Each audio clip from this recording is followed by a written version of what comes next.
Money in the Bank by P.G. Wodehouse. Chapter 1.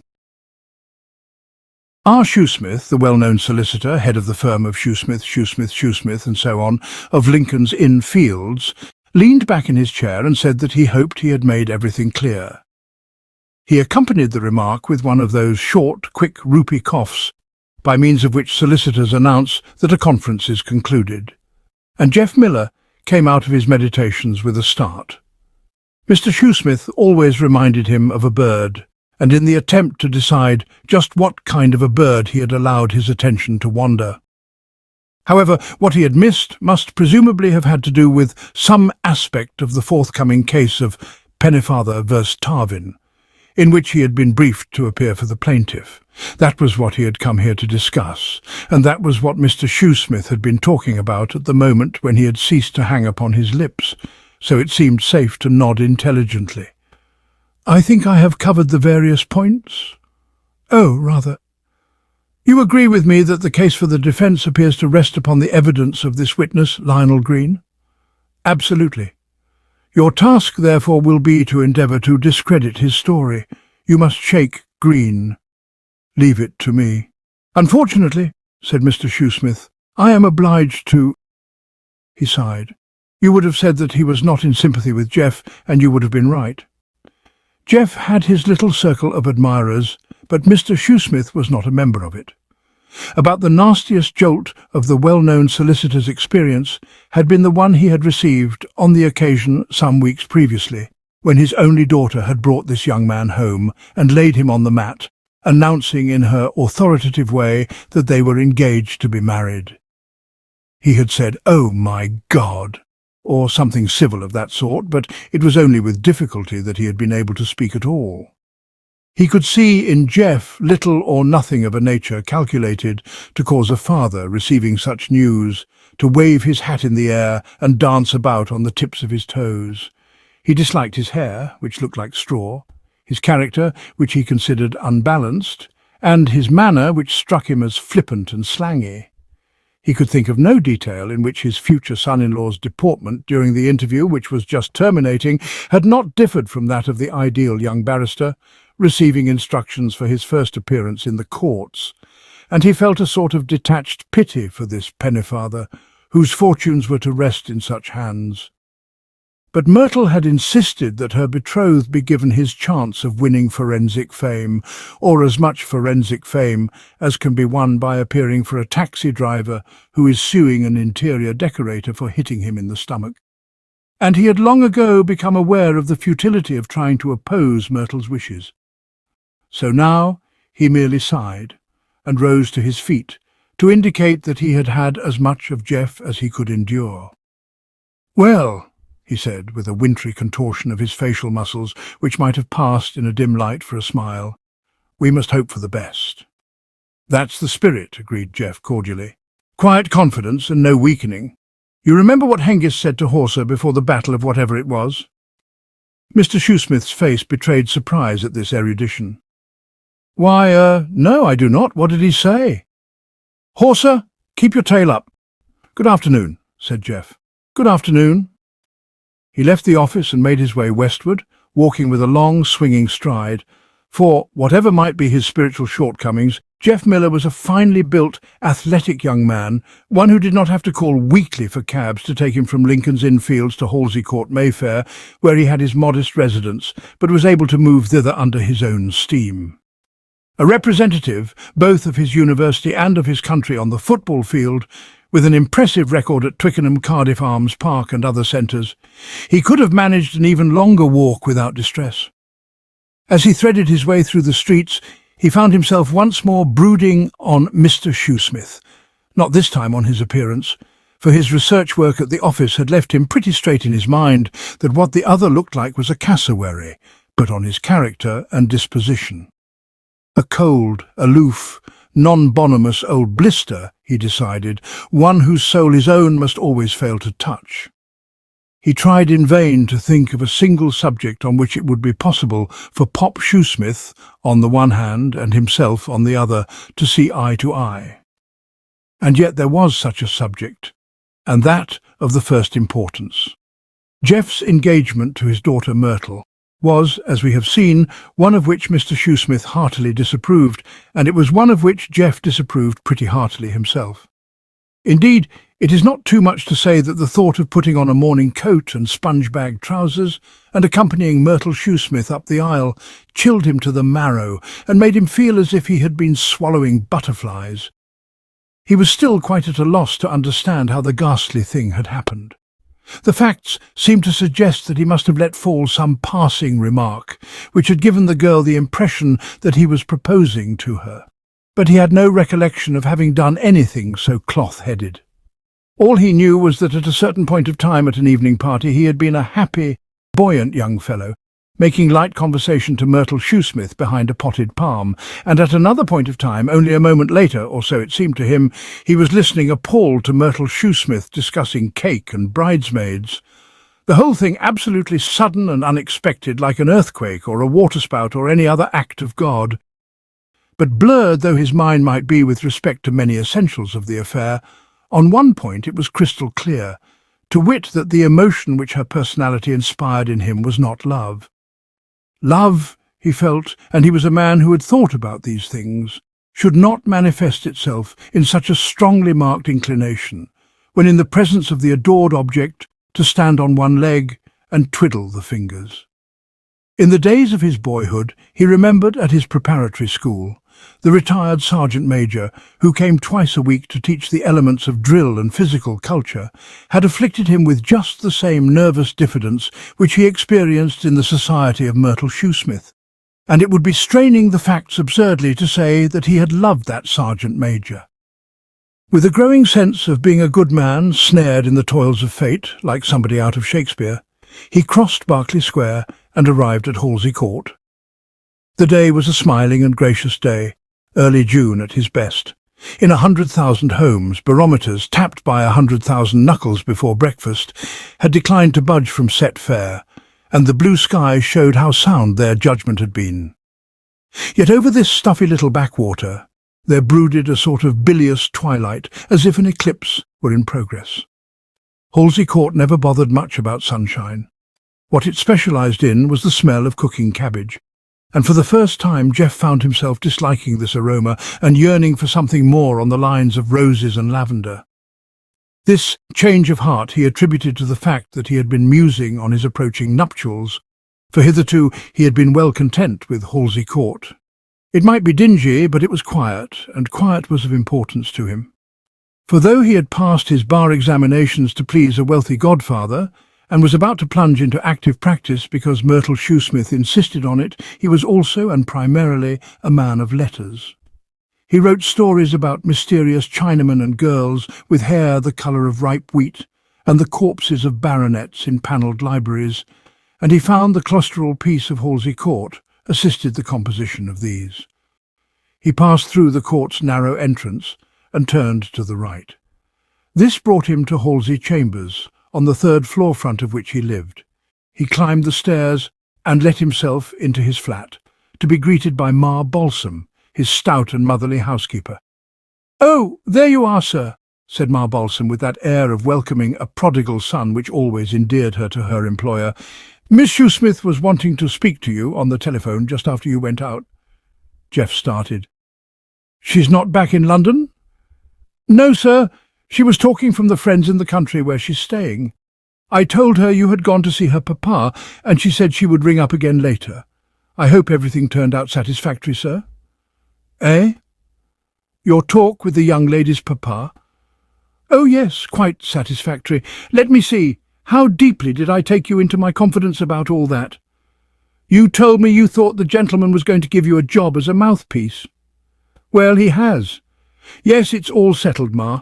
I appear for Ernest Pennyfather, a licensed taxicab driver, who has invoked the awful majesty of the law to help him pound the stuffing out of Orlo Tarvin, an interior decorator, claiming that in the course of a dispute about his fare, Tarvin gave him a blow or buffet, whereby the said Pennyfather goes in fear of his life. Interesting, of course, as showing what highly strung nervous men taxi drivers are, but a bit on the minor side, one would have thought, for a man of my gifts. Still, the disemboweling of Green may give me some scope." "Sir?" It appears that a second interior decorator of the name of Lionel Green was present during the proceedings and maintains that the alleged blow or buffet was not a blow or buffet at all, but in reality more in the nature of a playful prod or tap. And the attitude of the defence, I gather, is, "Laugh that off, J.G. Miller." Well, we shall see. I've been instructed to shake Green, and I propose to do it till he feels like a cocktail. I shall be very courteous, of course, very polished and suave, but by the time I've finished with him, Green will know he's been in a fight. But what rot all this is, Ma. Pennyfather versus Tarvin, forsooth. What have I to do with the petty squabblings of these fretful midges? I ought to be at my desk, immersed in literary composition. Was that the telephone? Yes, sir, Miss Shoesmith, I expect. You take a morbid view, Ma, but you're probably right. It was Miss Shoesmith. The voice which spoke was immediately recognizable as hers, both from its beautifully clear diction and the note of authority which it conveyed. One of the things which prevented any real communion of soul between this girl and Jeff was the fact that she always addressed him like a governess talking to a problem child. "Geoffrey? Hello? I rang up before, but you were out." "Yes, Ma Balsam told me." "I wish you would not call Mrs. Balsam, Ma. It's vulgar, and it must make her familiar." "Is everything all right?" "Fine this end. How are conditions where you are?" "You know perfectly well what I mean. About father. Has he given you the brief?" "Yes, I've got it." "Good. Well, you will have no excuse if you don't win the case. Father says the defendant hasn't a leg to stand on. Awkward if he wants to roller skate." "What?" "Nothing." "You said something about roller skating." "No, I didn't. Who has been roller skating?" Let it go, don't give the matter another thought. Yes, I shall win all right. I anticipate a sensational triumph." "Well, we must hope for the best." "Exactly what your father said." "I shall be very annoyed if you don't win. All you have to do is follow father's instructions. Mind you are respectful to the judge. Don't mumble, don't grin, don't hesitate. Be sure what you're going to say and say it clearly and crisply. And your hair, see that it is tidy. But I was forgetting, you will be wearing a wig. Well, that is all, I think. Goodbye." "Goodbye," said Jeff. He replaced the receiver and went to the window and stood there looking out, his hands in his pockets, a frown on his face. Nature had intended him to be a cheerful, even exuberant young man, of ready laugh and face-splitting grin, but there was in his demeanour now a deep dejection. In the gutter below, sparrows were chirping their madrigals, but he showed no disposition to take the base. He could see no ray of hope on the horizon. With the feeling, which was his constant companion nowadays, for the wedding was fixed for the 5th of July, and it was already the 10th of June, that if anybody cared to describe him as some wild thing taken in a trap, which sees the trapper coming through the woods, it would be all right with him. He threw a moody banana skin at the loudest of the sparrows and went back into the room. Chapter 2. Immediately opposite Halsey Chambers, face to face with it across the narrow court, stands Halsey Buildings. It is a ramshackle edifice given over to stuffy little offices whose proprietors consider that the privilege of printing the magic word Mayfair on their notepaper compensates for the lack of ventilation. And at the time at which this story begins, the window of the 3rd floor bore the legend in large black letters: J. Sheringham Adair, Private Investigator. On the morning of the day following the trying of the case of Pennyfather v. Tarvin, there turned in at the entrance of Halsey Court and started to make her way towards Halsey Buildings a young woman of stylish appearance and a certain rather bold and challenging beauty. Her golden hair gleamed brassily, her lips were ruddier than the cherry, and her eyes sparkling and vivacious. But they were not the sort of eyes which go with a meek and contrite heart, and one doubts if someone like the late John Knox would have taken to her very much.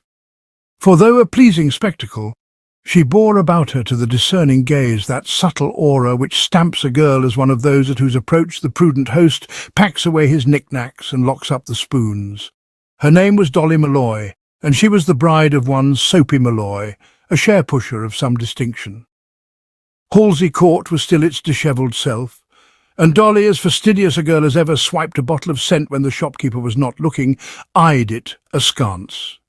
It was with a frown of distaste on her attractive face that she mounted the echoing stone stairs of Halsey Buildings, and with the handle of her parasol, a present, though that institution was not aware of it, from Jarrow's Stores, novelty department, rapped on the grimy glass of the door marked J. Sheringham Adair. It is, of course, practically impossible for anyone really to have a name like J. Sheringham Adair, and it may be stated at once that the man who had established himself opposite Jeff Miller's flat missed it by a wide margin. He was a dubious character called Twist, known to his intimates as Chimp, and at the moment when the staccato sound of ivory impinging on glass broke in upon his peace, he was seated at his desk, consuming a frugal lunch. The abrupt intimation that an unexpected caller had arrived brought him to his feet in sudden agitation, choking on a sandwich. As one whose business methods had led him to incur a good deal of displeasure in a good many quarters in his time, he always quailed when his privacy was invaded without appointment. Too often on such occasions he had been compelled to jump out of windows or to hide in cupboards.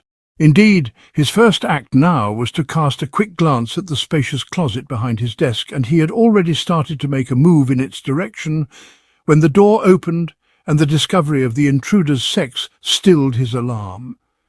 A moment later he was himself again. He had recognized an old acquaintance. "Well, well, well!" he cried. Mrs. Malloy was not a woman of whom he was fond, but relief lent an almost effusively welcoming note to his voice. "Well, well, well, look who's here. Come along in and sit down, Dolly. Take the clean chair." "What clean chair?" asked the visitor, establishing herself, after an inspection which might have pained a more sensitive man, on a corner of the desk. "Are you trying to grow mustard and cress in here, or somepin'? Well, Chimp, it's a long time since we run across each other. You look about the same as ever." This, if true, was rather a pity, for Mr. Twist's appearance could scarcely but have been improved by alteration. He was a small man with the face of an untrustworthy monkey, the sort of monkey other monkeys would have shrunk from allowing to come within arm's reach of their nut ration, and not content with nature's handiwork, had superimposed on his upper lip a waxed moustache of singular hideousness. Nevertheless, he appeared to regard the remark as a tribute. "Sure, I keep pretty good," he said, curling the growth with a toothpick. "How's Soapy?" A cloud seemed to pass over Dolly's face. A keen ear might have detected a tremor in her voice as she replied that Soapy was all right. "And what brings you around?" "Well, I happen to be in these parts, and I thought I'd look in. I'd sort of like your advice about something. And then there's that 5 smackers Soapy loaned you getting on for over a year ago, and not a yip out of you since. I'll collect that while I'm here. Soapy never loaned me any 5 smackers. I've got your note in my bag. I paid it him, sure, that's right, I remember now. It all comes back to me. And now it's coming back to Soapy." Mr. Twist seemed cast down for an instant, but only for an instant. He was a resilient man. "Well, we'll get round to that later," he said. "What do you want advice about?" The rather predatory gleam which had been lighting up his visitor's lustrous eyes died away, and she heaved a sigh, like one about to reveal a secret sorrow. She dabbed at her nose with a delicate cambric handkerchief, one of a set of 12 for which a prominent West End haberdasher had been looking everywhere since he had last enjoyed her patronage. "I'm kind of worried, Chimp. What about Soapy?" "I thought you would be one of these days. You were a sap to marry him," said Mr. Twist. His association with the absent Mr. Malloy had been a long rather than an affectionate one. He could never forget the numerous occasions on which he, Mr. Malloy, had double-crossed him, Mr. Twist, just when he, Mr. Twist, was preparing to double-cross him, Mr. Malloy. "What's the trouble? Has he started playing the old army game?" "It sort of looks like it. The big chunk of baloney." "I'd be glad," said Dolly with womanly dignity, "if you wouldn't call my husband chunks of baloney." "What else is there to call him?" asked Chimp. "Slice him where you like, that's what he still is." Mrs. Malloy bit a brightly coloured lip, but she refrained from the belligerent retort which had trembled on it. Chimp Twist, whatever his defects, and no one was more alive to these than she, was a man of recognised judgment and acumen, and she was a stranger in a strange land, and had nobody else to whom to take a young wife's problems. In her native Chicago, there were a dozen knowledgeable Solons in whom she could have confided the anxieties which were gnawing her bosom, with a reasonable certainty of getting aid and comfort. She could even have consulted Dorothy Dix. But this was England, and her advisory committee far away, probably behind bars. Except Miss Dix, of course. Chimp returned to the matter in hand.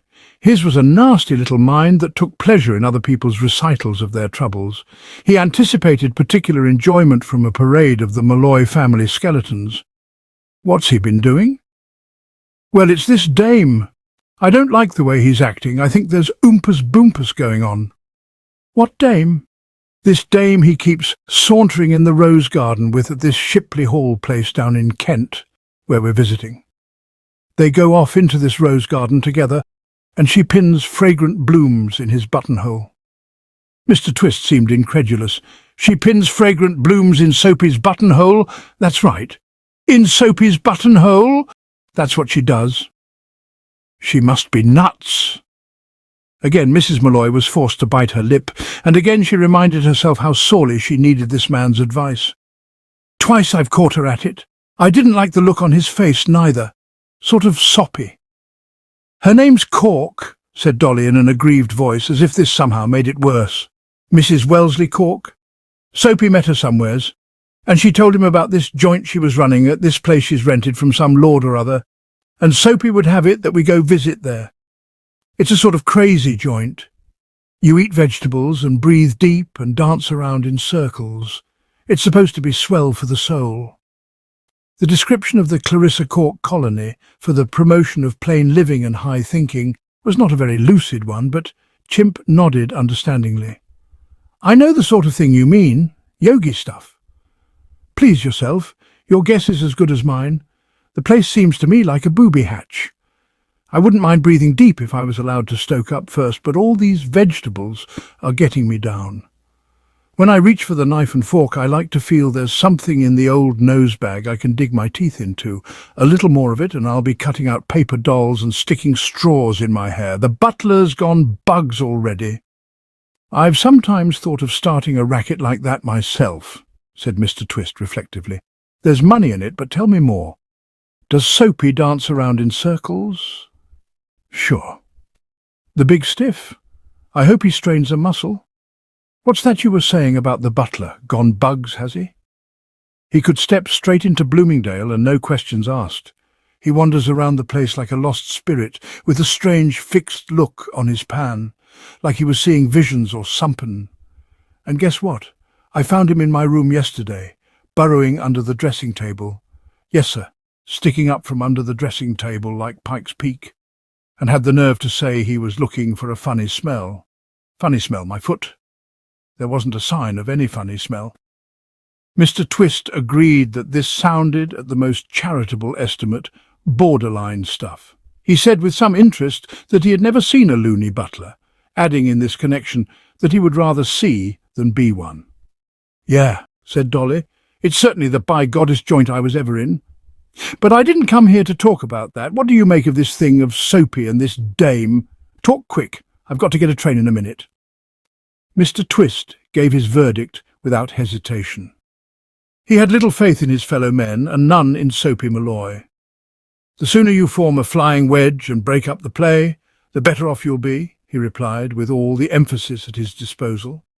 He is your man, and he's doing you wrong. Dolly nodded somberly. He had but confirmed her own view. That's the way I feel. This Cork dame is rich, got it in gobs. And what I've been asking myself is, what's to prevent Soapy ditching me and making a pass at her?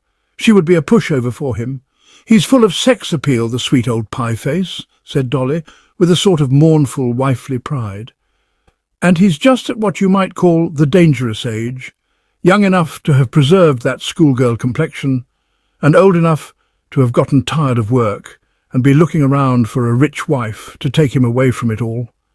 You watch him like a hawk, and if you get the goods on him, jump on his neck. You don't think it's just that he's sort of being civil, what with her being his hostess and all like that, what I mean? "No, I don't." "Nor me," said Dolly regretfully. "Well, I must be getting along, or I'll miss that train. Been nice seeing you. Drop in any time you're passing. That'll be 5 smackers." "What'll be 5 smackers?" "My professional advice. Slip me that note of mine, and we'll call it square." Dolly Malloy quivered like a wounded deer. 5 smackers for a measly couple of words, which I'd practically made up my mind already to do like what you said? You've got a nerve." "We Mayfair consultants come high," said Mr. Twist complacently. "Matter of fact, you're sitting pretty. Sherlock Holmes used to get jewelled snuff boxes." Only a womanly fear of missing a train could have kept his client from lingering to express her opinion of him in blistering Chicagoese. But time was flying. She opened her bag and placed a piece of paper on the desk. Too late, she was reminding herself that Alexander Twist had never been the man easily to be got the better of in a business transaction. It was precisely this keen commercial sense of his which had rendered spacious cupboards into which to withdraw from exasperated callers so necessary to his well-being. Her heart was heavy as she sped in the express towards the picturesque Kentish village of Shipley. A now solidified suspicion of a loved husband, coupled with the thought that there would be only spinach and potatoes for dinner, had robbed her entirely of her usual effervescence. Moodily, she alighted at her destination and with drawn brows started on the short walk up the hill to Shipley Hall. Shipley Hall, ancestral seat of George, 6th Viscount Uffenham, and rented furnished from him by Mrs. Cork, stood on a wide plateau backed by rolling woodland, a white Georgian house set about with gay flower beds and spreading lawns, commanding a comprehensive view of the surrounding countryside.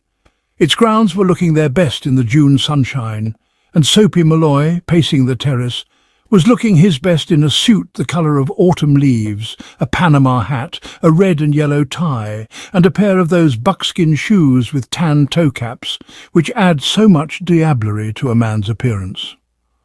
Neither of these lovely sights, however, had the effect of lightening Dolly's despondency.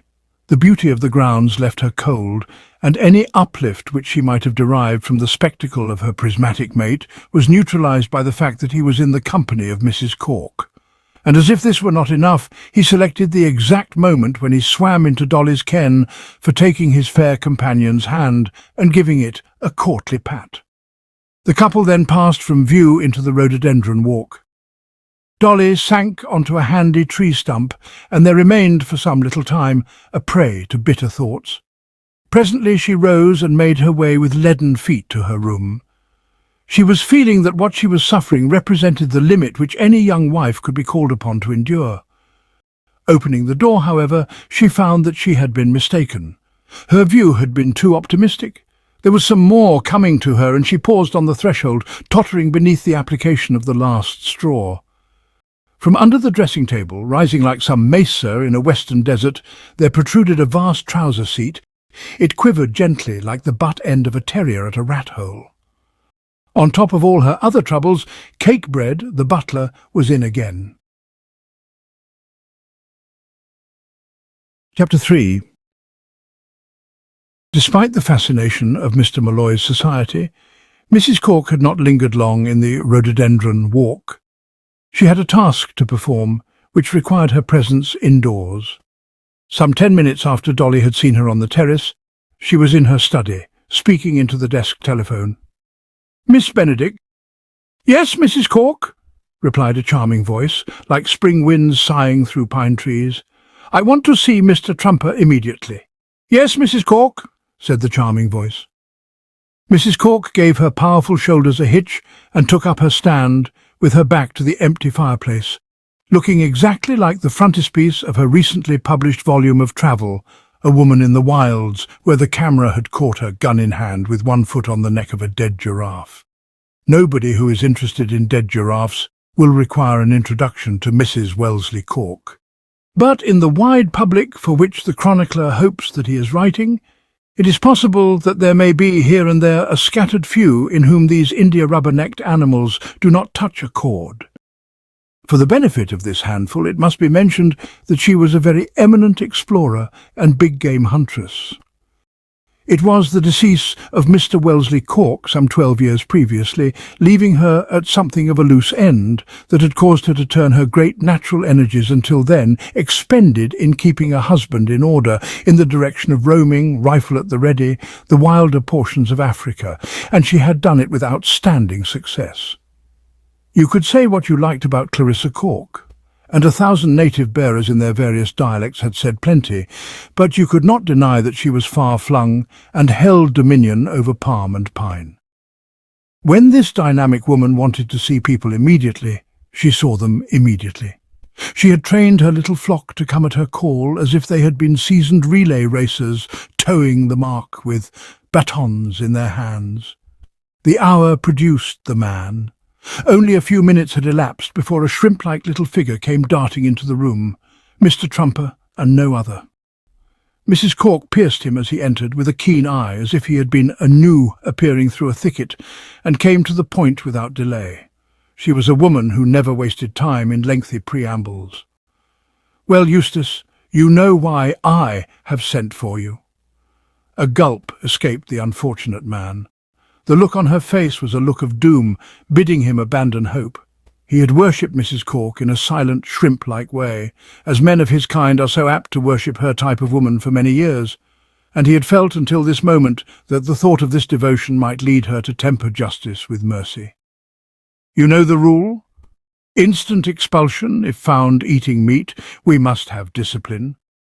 One is not ashamed to say that the heart bleeds for Eustace Trumper. His great love had caused him to enroll himself among the foundation members of the little colony at Shipley Hall. But the Trumpers, father and son back through the ages, had always been valiant trenchermen, and Eustace in particular was noted in his circle for his prowess with knife and fork. At school he had been known as Thomas the Tapeworm, and, grown to riper years, his abilities were so familiar at his club that when he appeared in the doorway of the luncheon-room, the carver flexed his muscles and behaved like a war-horse at the sound of the bugle. If such a man, after nobly confining himself to vegetables for weeks and weeks, slips one day and is found in the potting shed with a cold steak and kidney pie on his very lips, who shall blame him? Well, unfortunately, Mrs. Cork, for one. "Discipline," she repeated. "You'll have to go, Eustace." There was a pause. Mr. Trumper raised pleading eyes like a netted shrimp. "Give me another chance, Clarissa." Mrs. Cork seemed moved, but she shook her head. "Impossible, Eustace. Suppose it got about that I had overlooked this flagrant violation of the rules. What, for instance, would Mr. Malloy think? He has come here expressly to study our colony, with a view to starting something similar in America. If he finds it is a success, it would kill his enthusiasm." One would scarcely have supposed that at such a moment as this, Mr. Trumper would have had the spirit to frown. Nevertheless, he did, and darkly. "I don't trust that man. I believe he's a crook." "Nonsense." "I'm sure he is. Nobody but a crook could be so smooth." "Nonsense. Mr. Malloy is a charming, cultured American of the best type. A millionaire, too." "How do you know he's a millionaire?" "He told me so." Mr. Trumper decided to abandon the topic. It had often given him cause for wonderment that this splendid woman, so shrewd and capable in her dealings with headhunters and wounded pumas, should be so inadequate when confronted with the pitfalls of civilization. "Well, anyhow," he urged, "he'll never find out. Do let me stay, Clarissa. You know what it means to me to be near you. You are always such an inspiration to me." Mrs. Cork wavered. She was a woman capable of checking a charging rhinoceros with a raised eyebrow and a well-bred stare, but she had her softer side. Except for her nephew, Lionel Green, there was no one of whom she was fonder than Eustace Trumper, nor had she failed, silent though it was, to note his devotion. She looked questioningly at a stuffed antelope's head which decorated the wall, as if seeking its advice. Then the struggle between principle and sentiment ended. "All right, but don't let it happen again." I won't." "Then we will say no more about it," said Mrs. Cork gruffly. There was a silence, strained as silence always is after these poignant scenes. Eustace Trumper stood shuffling his feet softly. Mrs. Cork continued to stare at the antelope. Mr. Trumper was the first to speak, prefacing his words with a little cough, for the subject on which he was about to touch was a delicate one. "Any news of Lionel, Clarissa?" "I telephoned him this morning directly after Miss Benedict had read me the report of the case in the paper. I hope he is coming here." "He will be down this evening?" "Capital. It will do him all the good in the world being with you after such an ordeal.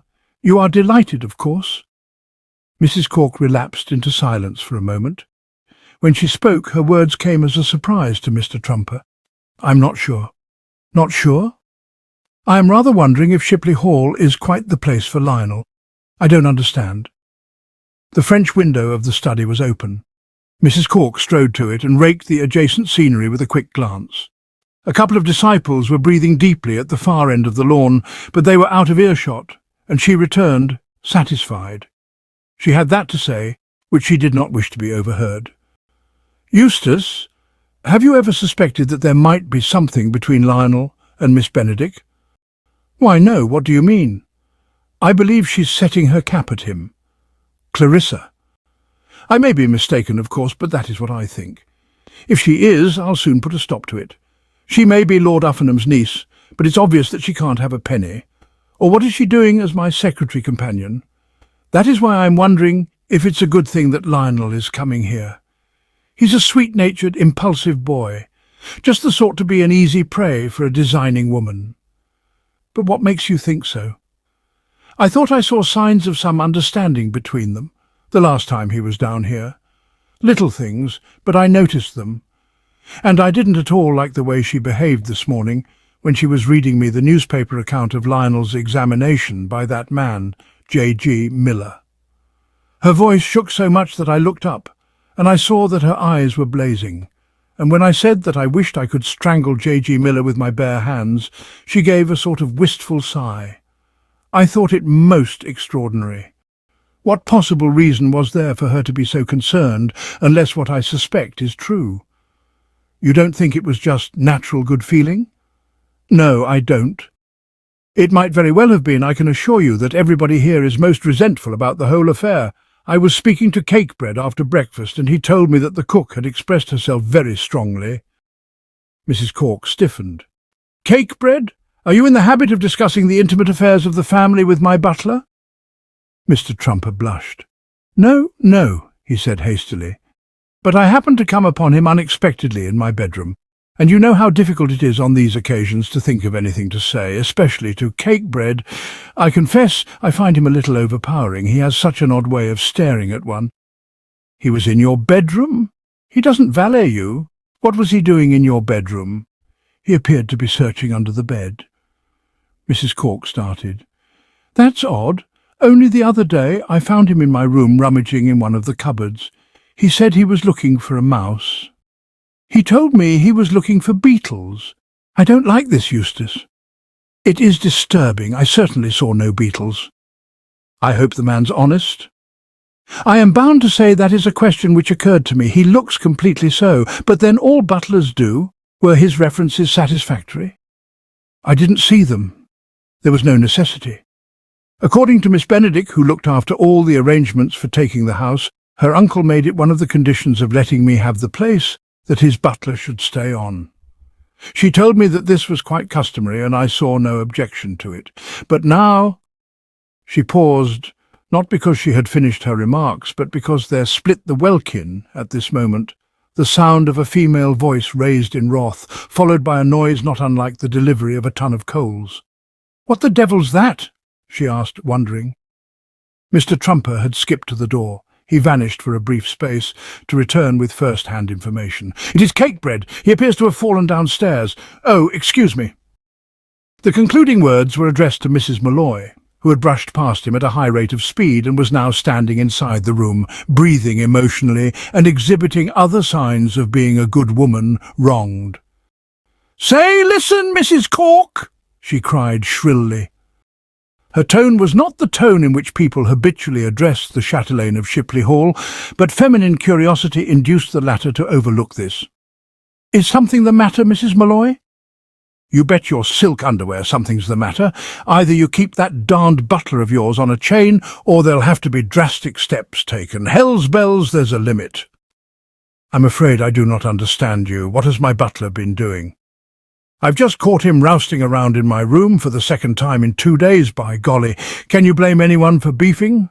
When we came to visit here, I understood that that room was reserved for I and my husband. Nobody ever mentioned that we were supposed to muck in with the butler. Hasn't he got a room of his own, or what is it?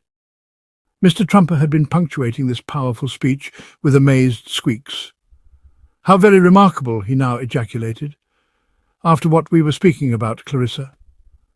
Mr. Trumper has just been telling me, explained Mrs. Cork, that he found cake bread in his room this morning in most suspicious circumstances. And I was saying that not long ago I found him in mine. We were agreeing when you came in that something would have to be done.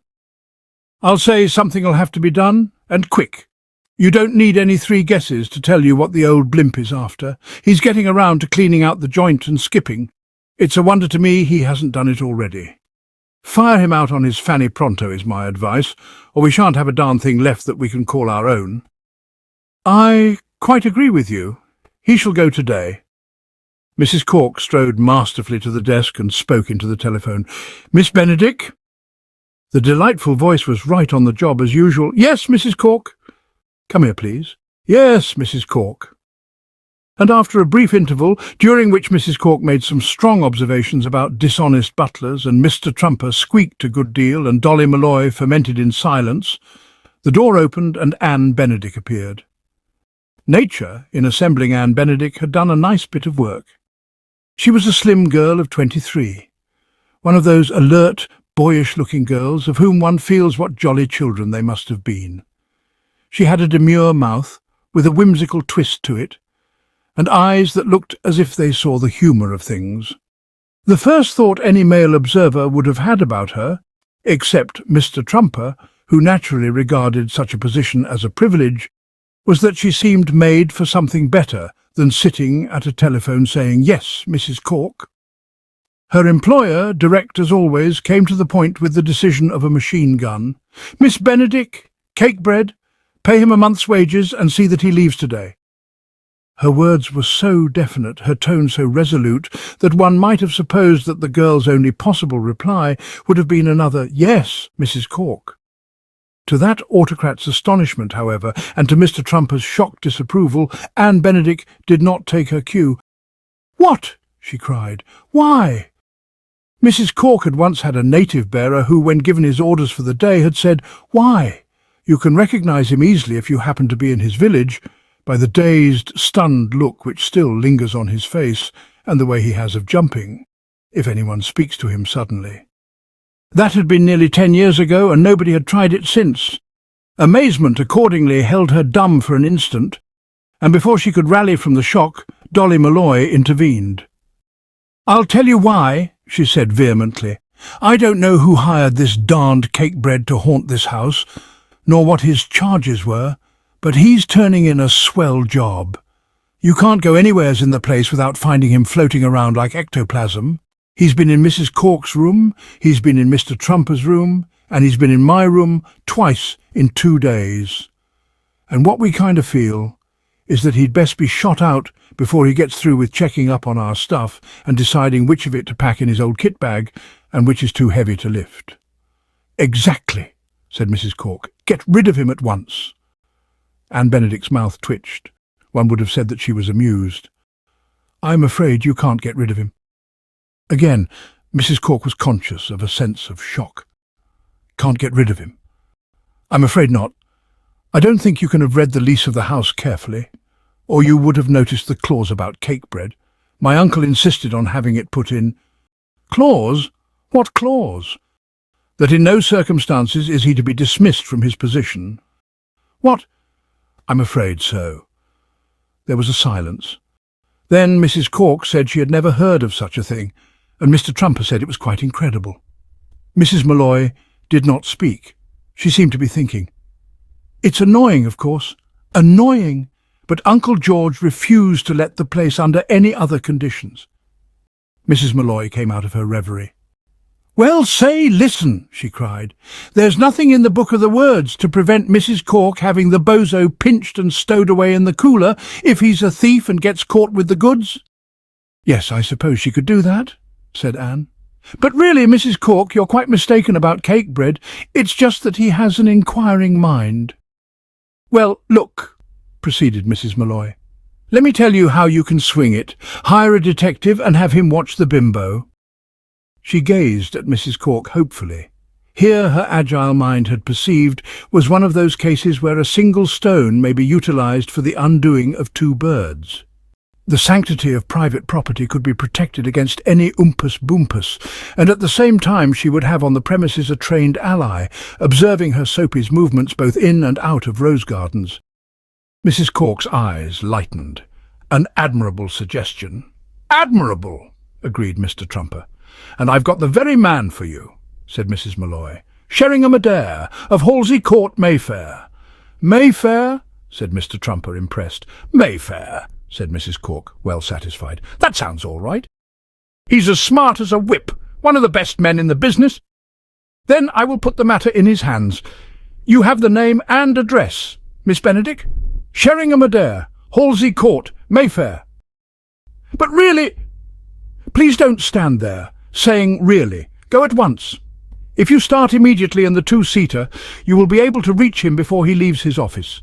If possible, bring him back with you. I shall not feel easy in my mind till the man is in the house." "Nor I," said Mr. Trumper. "Me neither," said Mrs. Malloy. Anne Benedict gave an imperceptible shrug of her trim shoulders, but she knew better than to argue. Those who had the privilege of serving Clarissa Cork soon learned to acquire the Light Brigade outlook. What though the secretary companion knew someone had blundered, hers not to reason why. What she had to do was go to the garage, get out the two-seater, and make the 70-minute trip to London. Nevertheless, though outwardly acquiescent, it was not to the garage that she proceeded on leaving the room, but to the butler's pantry. She found its occupant seated at the table, playing chess with himself. From the contented expression on his face, he appeared to be winning. He looked up as Anne entered. "Hello, my dear. Come for a little chat, hey?" There was a motherly severity in Anne's manner. "No, I haven't," she said. "If you wish to know, my angel, I'm off to London to engage a detective. Did you hear that? A detective. He's coming to stay at the house, and his task will be to watch your every movement with his magnifying glass." "Lord love a duck, you don't mean that?" "Yes, I do," said Anne. "Your conduct has aroused the liveliest suspicion. You've certainly made a nice mess of things, Uncle George." Chapter 4. At about the time when Anne Benedict, at the wheel of Mrs. Cork's two-seater, was passing through the outer fringe of the suburbs on her way to Halsey Buildings, Jeff Miller stood leaning out of his third-floor window in Halsey Chambers, his eyes fixed on the entrance of the court. His air was one of anxiety and apprehension. He looked like Mr. Trumper just before his interview with Mrs. Cork. Nor would anyone who had been placed in possession of the facts have been surprised at his trepidation. Earlier in the day he had received a telegram from Myrtle Shoesmith announcing that she would be with him in the course of the afternoon. And if Myrtle had cut short her visit to her friends in the country and was rushing back to see him in this impetuous fashion, it could mean but one thing. She had been reading about the case of Pennefather ver Tarvin. Full reports of this had appeared that morning in all the brighter London journals, in some cases on the front page. And if this should seem strange, seeing what a minor case it was, it may be mentioned that what had caused light-hearted reporters to describe the proceedings at considerable length had been the football celebrity of plaintiff's counsel and his entertaining methods of cross-examination. Jeff would not have done it for pleasure, but he could, if called upon, have recited those newspaper reports verbatim. They were graven on his mind. An excerpt from one flashed before him now in letters of flame. Counsel, is it not a fact, Green? Judge, Mr. Green, if you please, Mr. Miller. Counsel, oh, sorry. Judge, not at all, Mr. Miller, pray continue. Counsel, right-ho, thanks. Is it not a fact, Mr. Green? Look at me, if you please, and not at the jury. Judge, witness is looking at you, Mr. Miller. Counsel, oh, is he? Righto. Is it not a fact, Mr. Green, that at school you were known as Stinker, and that we were given a half-holiday the day the news came out that you had had a bath? Witness, your worship. Judge, it is more customary to address me as my lord, Mr. Green, or alternatively as me lud. However, I find your emotion intelligible.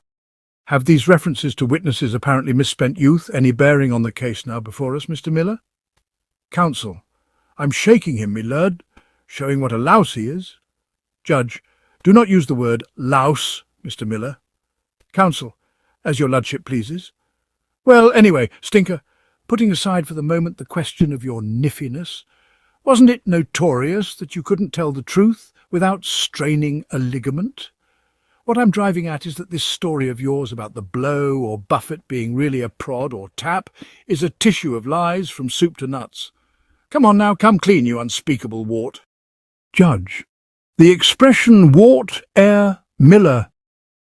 There had been quite a lot of this sort of thing, culminating in counsel requesting the learned judge for heaven's sake not to keep interrupting all the time, and his lordship ceasing to be urbane, speaking of contempt of court and advising counsel to lose no time in adopting some other walk in life, for he, his lordship, could see no future for him at the bar. And the thought of Myrtle Shoesmith's eyes perusing it, and Myrtle Shoesmith coming to have a long, cosy talk about it, was not an agreeable one. He craned his neck out of the window, scanning the horizon, and nearly overbalanced as Ma Balsam's voice spoke unexpectedly behind him. For one awful moment he had thought that Myrtle had arrived unseen and sneaked up in his rear. "When would you be wanting tea, sir?"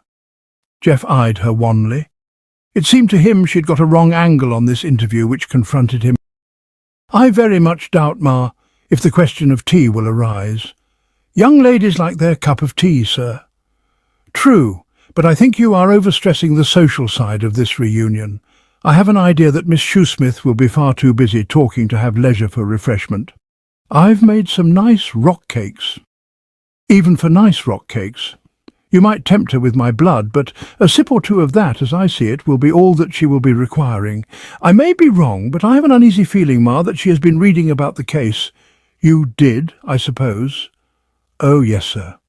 You know, Ma, the whole thing is just one more instance of how one can regret doing something which seemed a good idea at the time. When I beheld this Lionel Green cowering before me in the box, and suddenly realised that he was the Stinker Green who had embittered my early boyhood, it appeared such an obvious course to slip it across him and bathe him in confusion that I didn't hesitate. "You are on the right lines, J.G. Miller," I said to myself. "Then you knew the gentleman, sir? Didn't you gather that from the trend of my examination?" "Yes, we were at school together. He was a couple of years older than me. It was he who secured for me the repulsive nickname of Socks, which I succeeded in living down, thanks to some lissomeness on the football field only in my last 2 years. Socks, I may mention, was short for bed socks. This blot green spread abroad the foul canard that I wore bed socks at home and always had to sleep with a nightlight because I was afraid of the dark. Well, you know, or possibly with your pure mind you do not know, what hellhounds the young of the English leisured classes are. They were onto it like wolves. Not nice of the young gentleman, sir. Not at all nice. I was too small at the time to biff him in the eye, but I swore a dark oath of vengeance. I can now write that off. I thought the judge was very nasty to you, sir. Very. I had always supposed that counsel on these occasions was allowed to say whatever he liked, while the judge leaned back and chuckled heartily at his ready wit, and it was a rude shock to me when his lordship kept kicking me in the stomach. Still, these judges have a great deal of penetration, Ma. Shrewd fellows. You noticed what this one said about how I ought to give up the bar? He was merely putting into words what I have so often felt myself. From now on, I shall concentrate exclusively upon the work where I am convinced that my real talents lie. I shall write thrillers, and I shall do nothing but write thrillers, and if they come to me and plead with me to appear in the latest cause célèbre, I shall reply that I am sorry, but I cannot fit it in. You merely court disaster in these days of specialization, if you dissipate your energies. Oh yes, Ma, I'm quite clear that all this has been the best thing that could possibly have happened. But if you ask me if I'm looking forward to the prospect of explaining that to Miss Shoesmith, I answer frankly, "Oh, my God!"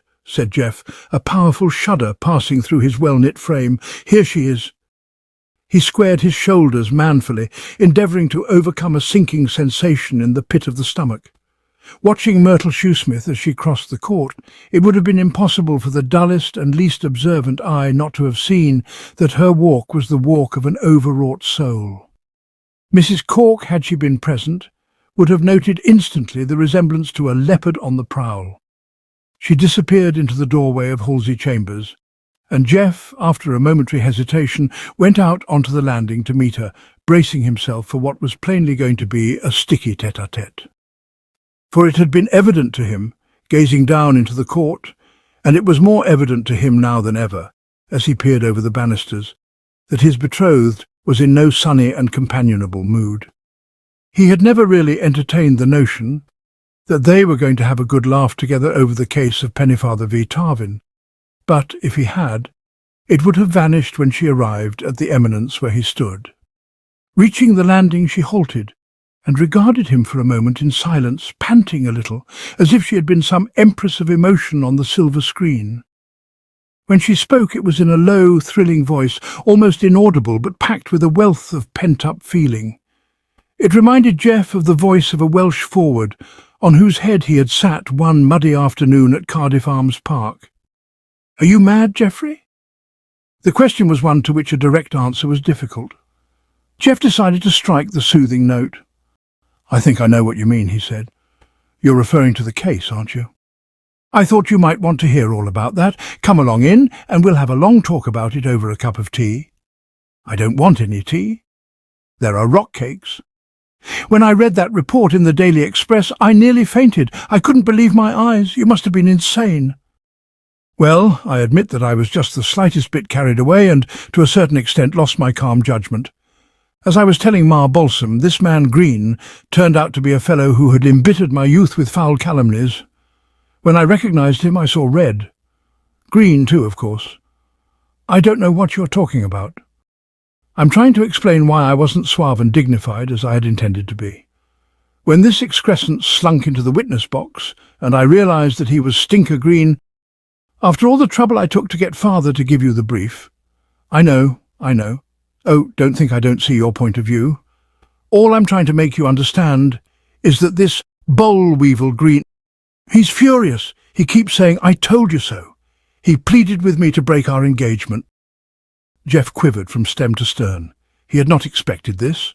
A thorough cursing, yes, a proper ticking off quite, but not a complete remission of sentence. There came into his eyes a sudden wild gleam of hope, such as might have come into the eyes of some wretched man on a scaffold, who, just as the executioner is spitting on his hands with a cheery "Heave-ho!" observes a messenger galloping up on a foaming horse, waving a parchment. "You wouldn't do that," he said in a low voice. There was no weakness in Myrtle Shoesmith. She could see that her words had shaken this man to his foundations, and in a way, despite her justifiable indignation, she was sorry for him. But she was a firm believer in punishment where punishment had been earned. She removed her glove. "I'd already made up my mind to do it coming up in the train. I'm certainly not going to marry a man capable of behaving as you have done. I thought that I might be able to make something of you, but I see that I was mistaken. Here is your ring." Jeff, twiddling it between thumb and forefinger, was struck by one of those quaint thoughts which so often came to him when he was in joyous mood. With the idea of easing the strain and making the party go, he decided to share it with his companion. "You know," he said, "this makes me feel like a pawnbroker." "What on earth do you mean?" "You're giving me this ring, as if you had brought it into the old pop shop and were asking me what I could spring on it." "Goodbye," said Myrtle Shoesmith, rightly revolted, and was off down the stairs before Jeff knew that she had started. She understood now what her father had meant when he had described this young man as unbalanced and flippant. Chapter 5. Jeff tottered back into his chair. He was feeling weak and spent. Sudden joy often has this effect, temporarily numbing the faculties.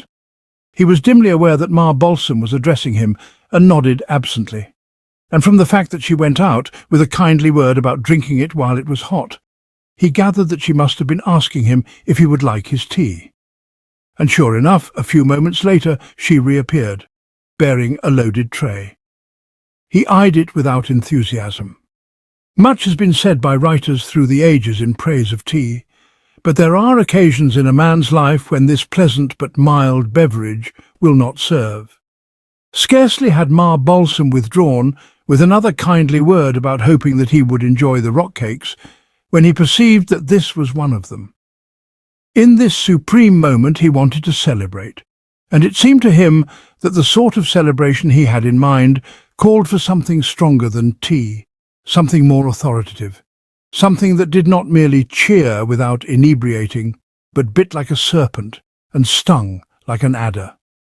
And it so happened that in his cupboard he had a bottle of the hell brew required. 5 minutes later, he was sitting with his feet on the windowsill, a lively glow permeating his entire system, his mood one of bubbling ecstasy. And so, for a space, it remained. But after a while he found his thoughts taking a graver turn. At a time like this, he saw, it was not enough merely to rejoice. Nor was it enough, he realized, that we should have these great emotional crises in our lives. The important thing was to profit by them, to learn their lesson and act upon it. And he perceived that this wonderful piece of good fortune had been sent to him for a purpose.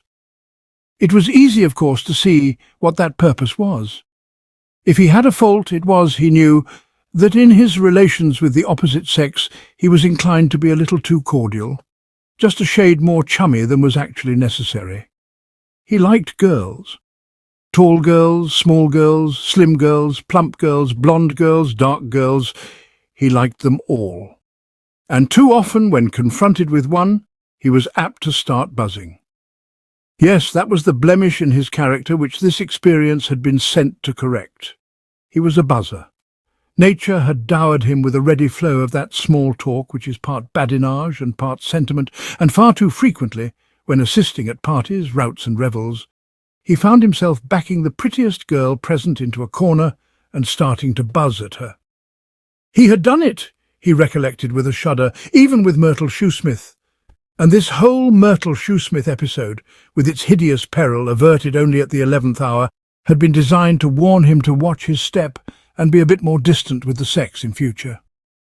There and then, he registered a vow that this should be attended to without delay. Girls in the past had spoken of J.G. Miller as "dear old Jeff," and a scream.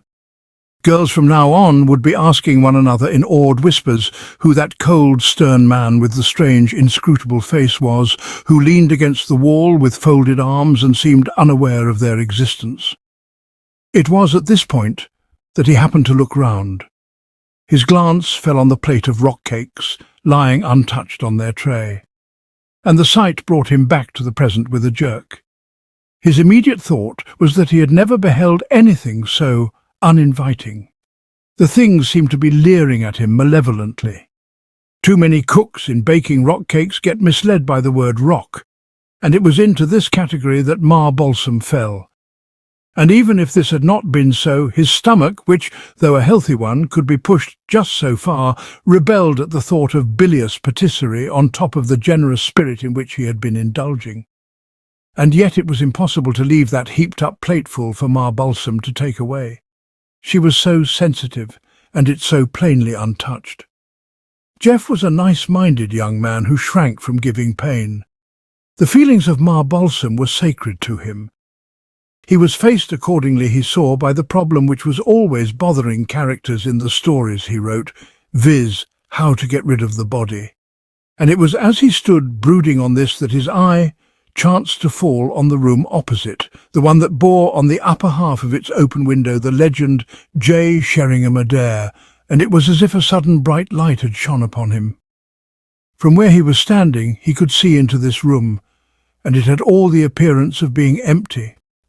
The odd little wax-moustached blighter, whom he had sometimes seen sitting at the desk apparently engaged in putting top dressing on his upper lip, was not doing so now.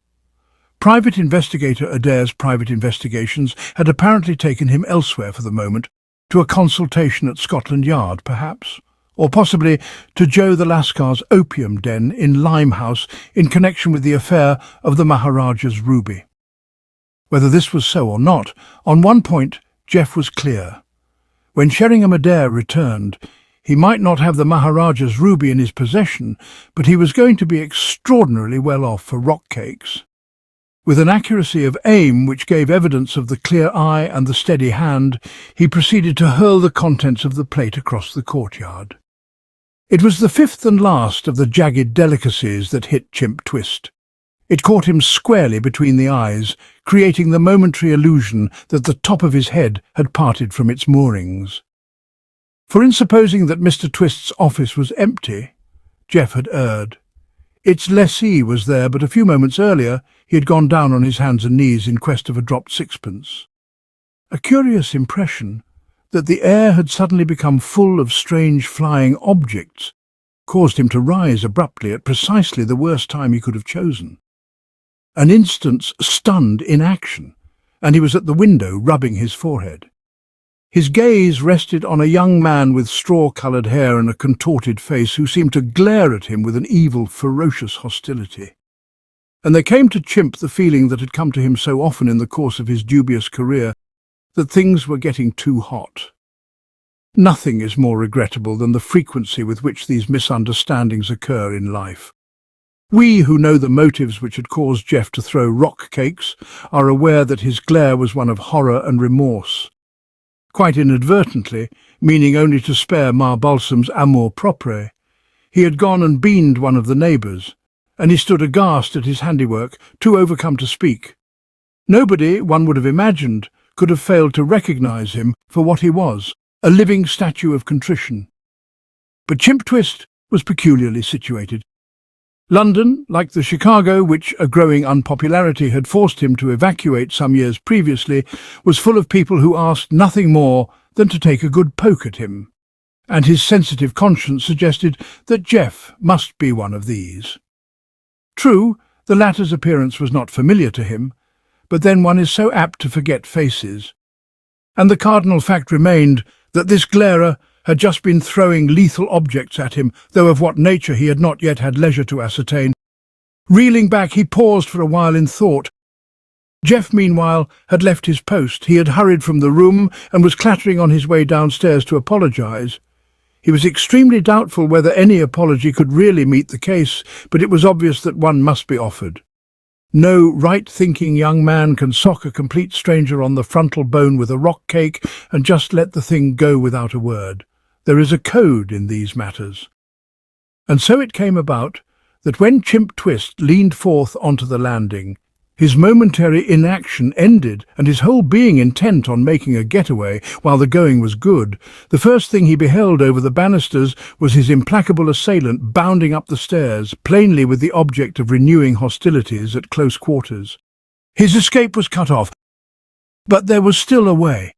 It was for precisely this sort of emergency that he kept that tall and spacious cupboard on his premises. To dart back into the office and dive for this sanctuary like a homing rabbit was with Chimp Twist the work of a moment.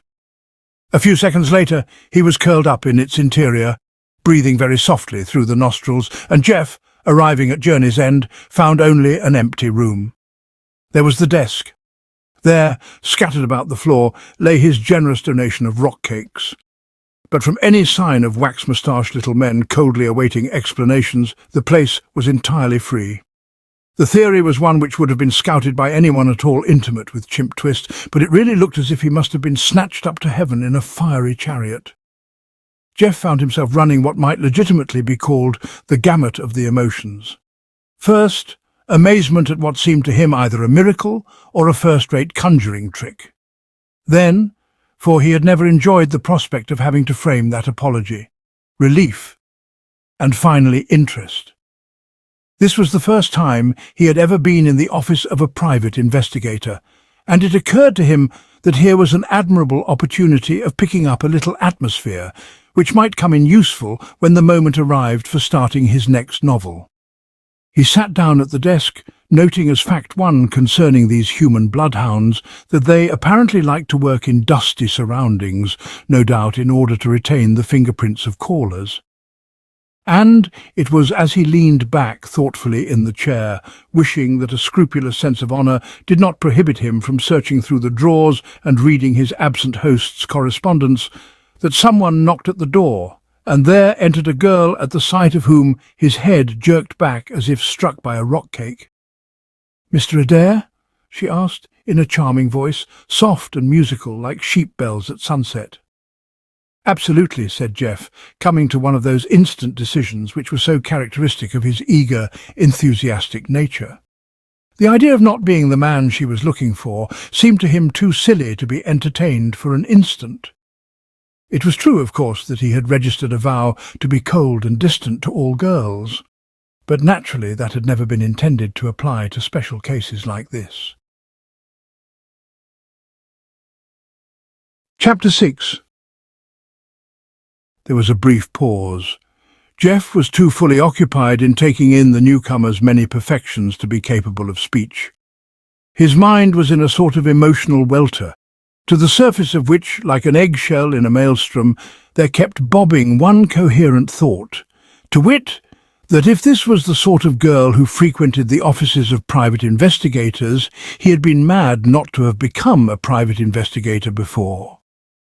It was true that almost anybody who did not look like Myrtle Shoesmith would have appealed to him at the moment, and Anne Benedict was supremely unlike Myrtle Shoesmith, but the thing went deeper than that. There was something about this visitor that seemed to touch some hidden chord in his being, setting joy bells ringing and torchlight processions parading through the echoing corridors of his soul. Romeo, he fancied, must have experienced a somewhat similar, though weaker emotion on first beholding Juliet. As for Anne, her reactions, if less ecstatic, were distinctly favourable. Halsey Court, and particularly the staircase of Halsey Buildings, had prepared her for something pretty outstandingly bad in the way of investigators. Something indeed very like the chimp twist, who might so easily have been there to receive her. And this agreeable, clean-cut young man came as a refreshing surprise. She liked his looks. She had also a curious feeling that she had seen him before somewhere. "Good afternoon," she said, and Jeff pulled himself together with a strong effort. His fervour was still as pronounced as ever, but the first stunned sensation had begun to wane. "Good afternoon," he replied. "Do sit down, won't you?" He seized a chair and started mopping it vigorously with his coat sleeve, as Sir Walter Raleigh would have done in his place. He regretted that the lax methods of his predecessor's charwoman should have rendered the action so necessary. "Quite a bit of dust in here, I'm afraid. There does seem to be a speck or two. One gets called away on an important case, and during one's absence the cleaning staff take it easy. I suppose they have heard so much about the importance of leaving everything absolutely untouched. It may be so. Still, there are too many rock cakes about. Far too many rock cakes. I see no reason for anything like this number of rock cakes." "You don't think they lend a homey touch?" "Perhaps you're right. Yes, possibly they do brighten the old place up." "There," said Jeff, exhibiting his handiwork. "I think that's better. Much better. And now would you mind dusting another? My uncle should be arriving in a moment. I thought he was coming up the stairs behind me, but he must have stopped to sniff at something. He has rather an inquiring mind." As she spoke, there came from outside the door the slow booming of feet on the stone stairs, as if a circus elephant in sabots were picking its way towards the third floor. And as Jeff finished removing the alluvial deposits from a second of Mr. Twist's chairs, the missing member of the party arrived. "Come in, Angel," said Anne. "We were wondering where you had got to. This is Mr. Adair, my uncle, Lord Uffernham." The newcomer, as the sound of his footsteps had suggested, was built on generous lines. In shape he resembled a pear, reasonably narrow at the top but getting wider and wider all the way down and culminating in a pair of boots of the outsize or violin case type. Above these great spreading steps of body there was poised a large and egg-like head, the bald dome of which rose like some proud mountain peak from a foothill fringe of straggling hair. His upper lip was very long and straight, his chin pointed. Two huge, unblinking eyes of the palest blue looked out from beneath rugged brows with a strange fixity. "How do you do?" he said. "Hiya. "I've been having a dashed interesting talk with a policeman, my dear. I noticed that he was the living image of a fella who took me to Vine Street on boat race night of the year 1909, and I stopped him and asked him if he could account for this in any way. And I'm blowed if he didn't turn out to be my policeman's son. That's what you'd call a link between the generations. What?" He paused and turned his glassy stare on Jeff, giving the latter the momentary feeling of having been caught in the ray of a searchlight. "You ever been taken to Vine Street?" Jeff said that he had not had this experience. "Decent little place, as police stations go," said Lord Uffenham tolerantly. With which encomium he lowered himself into a chair, with such an air of complete withdrawal from his surroundings and looking so like something which Guts and Borglum might have carved on the side of a mountain, that Jeff had an odd illusion that he was no longer there. He turned to Anne to learn from her what was the nature of the business which had put her on J. Sheringham Adair's visiting list, and found her regarding him with a puzzled look. "I can't help feeling I've seen you before, Mr. Adair." "Really?" said Jeff. "I wonder where you—" He paused. He had been about to ask if she had been in court during the trying of the case of Pennefather ver Tarvin, but perceived in time that this would be injudicious. "You never came to Cambridge for May week, did you?" "No." "Were you ever in Rome, Naples, Cannes, lovely Lucerne?" "Never." "You seem to have travelled more than I have." "Oh, well, you know, one's cases. They take one everywhere." "I suppose so. I've never been about much except just country house visits in England, but I ought to be telling you my business." Lord Uffenham came suddenly out of his coma and at once gave evidence that though the body had been inert, the brain had not been idle. "Hey!" he said, once more subjecting Jeff to that piercing stare. "Yes? Do you know how you can tell the temperature? Look at a thermometer?" "Simpler than that. Count the number of chirps a grasshopper makes in 14 seconds and add 40. "Oh, yes," said Jeff, and awaited further observations. But the other had said his say. With the air of a man shutting up a public building, he closed his mouth and sat staring before him, and Jeff returned to Anne.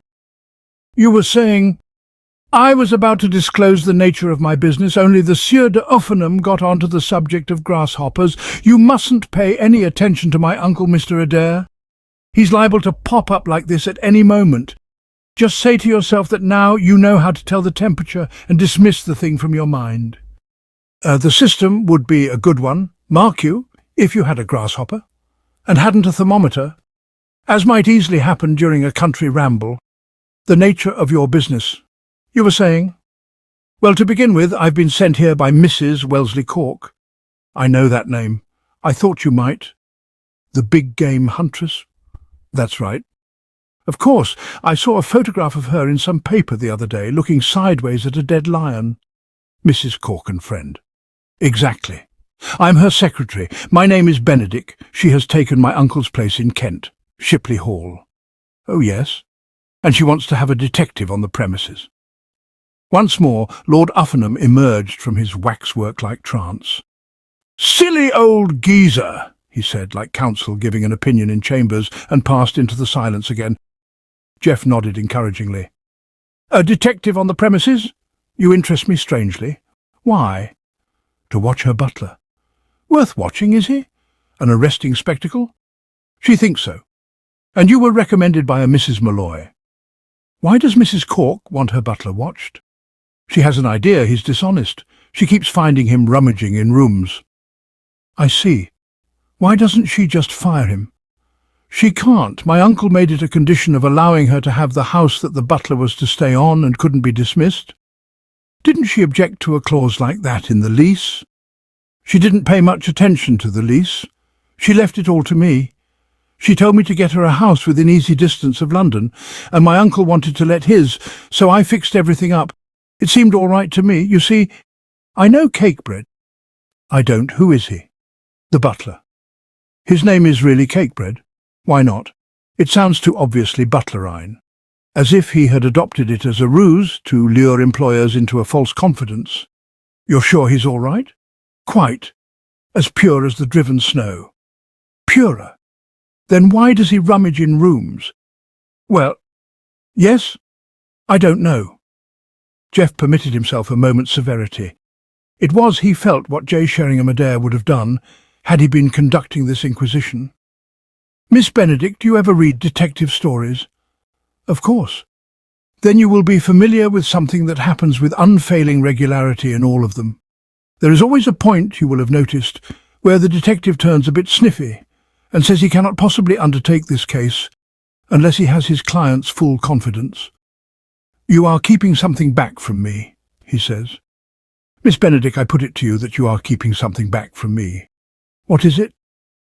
He stared keenly across the desk. Anne had fallen into thought. A little wrinkle had appeared in her forehead, and the tip of her nose wiggled like a rabbit's.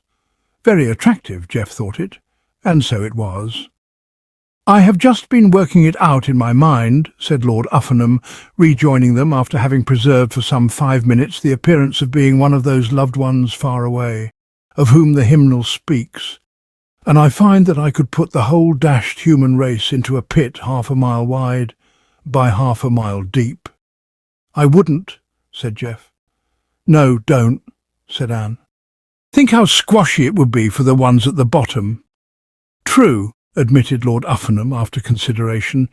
Yes, I see what you mean. Still, it's an interesting thought." He ceased, and Jeff, who had waited courteously for him to continue, realizing after a pause that nothing more was coming, and that this was apparently just another of the obiter dicta, which it was his lordship's custom to throw out from time to time in a take-it-or-leave-it spirit, like the lady in Dickens who used to speak of milestones on the Dover Road, turned to Anne again. "What are you keeping from me, Miss Benedict? What makes you think I'm keeping something from you? My trained instinct, I'm a detective. A very odd one." "Odd? You aren't at all my idea of a detective. I thought they were cold and sniffy, like solicitors." "I know what you mean," said Jeff. Association with Mr. Shoesmith had taught him a lot about the coldness and sniffiness of solicitors. "But in my case, you feel as if I could tell you things without you raising your eyebrows." "Good Lord, of course you can. I may put the tips of my fingers together, but I wouldn't dream of raising my eyebrows. Confide in me without a qualm. I knew there was something on your mind, something that would throw a light on this butler business. You have special knowledge, have you not, which will bring faithful old Cakebread out of the thing without a stain on his character. Let's have the inside story." "I wonder. Don't weaken." "Tell him," boomed Lord Uffernham, abruptly coming to life in that surprising way of his. "You came here to tell him, didn't you? You brought me along so that I could be present when you told him, didn't you? Well then, Lord Loverduck, what's the use of coming 30 miles to tell a fella something and then not telling him? But it makes you look such a chump, darling." "It does not make me look a chump at all. I acted from the first with the best and soundest motives, and this young fella is a broad-minded young fella who will recognise the fact." "Well, all right, you could help us a lot, of course," said Anne, turning to Jeff. "I mean, I suppose as a detective you're always looking for things, aren't you?" "Always. Clues, Maharaja's rubies, stolen treaties, anything that comes along." "And you would have special ways of finding anything?" "You'd be surprised. A sort of technique?" "Yes, technique. At present it all seems so hopeless. It's like hunting for a needle in a haystack." "What is—" "It's so difficult to know how to start telling you. Well, first of all, Cakebread isn't Cakebread." "Aha! Now we're getting somewhere. He's my uncle." Jeff blinked. "You said Cakebread is my uncle." "This uncle?" asked Jeff, indicating Lord Uffernham, who had once more become remote and was looking like a recently unveiled statue. "Yes. You see, we decided that the only thing to be done, if he was going to let the house, and he had to let the house to get some ready money, was for him to stay on, in case he suddenly remembered. And the only way he could stay on was by being the butler. It's quite simple, really." "Oh, quite. Remembered, did you say? Where he had hidden it? I see. Yes, that explains it all. Hidden what?" Anne Benedict gave a sudden laugh, so silvery, so musical, that it seemed to Jeff that his great passion, in the truest and deepest sense of the words, really dated from this moment. Ever since she had come in, shimmering across the threshold like the spirit of the June day, He had known, of course, in a sort of general way, that the strange emotion she awoke in him was love. But this laugh, hitherto she had merely smiled, seemed to underline the facts and clarify his outlook. There was all heaven in Anne Benedict's laugh.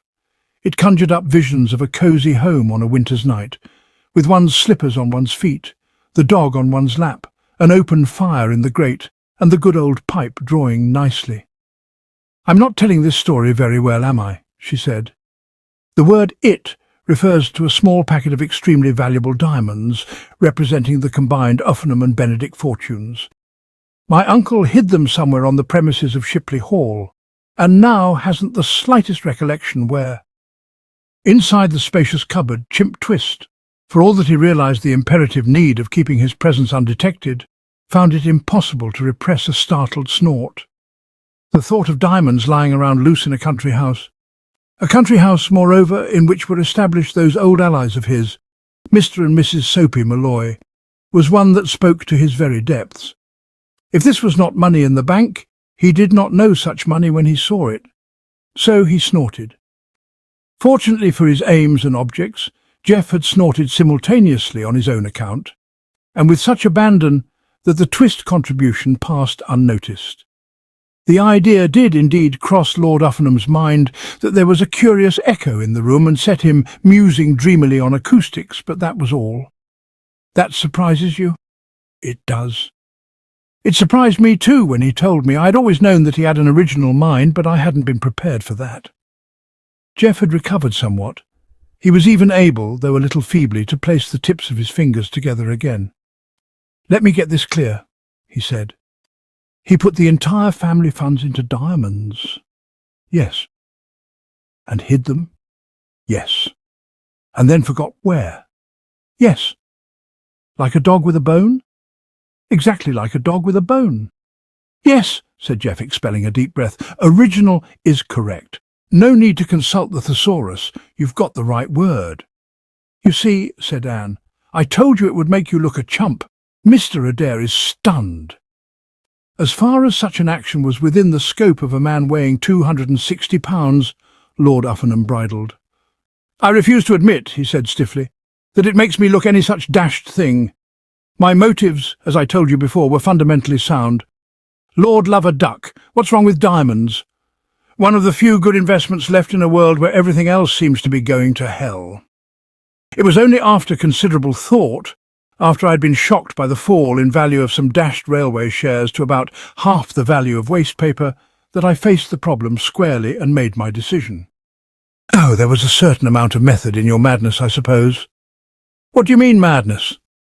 "There always is, bless him," proceeded Anne, addressing Jeff with the air of an indulgent parent discussing the eccentricities of a favourite child. "When he explains any of these weird doings of his, you find yourself nodding appreciatively and feeling that he has taken the only possible course." "Diamonds are always diamonds," said Jeff, for the defence. "Not if you can't find them. It's nice, of course, to be able to find them. Full many a gem of purest rays serene, the dark, unfathomed caves of ocean bear, and a lot of good they are to a hard-up old peer of the realm and his impoverished niece. This also applies to gems which may or may not be stuffed up the chimney in the second housemaid's bedroom." "I don't think they are there," said Lord Uffinham, having considered the suggestion. "They may be. True, you haven't the slightest notion where they are." "At the moment, no. I keep getting what seem to be encouraging gleams of light, but they haven't led anywhere." Jeff touched on a point which he felt would not have escaped the attention of Sheringham Adair. "Why didn't you put these diamonds in a safe deposit vault?" "I don't believe in safe deposit vaults." "Ask him why he didn't buy a safe of his own," said Anne. "Why didn't you buy a safe of your own?" inquired Jeff obediently. "I don't believe in safes." "Well, I don't," said Lord Uffinham stoutly.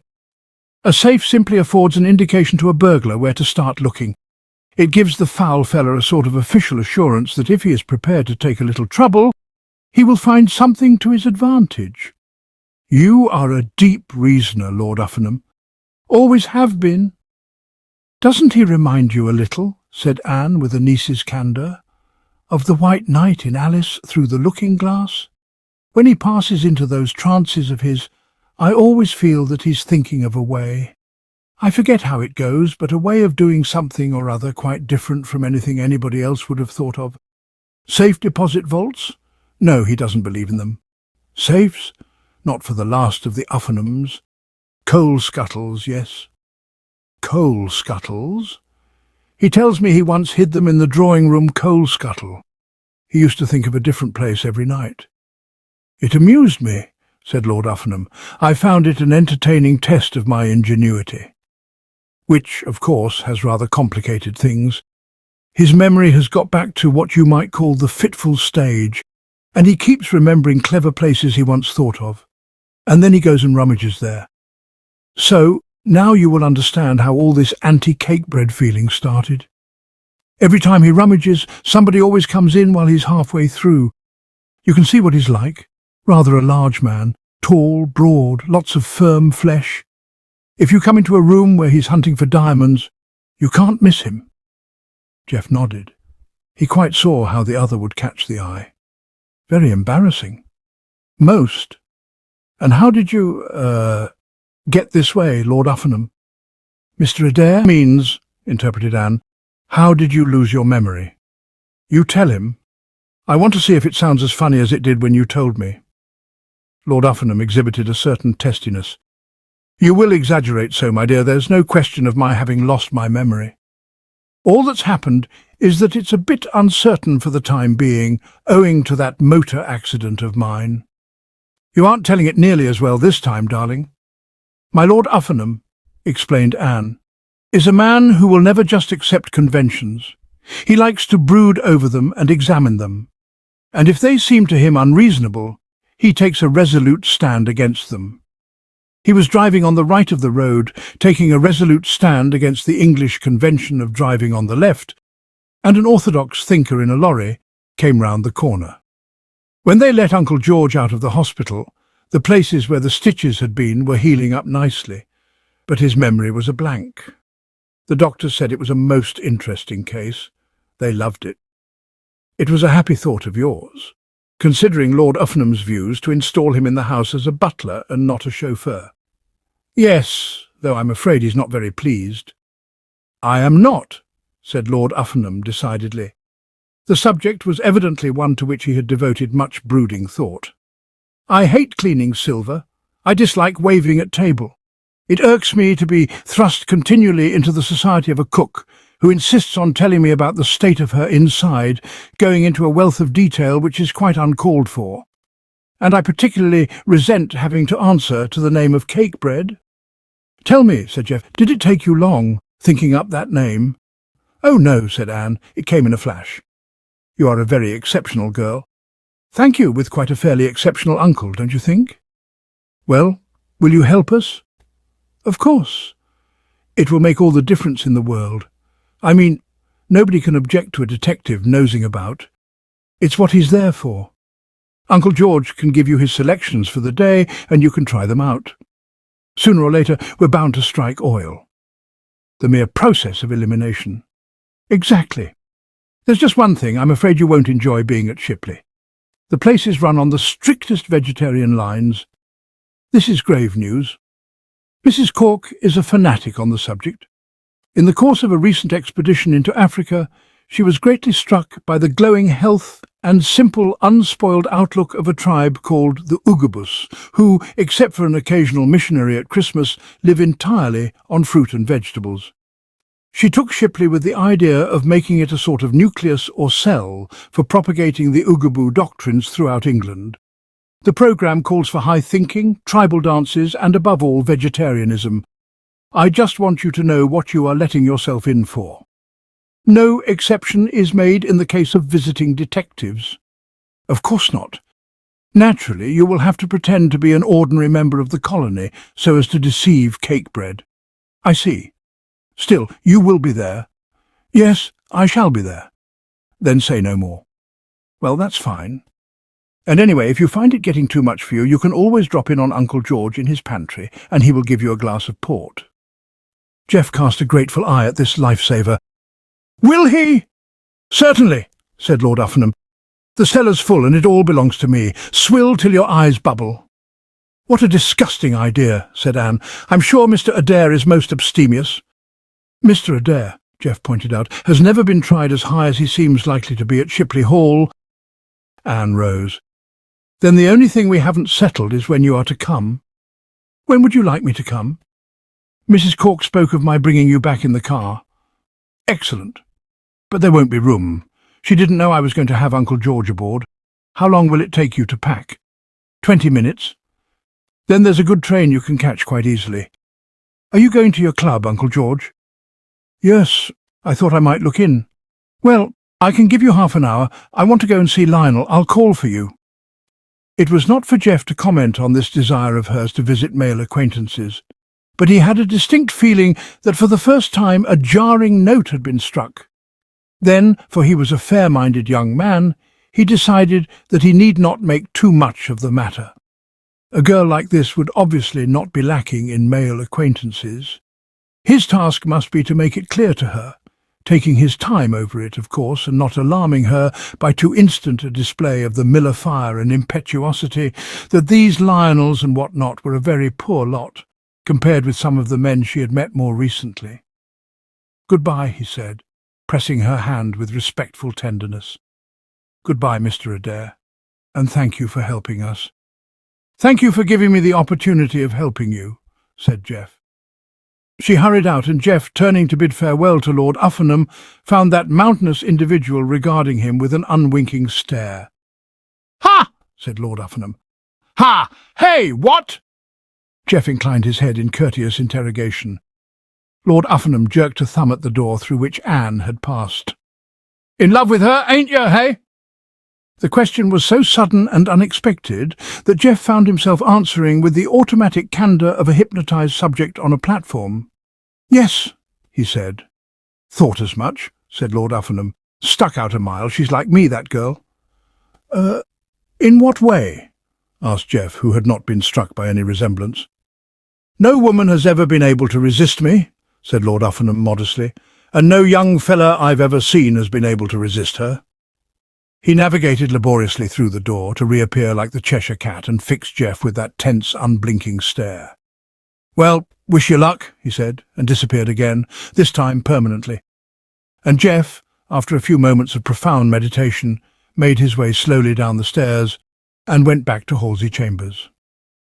Some minutes later, when it had become absolutely clear to him that he had the office to himself, Chimp Twist emerged from the cupboard, gave his moustache a thoughtful twirl, and sat down at the desk to smoke a cigarette. His brain was working briskly. Chapter 7.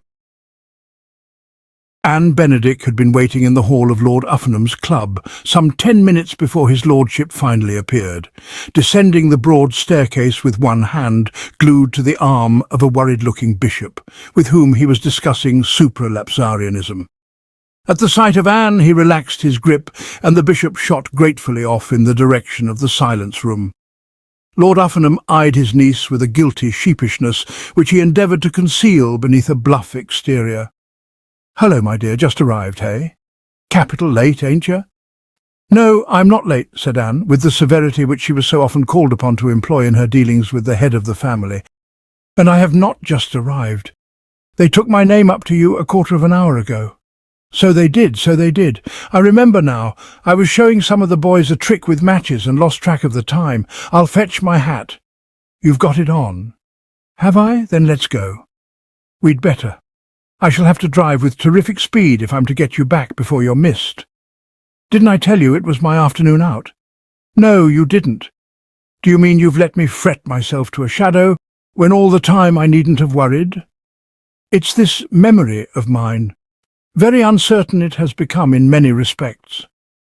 They made their way to where the two-seater stood, and Anne moved back to allow her companion to enter. There had been a time when, sharing a car with him, she would have taken her seat first, but a few experiences of having the vehicle play cup and ball with her under the impact of that enormous mass had taught her prudence. It was Lord Uffenham's practice, when he intended to sit, to hover poised for a moment, and then, relaxing limply, to come down with a bump, like an avalanche. Silence fell between them at the outset of the journey. Anne preferred not to talk in London traffic, and Lord Uffernham was thinking of all the good things he could have said to the bishop if he had not been so pressed for time. That rigid look came over his face and limbs, and until they had passed through the suburbs he was simply not to be numbered among those present, the impression he conveyed being that he could now be reached only by transatlantic telephone. "Well?" said Anne as they came into the smoother waters of the arterial road. She detached a hand from the wheel in order to prod her relative in the ribs and show him that he was expected to wake up and converse.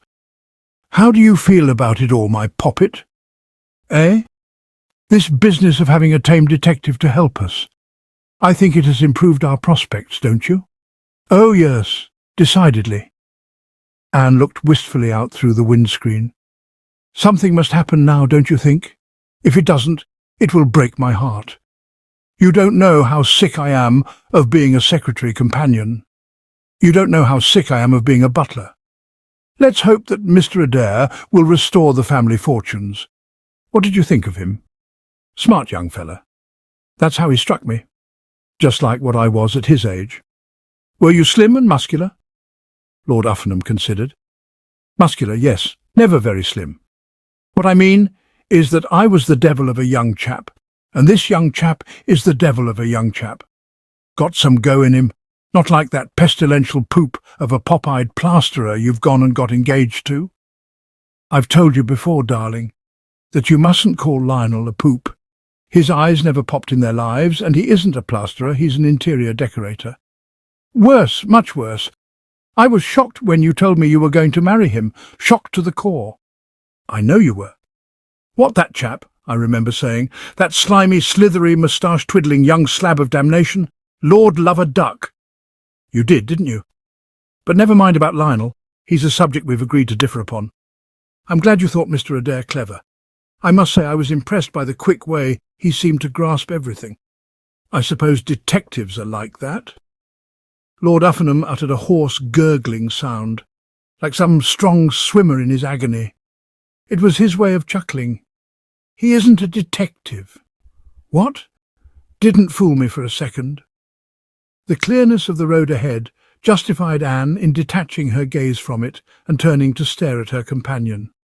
The sight of a sort of film beginning to fall over his eyes, indicating to her that he was about to go into another trance, she prodded him in the ribs again. "What do you mean?" "What I say. Do you think I don't know a private detective when I see one? I was brought up on them. When I was a young fellow starting out in life, they used to follow me about in droves. Private detectives are shocking bounders. You can tell 'em a mile off. This young chap was just some young chap that happened to be in the office. What did you say when you went in?" "I said, 'Mr. Adair?'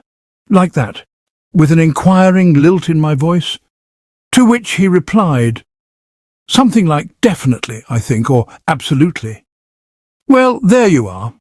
A real Private Rosa would have said, 'At your service, madam,' or some greasy remark of that kind, rubbing his grubby hands together and smirking like a waiter. Did this chap smirk?" "No, he just stared." "Exactly. And why? Because you had bowled him over. You always do bowl these young fellas over. It's a gift you inherit from my side of the family. I've always bowled women over. It was my great trouble in the old days. I'd start out meaning to be merely ordinarily civil, and before I knew where I was, another home wrecked. That's why I used to be followed about by private detectives." "I wish your memory was as good about diamonds as it is about your horrible juvenile excesses, my angel." "So do I. No pleasure to me to remember juvenile excesses," said Lord Uffernham virtuously. Anne's gaze had returned to the road. Her eyes were thoughtful, and she pressed a tooth against her lower lip. She was reviewing the facts in the light of this new evidence, and as Lord Uffernham had allowed his mind to float off and engage itself with the problem of why birds sit in rows on telegraph wires, when these must be uncomfortable for the feet and there are plenty of trees handy, the silence lasted till they were approaching their destination. "But it seems so mad," said Anne at length. "Eh? Mr. Adair. What about him? I say he must be mad. Why? To masquerade like this? Nothing mad about it at all. Dashed sensible thing to do, considering the way he feels. Isn't it natural for him to want to be at your side when he's fallen head over ears in love with you? In love with me? Certainly. I told you you had bowled him over, didn't I? He fell in love with you at first sight. Don't drivel, darling. I'm not drivelling. He couldn't have fallen in love at first sight. Why not? People don't. Don't they, by Jove? I'd like to put all the women I've fallen in love with at first sight, end to end. Well, you mustn't. I'm sure you're mistaken. Had it from his own lips. What? Certainly. After you had left, I looked him in the eye and said, "Are you in love with her, hey?" Anne gasped. You didn't. I did. But why? I wanted to have my suspicions confirmed by a reliable source. Nothing like going to the fountainhead when you need information. And what did he say?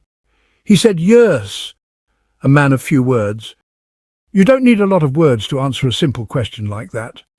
Love her, don't you, hey? I said, and he said, yes. So there you are. I'd grab him if I were you. Splendid young fella.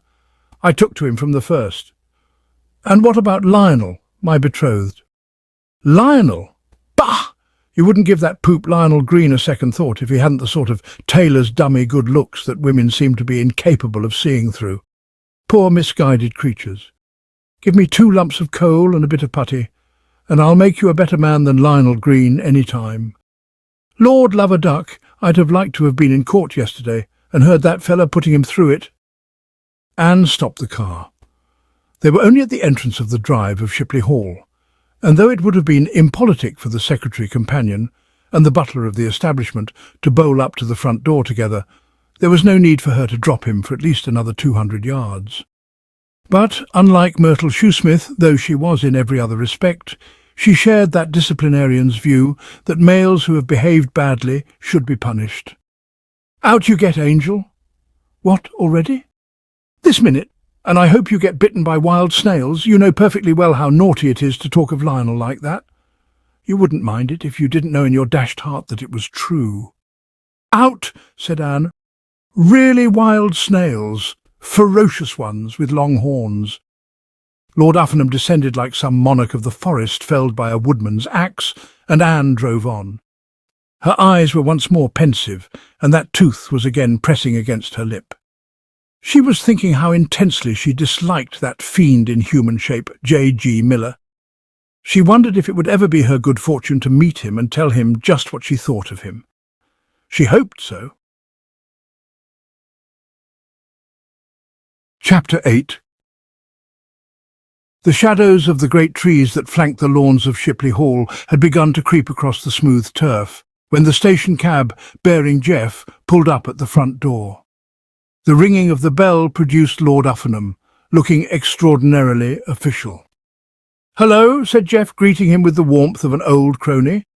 "So you got back all right? Listen, give me 10 minutes to fraternise with the black man's burden, and we'll go into the matter of that glass of port you spoke of." "Sir?" The frigid monosyllable and the blank and unrecognising stare which accompanied it told Jeff that he was in the presence of an artist. Lord Uffenham, when buttling, evidently permitted no echoes from a sociable past to interfere with his conception of his role. When, in the public eye, he was cake-bread, the whole cake-bread and nothing but cake-bread. Jeff modified the exuberance of his demeanour, infusing into it something of the other's formality. "Is Mrs. Cork at home?" "Yes, sir. What name shall I say?" "Mr. Adair." "If you will step this way, sir."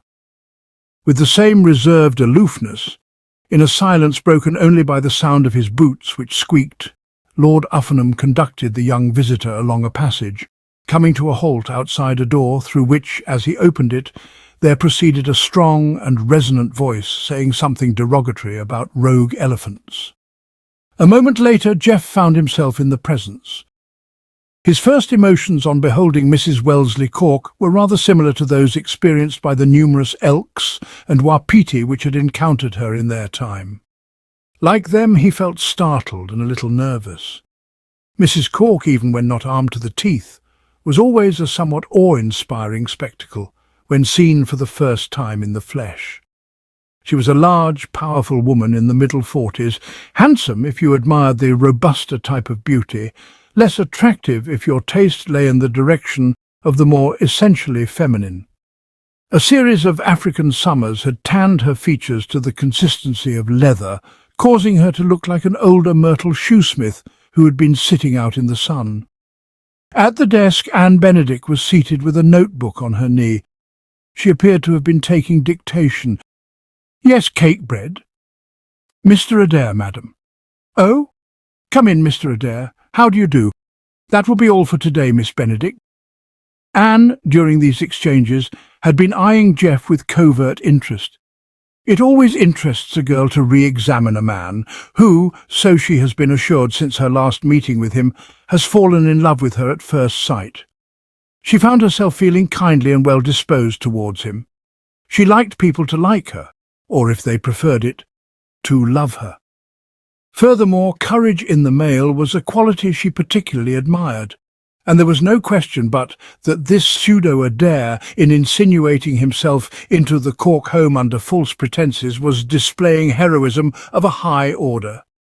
Most of the young men of her acquaintance, given the choice between indulging in practical pleasantries at Mrs. Wellesley Cork's expense and stirring up a nest of hornets with a short stick, would have chosen the hornets without hesitation. Less rigid than her uncle in her views on unbending to old acquaintances, she smiled dazzlingly at him as she passed from the room, causing him to feel greatly strengthened. After a smile like that, he was able to regard Mrs. Cork as a mere bagatelle, to be taken in his stride. That dynamic woman was subjecting him to a keen scrutiny. "Sit down, Mr. Adair. You are very young," she said, finding a flaw in his make-up in the first minute. "I had not expected that you would be so young." Jeff apologized for being young, considered saying that his father had been the same at his age, thought better of it. Something about his hostess told him that she might not appreciate buzzing. "Still, you have had plenty of experience?" "Oh, lots." "Good. I suppose Miss Benedict explained my reasons for wanting you here?" "Fully. That was Cakebread who showed you in." "So I deduced. Keep an eye on him." "I will. The man's either a lunatic or a thief, and I want to know which when I make the strong protest to Lord Uffernham, which I intend to make. The idea of putting a clause like that in the lease... unusual. I cannot understand why Miss Benedict did not draw my attention to it. By the way, what was your impression of Miss Benedict?" The theme was one on which Jeff could have become lyrical. Rightly divining, however, that his companion would not desire any poetic rhapsodies, he confined himself to the reply that Anne, in his opinion, had seemed very charming. "The way she wiggles the tip of her nose," he said, allowing himself a moment's license. "Most attractive." Mrs. Cork looked a little blank. "I have never seen her wiggle the tip of her nose." "I suppose a detective observes these things." Mrs. Cork remained for some moments in thought. She seemed to be musing on the mobility of Anne's nose. Then, catching the eye of the antelope on the wall and appearing to read into its glassy stare a suggestion of rebuke, she returned to business. "I'm not easy in my mind about Miss Benedict." "You mean about Cakebread," said Jeff, genially correcting the slight slip. "I do not mean about Cakebread," replied Mrs. Cork with petulance. "I said Miss Benedict, and I meant Miss Benedict. When Mrs. Malloy suggested bringing a detective to Shipley Hall, I welcomed the idea principally because it would enable me to find out a good deal about Miss Benedict, which I would very much like to know. Your principal duty while you are here will be to watch her. I don't trust her. I think she's sly."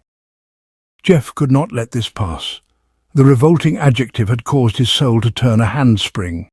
He had no objection to Mrs. Cork smirching Lord Uffernham with her foul innuendos, but when it came to Anne, it was time to pull her up sharply. "Sly? What do you mean, sly?" "She's nothing of the sort," he said warmly. "She has a beautiful nature, as frank and open as a... well, you know the sort of thing." Mrs. Cork began to dislike this young man. She preferred those about her to be yes-men in the fine old Hollywood tradition. There came into her eyes a hard, steely look, which any of her native bearers and a variety of half-caste traders through the dark continent would have recognized. It was the look which had caused her to be known in native bearer and half-caste trader circles as Mgobo Mngumbi. which may be loosely translated as she on whom it is unsafe to try any umpus bumpus. "You appear to have made up your mind about her on very slight acquaintance," she said frostily. "The primary asset of the detective is the ability to read character at a glance." "Very possibly. But I happen to have had the opportunity of observing her in my nephew's society, and I believe she is trying to entangle him." The monstrous word affected Jeff like a braid-awl through the seat of his trousers. He sat up sharply. Sly had been bad enough, verging closely on the frozen limit. Entangle reached this limit, if it did not actually pass it. "My ability to read character at a glance tells me that you are entirely wrong. Will you stop talking about your ability to read character at a glance? I am not employing you to contradict me." Jeff's immediate impulse was to thunder that she was not employing him at all, and to rise and turn on his heel and stalk from the room. Only the reflection that this would interfere a good deal with his project of seeing plenty of Anne in the near future restrained him. "What has given you the idea that there is anything between Miss Benedict and your nephew?" he asked, more pacifically. "The way she looks at him. And I was telling Mr. Trumper only this afternoon that her behaviour when she was reading me the newspaper report of my nephew's examination in court was most suspicious."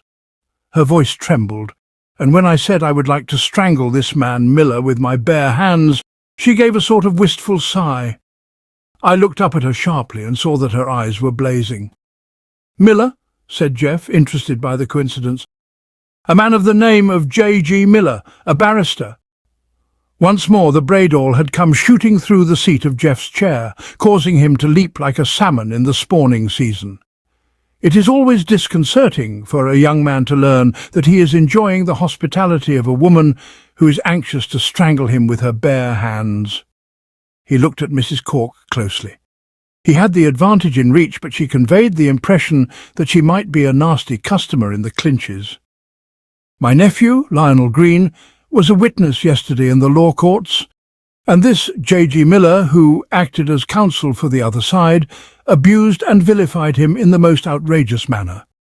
And as I say, it appeared to affect Miss Benedict, as she read about it, with an indignation which struck me as quite uncalled for. Mr. Trumper says it was just natural good feeling." "Stuff! The girl's in love with Lionel. At least, I strongly suspect so. What you are to do while he is down here, he arrives this evening, is watch them and make sure. I don't want to lose her if I can help it. She is an excellent secretary, I grant her that. But if I find out that my suspicions are correct, she goes immediately." It was fortunate for Jeff that the speech which has just been recorded was on the long side, for it gave him time to reassemble his faculties, which had been disordered as if by the touching off beneath him of a bomb. The discovery that he had strayed into the home of Stinker Green's aunt was in itself a disturbing one. Even more disturbing was the news that Stinker Green in person was expected to arrive here this very evening. That really did call for careful, constructive thought. Unless restrained, and how he was to be restrained was not immediately obvious, this Green, who had presumably been burning briskly with resentment since their last meeting, would undoubtedly denounce him in the first 5 minutes, or more probably, in the first 5 seconds. After which, even if he escaped strangulation at the hands of Mrs. Cork, which years of healthy exercise on shikari had rendered peculiarly capable of strangling anything, from a hippopotamus downwards, it would be goodbye to Shipley Hall for Sheringham Adair. "And while on the subject of Lionel," proceeded Mrs. Cork, "there is another thing. I don't know if Miss Benedict told you, but here at Shipley Hall we are a little colony who have pledged ourselves to discipline the body." She paused.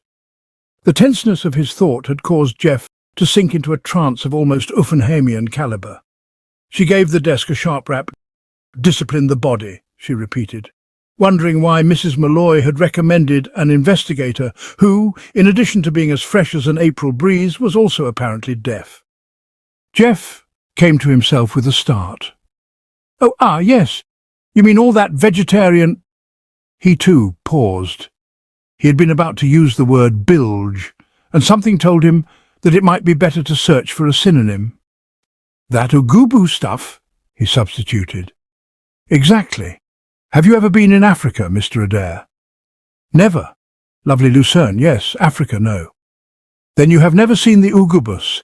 They are the most splendid physical specimens in existence, with the hearts of little children. This is entirely due to their vegetable diet and the rhythmic dances they dance. I am hoping eventually to spread this Ugubu cult through England, and everything, of course, depends on the earnestness and enthusiasm of our little band. I'm sorry to say that not all the members of it are as wholehearted as one could wish. Only this morning I found one of them eating steak and kidney pie in the potting shed. Jeff seemed stunned. Steak and kidney pie? Yes. Hot or cold? Cold. In the potting shed? Yes. My God. And I strongly suspect Lionel of going off to the local inn and obtaining surreptitious supplies of meat while he is at the hall. And I won't have it. I have warned the innkeeper that he is under observation and reminded him that his application for the renewal of his licence will be coming up shortly before the local bench of which I am a member, and I fancy I have frightened him sufficiently. But I want you to watch Lionel and see that he finds no other source of supply.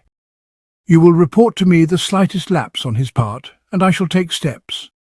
I may tell you that my nephew is entirely dependent on me, so I am in a position to apply pressure. I can rely on you?" Jeff inclined his head. "Implicitly. You were inquiring of me just now, Mrs. Cork, if I had ever seen an Ugubu. I now ask you in my turn if you have ever seen a one-armed paper-hanger with the hives. I don't understand you. I merely wish to assure you that that is what I shall be as busy as. Watch cake bread, you say. Watch Miss Benedict, you add. Watch my nephew, you conclude. I will do so. I will watch them all.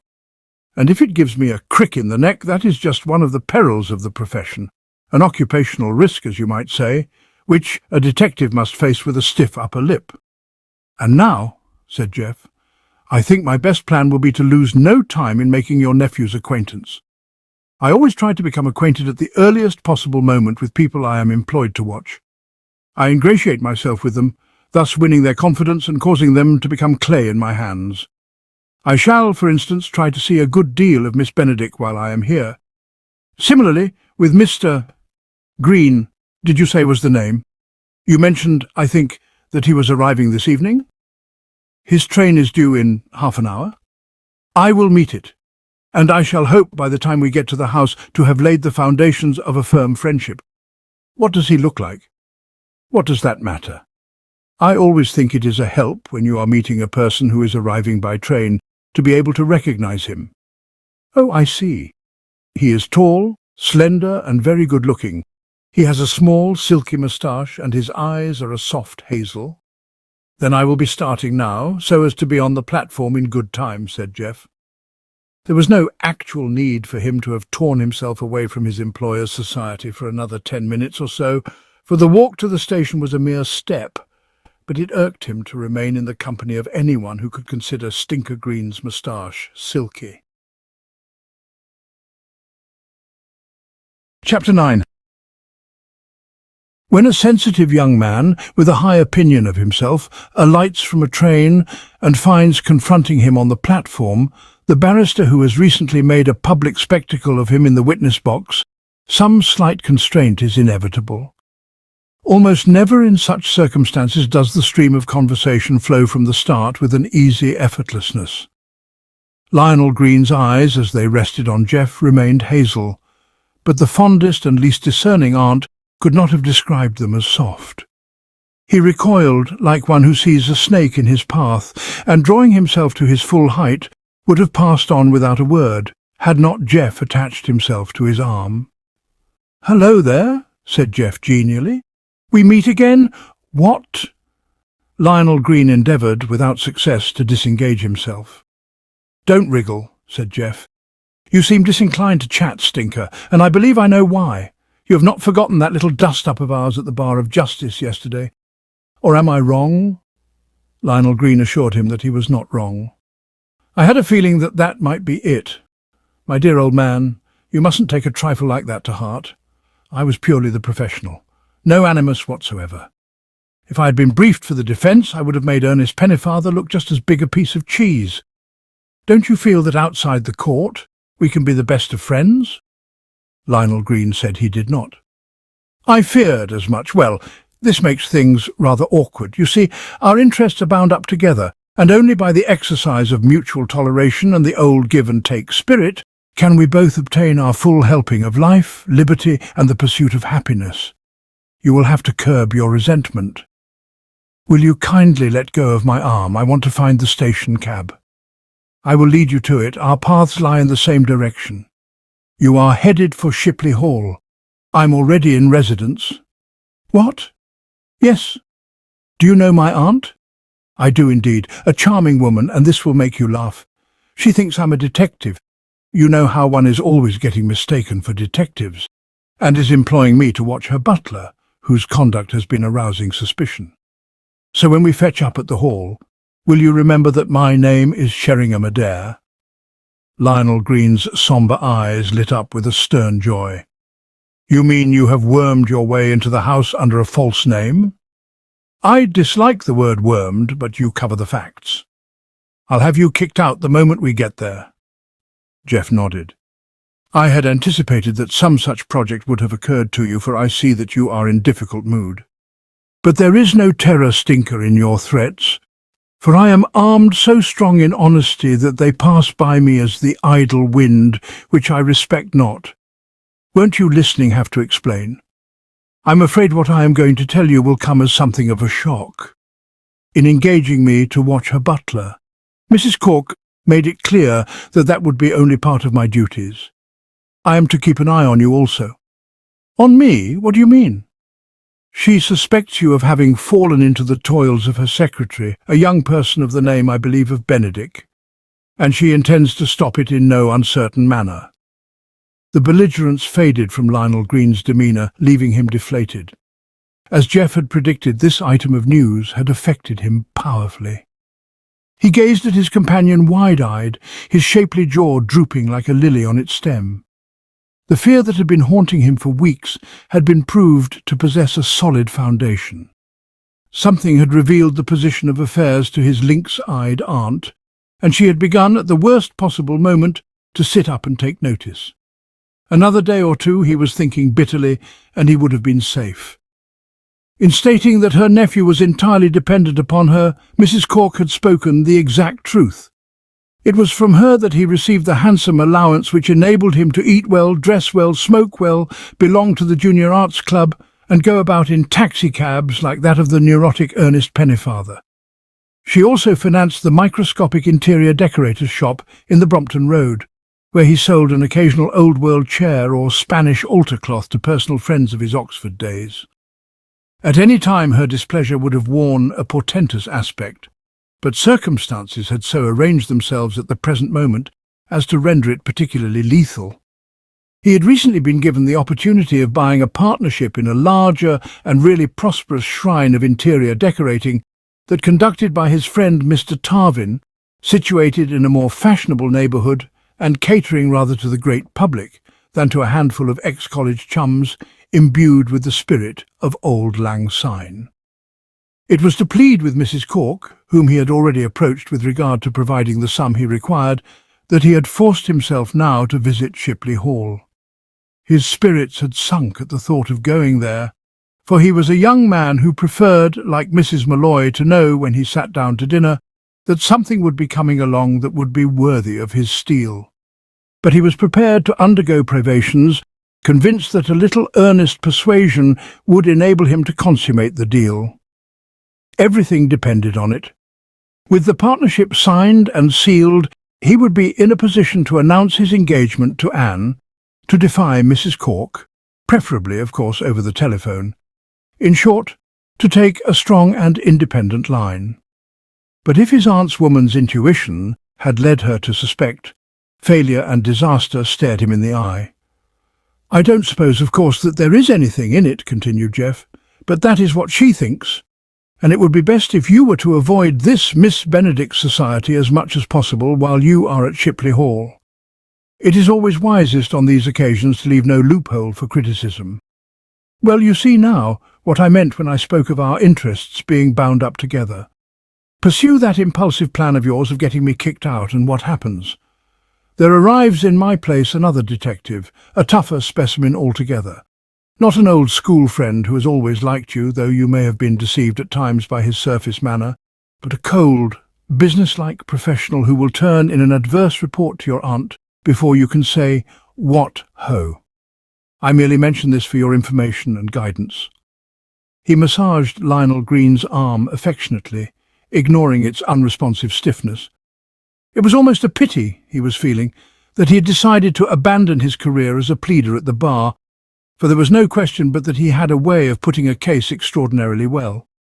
Still, what the bar lost, literature gained. You had to look at these things from every angle. "And another point, Stinker," he proceeded as they stepped into the station cab.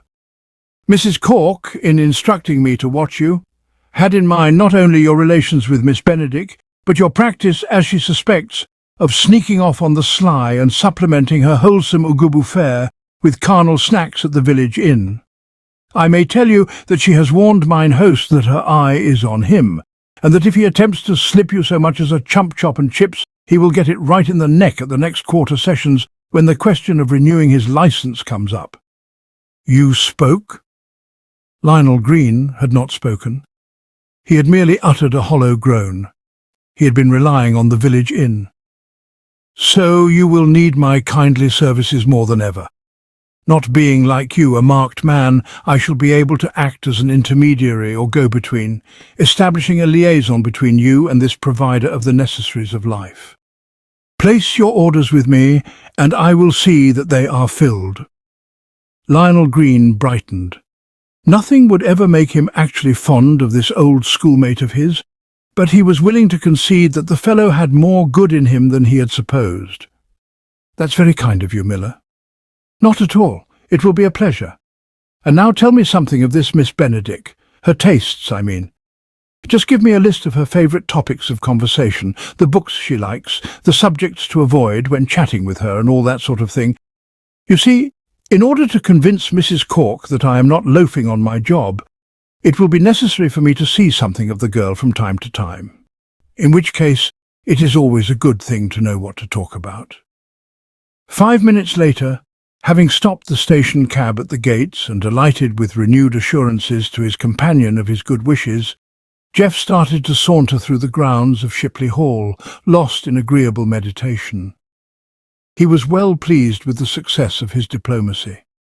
He had eliminated Lionel Green as a menace, and he had acquired a sound working knowledge of Anne Benedict's tastes and preferences, which could scarcely fail to come in handy. He knew nothing of the real Sheringham Adair, apart from the fact that he had a waxed moustache and an uncanny knack of dissolving into thin air, but he doubted if even that trained expert could have handled a situation better. It was now the gloaming of the June day, and the air was full of soothing sounds and scents. Birds chirped drowsily in the bushes. Insects droned as they passed on their way to supper and bed. The grass was fragrant under the failing dew.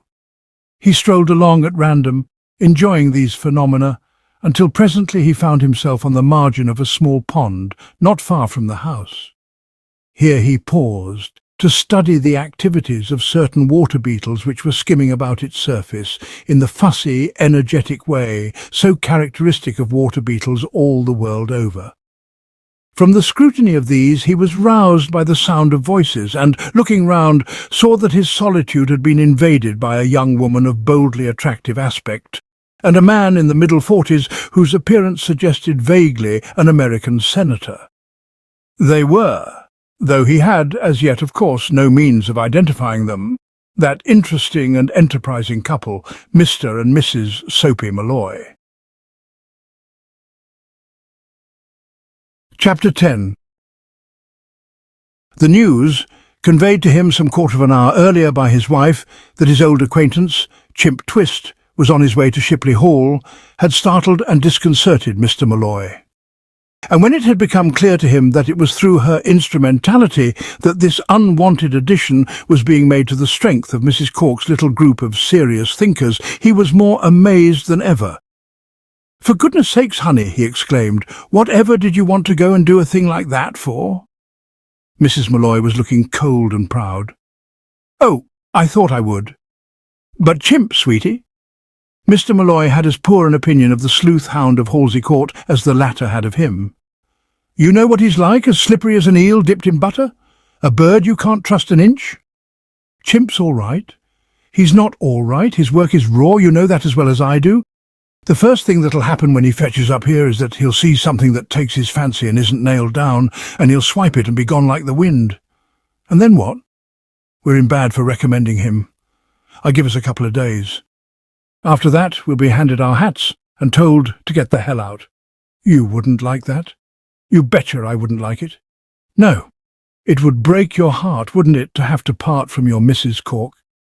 "What do you mean, Petty? You're acting strange."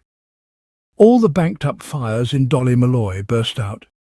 "So you don't know what I mean? That's a laugh. You think I haven't been hep to your goings-on, do you? Well, I have. Who roamed with her in rose gardens, having blooms stuck in his buttonhole?"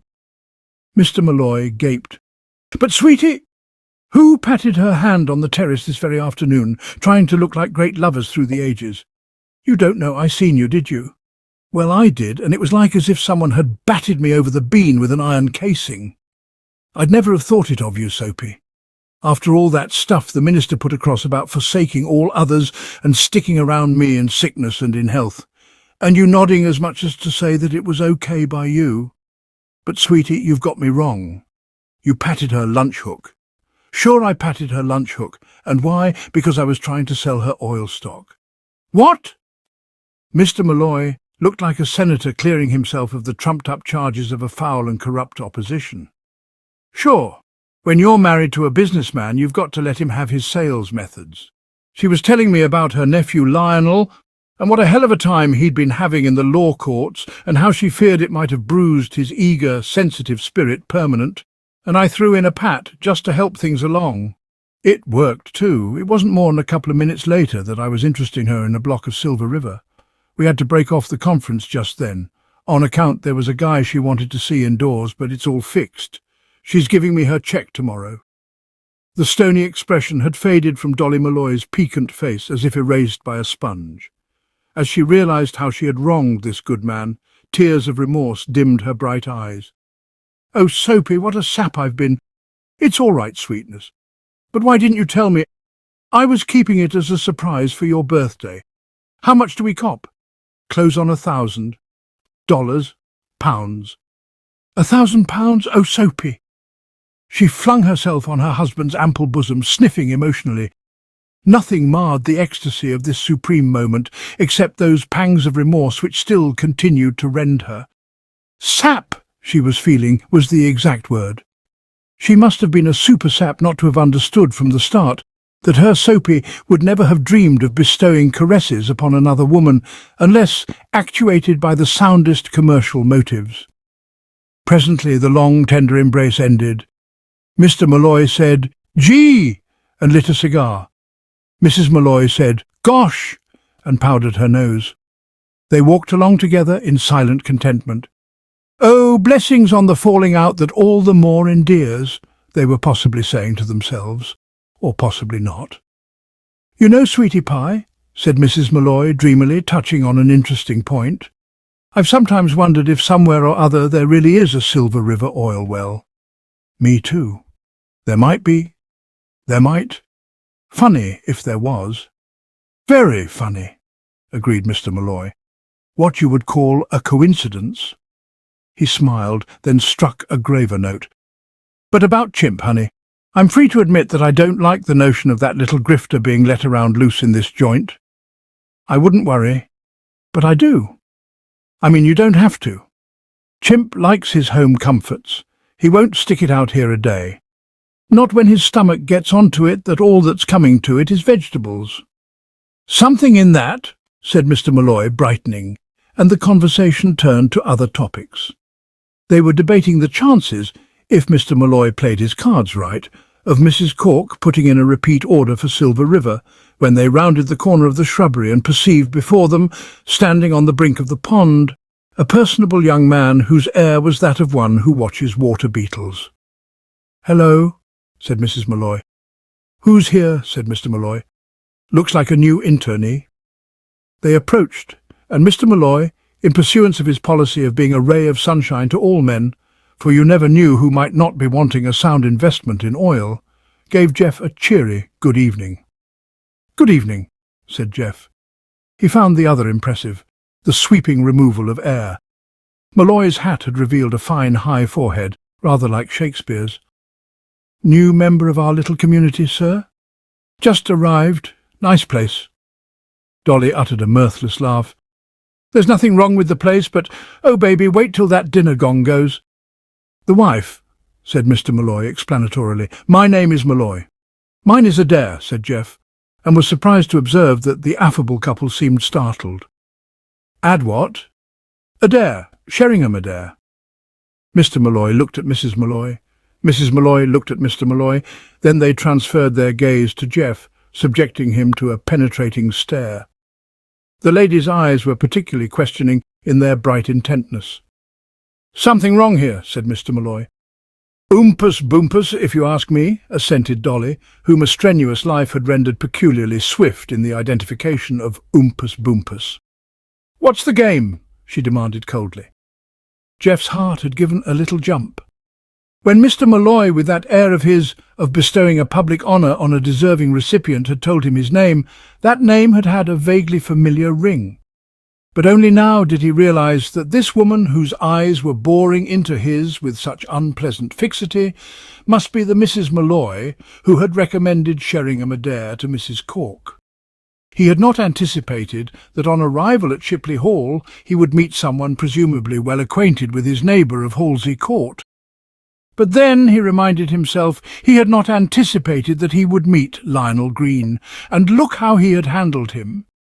He braced himself to handle with equal smoothness this new menace.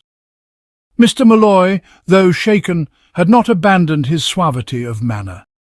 He agreed with his wife that something was toward that had all the appearance of oompus boompus, but he was prepared to listen to explanations. "What Mrs. Malloy means," he said, "is that we were expecting a friend of ours named Sheringham Adair around these parts tonight." "The private investigator," said Dolly. "And you're not him. You're dead right, he's not him." Jeff smiled. He had suddenly perceived that this was going to be absurdly easy. How very amusing. "I haven't started laughing yet," said Dolly austerely. "I don't wonder you're surprised. How long is it since you saw your friend?" "I was talking to him this morning." "And he didn't tell you he had sold the business?" "Sold the business?" "Lock, stock and barrel, with all the goodwill and everything. I took over this afternoon. Of course, one naturally assumes the trade name." Mrs. Malloy looked at Mr. Malloy. "Chimp Twist never said a word to me about selling out." "He didn't?" "No, sir. Not a syllable." "You have found Mr. Twist a secretive man?" said Jeff, interested. "I noticed the same thing, a valuable quality, no doubt." Dolly was still unconvinced. "You don't look like a detective." "Surely," said Jeff, throwing in a dear lady for good measure. "That is just how a detective ought to look, in order to lull suspicion in suspects. Hello," he went on, looking at his watch. "It's later than I thought. I suppose one ought to be going in and dressing. Goodbye, Mrs. Malloy. Goodbye, Mr. Malloy. For the present, of course. In the not-distant future, I hope that we shall see much of one another." He disappeared with long strides, trusting that he had not been abrupt, but convinced that he had chosen a very suitable moment for breaking off the conversation, and Mrs. Malloy turned to her husband. "How about it, Soapy? Maybe it's on the up and up.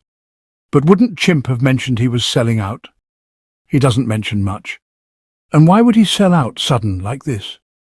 Maybe he had to skip quick. He often does have to skip quick, the dish-faced little weasel. That's true." They fell into a thoughtful silence, which remained unbroken till they had passed through the front door. Chapter 11. A helpful housemaid directed Jeff to the room which had been allotted to him, and he had finished dressing and was relaxing over a cigarette, when the door was pushed open as by some irresistible force, and a vast body of familiar aspect appeared on the threshold. From the kindly smile on the slab-like face that topped it, Geoff saw at once that he was now in the presence of George, Viscount Uffingham, not of cake-bread. There was about the visitor none of that cold aloofness which had prevented a fusion of soul at their last meeting. "Hiya," said the mountainous peer affably. "Just came to see if they made you comfortable. Everything all right?" Geoff replied that everything was splendid. "Capital," said Lord Uffingham. "Capital." He spoke absently, for while he had not actually fallen into a trance, he had ceased to allow his attention to be riveted on what his young friend was saying. He was pottering about the room like a ruminative elephant, examining its contents with an abstracted eye. He picked up Geoff's pyjamas and inspected them solemnly. There was a book on the table by the bed. He picked that up and turned its pages for a moment. He also picked up and dropped into the fender a small china ornament which had been standing on the mantelpiece. The sharp, splintering sound caused by the descent of this objet d'art seemed to rouse him from his reverie. Returning to the centre of things and lowering himself into a chair, he reached out a massive finger and gave Geoff a nasty blow on the knee with it. His face was benign and fatherly. In the way in which he regarded the younger man, there was genuine affection, as well as something suggestive of a stuffed owl in a taxidermist's window. "I've been wanting a chat with you, young fella," he said. Geoff replied courteously that he, too, had been counting the moments. "Remember what we were talking about in that office?" It seemed to Geoff that the other, if he was expecting him to have forgotten this already, must be crediting him with a memory as uncertain as his own. He said with a touch of surprise, "The diamonds, do you mean?" "Lord love a duck, no, not the diamonds.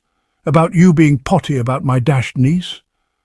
Geoff would have preferred him not to allude to the divinest of her sex as his dashed niece, but he abstained from rebuke. Policy dictated a friendly and respectful attitude towards this old codger. "Oh, yes. Still love her, hey?" Geoff assured him that the passage of 2.5 hours had made no difference in his fervour, except perhaps to deepen it, and Lord Uffingham seemed relieved. "That's good, because I told her you did, and if you had changed your mind it might have made me look a silly ass." Although a young man not ill-equipped with sang-froid, Geoff found it impossible to restrain a start. "You told her I loved her?" "Yes." "I see. How did she appear to take it?" "Looked a bit thoughtful, it seemed to me." "I see. Gave me the impression she was turning the thing over in her mind." "I see. What's the matter? You sound stuffy." "Oh, no.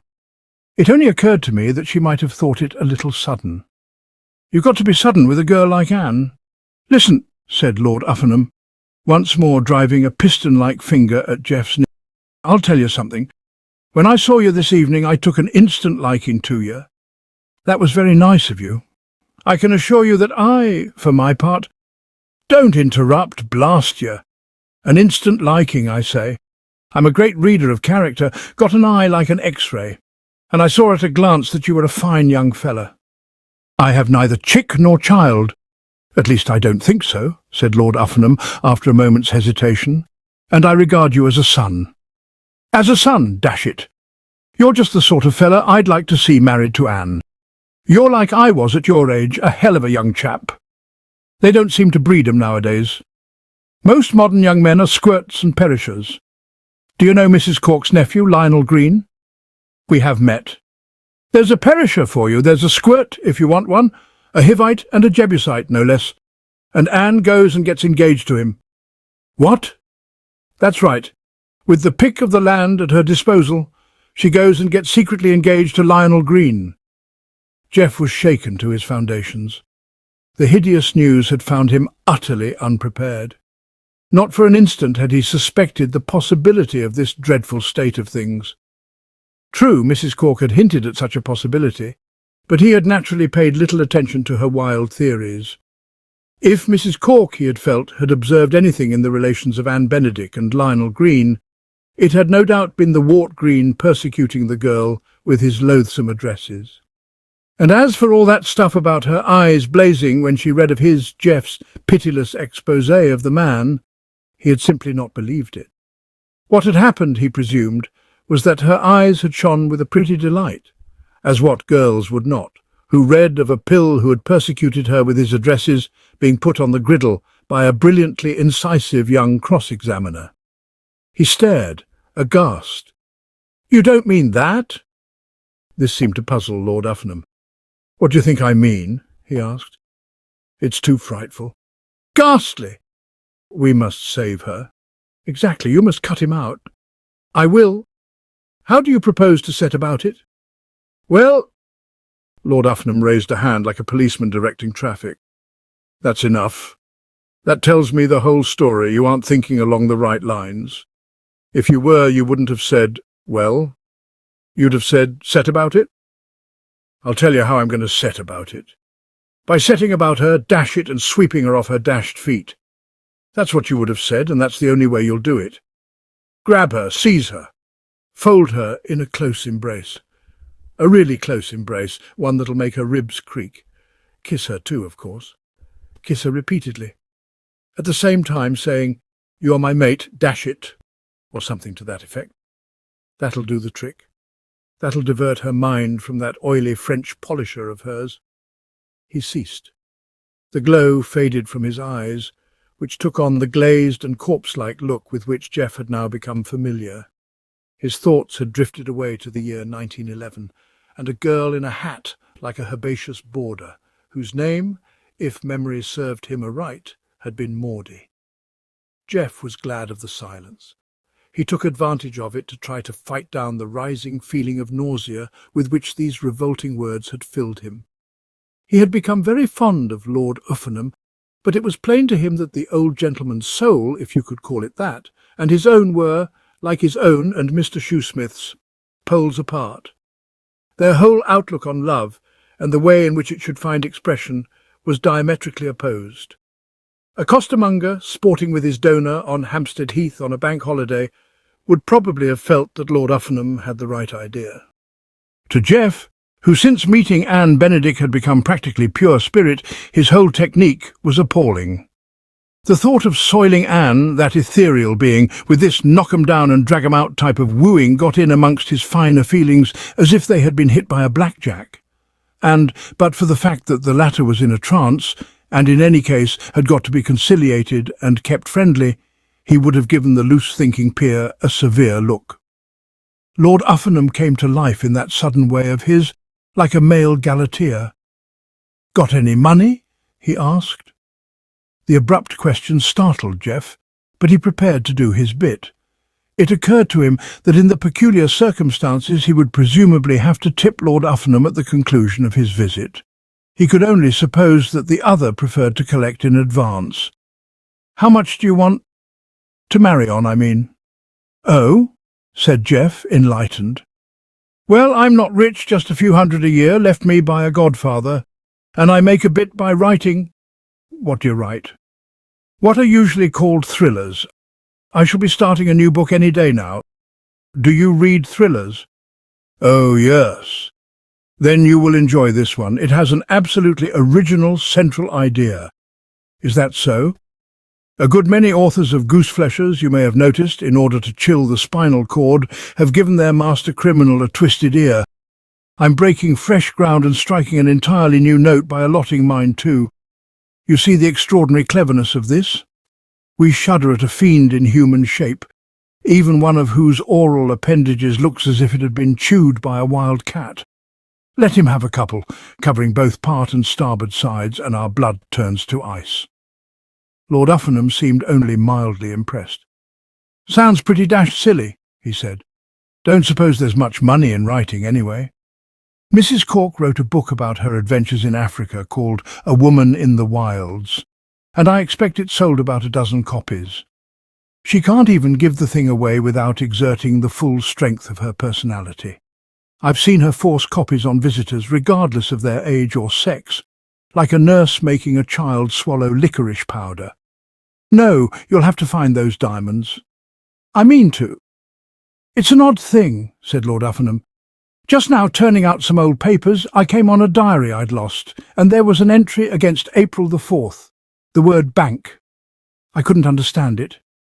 That was the way I sometimes used to jot down a reminder of where I'd put those dashed diamonds when I happened to think of a particularly out-of-the-way place. There was another entry, for instance, which said Rover. That was when I hid 'em at the bottom of the dog's bag of biscuits. But what the devil bank can have signified, I can't tell you. I would never have dreamed of putting the things in any bank. I don't believe in banks except for keeping a little small change in.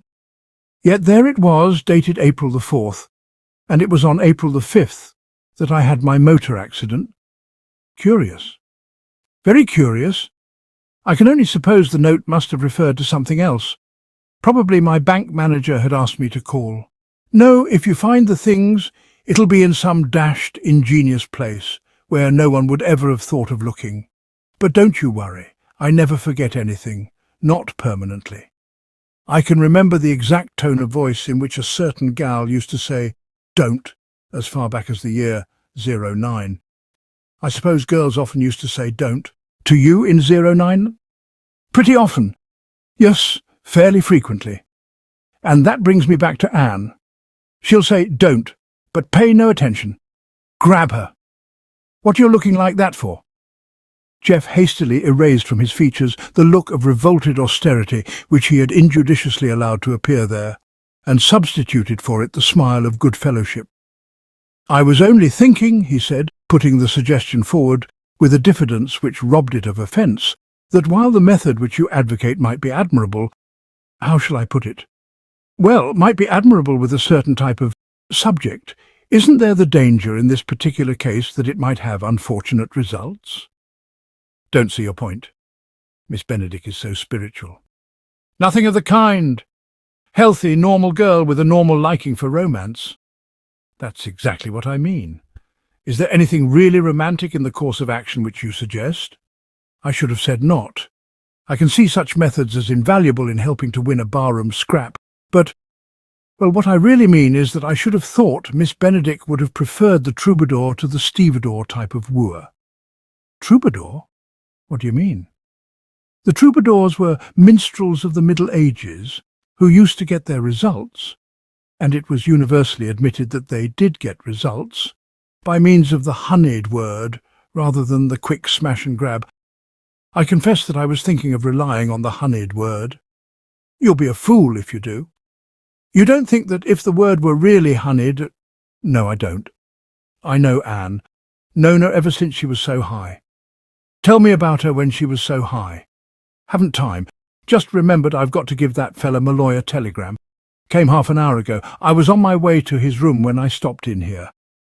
Well, you be thinking over what I've said. I'm an older man than you, an older, wiser man, and I know a thing or two. Troubadours indeed, of all the dashed nonsense. And with these withering words, Lord Uffernham heaved himself to his feet and plodded ponderously from the room. He left behind him a young man unconvinced and still more than a little revolted. Despite his proficiency as a buzzer, Jeff was at heart modest and diffident. He was inclined to idealize the other sex. Anne, in particular, filled him with a deep and worshipping humility. This would not prevent him, should he find himself alone with her, talking easily and well. The love behind the humility would indeed stimulate him to new heights of eloquence, but it acted as a definite bar to any idea of behaving towards her with the physical abandon of a greyhound pouncing on an electric hare. He lit another cigarette, and fell to musing on the apparently willful eccentricity which had led a girl like her to plight her troth to so outstanding a human gumboil as Lionel Green. Lord Uffernham, meanwhile, had presented himself at the door of the Malloy apartment, had delivered the belated telegram and departed. Soapy opened it and uttered an exclamation. "From Chimp," he said, his eyes widening. "Wants to see me tomorrow. Reply paid. And the address he gives is Halsey Buildings, Halsey Court, Mayfair." He passed the communication to his wife, and she too read it with widening eyes. "Then he's still there? Still there? He hasn't sold out?" "No." "I knew all along," said Mrs. Malloy, her teeth coming together with a little click, "that it was Oompus Boompus." Chapter 12. The fine weather was still holding up on the following morning, but no ray of sunshine penetrated into the murky interior of Halsey Court when Mr. and Mrs. Malloy entered it. It looked dingier than ever, and the number of people cooking cabbage in the immediate neighbourhood seemed to have increased. In Chimp Twist's manner, as he received his visitors, there was an impressiveness befitting the sensational nature of the tale he was about to tell. "Sit down, Dolly. Park the carcass, Soapy. So you both came along? I was only expecting Soapy." Mr. Malloy's fine face expressed surprise, and Dolly interpreted.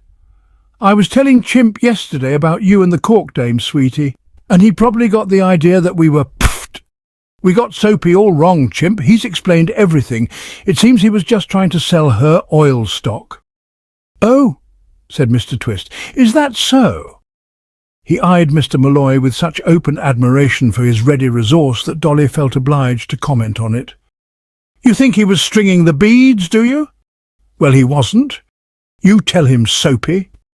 "I sold the Corco a block of Silver River yesterday afternoon," said Mr. Malloy proudly. "She's giving me her cheque today." "For £1,000. "For £1,000, said Mr. Malloy, rolling the words round his tongue. Chimp Twist winced. The thought of somebody else, especially somebody he disliked as much as he did Soapy Malloy, securing such a sum affected him like an aching tooth. Only the reflection that he had something on the fire which would make £1,000 look like chicken feed enabled him to regain his composure. "Well," he said, dismissing the other's petty triumphs with a wave of the hand and coming to the thing that really mattered, "I guess you two got kind of a surprise yesterday." "You mean the guy with the hay-coloured hair?"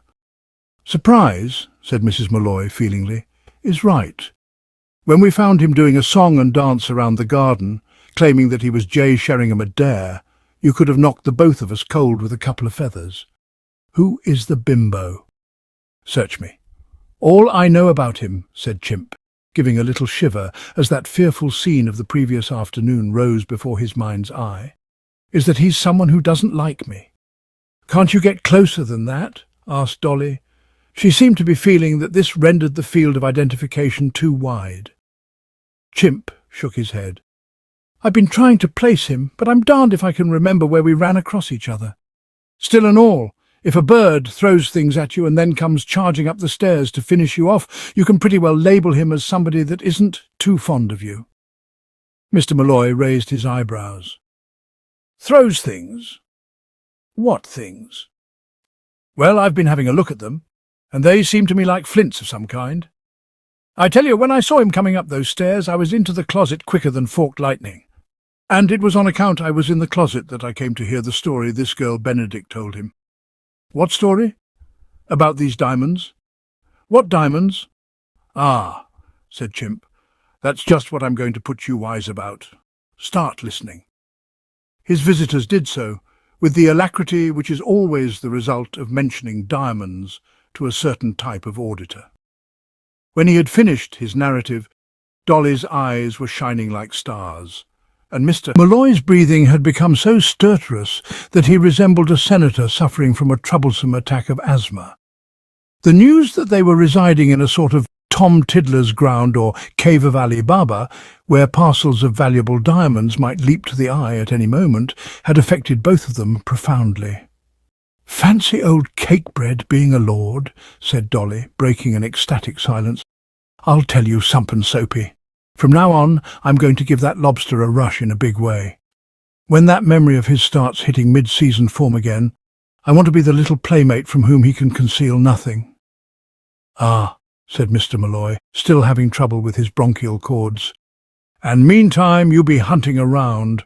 "I will. The stuff must be somewheres." "Sure, it must be somewheres. And maybe you'll find it. You betcha it won't be for want of trying. Diamonds are my dish. I've nothing against them myself." "And now," said Mr. Malloy, his old easy-breathing self once more, "about terms."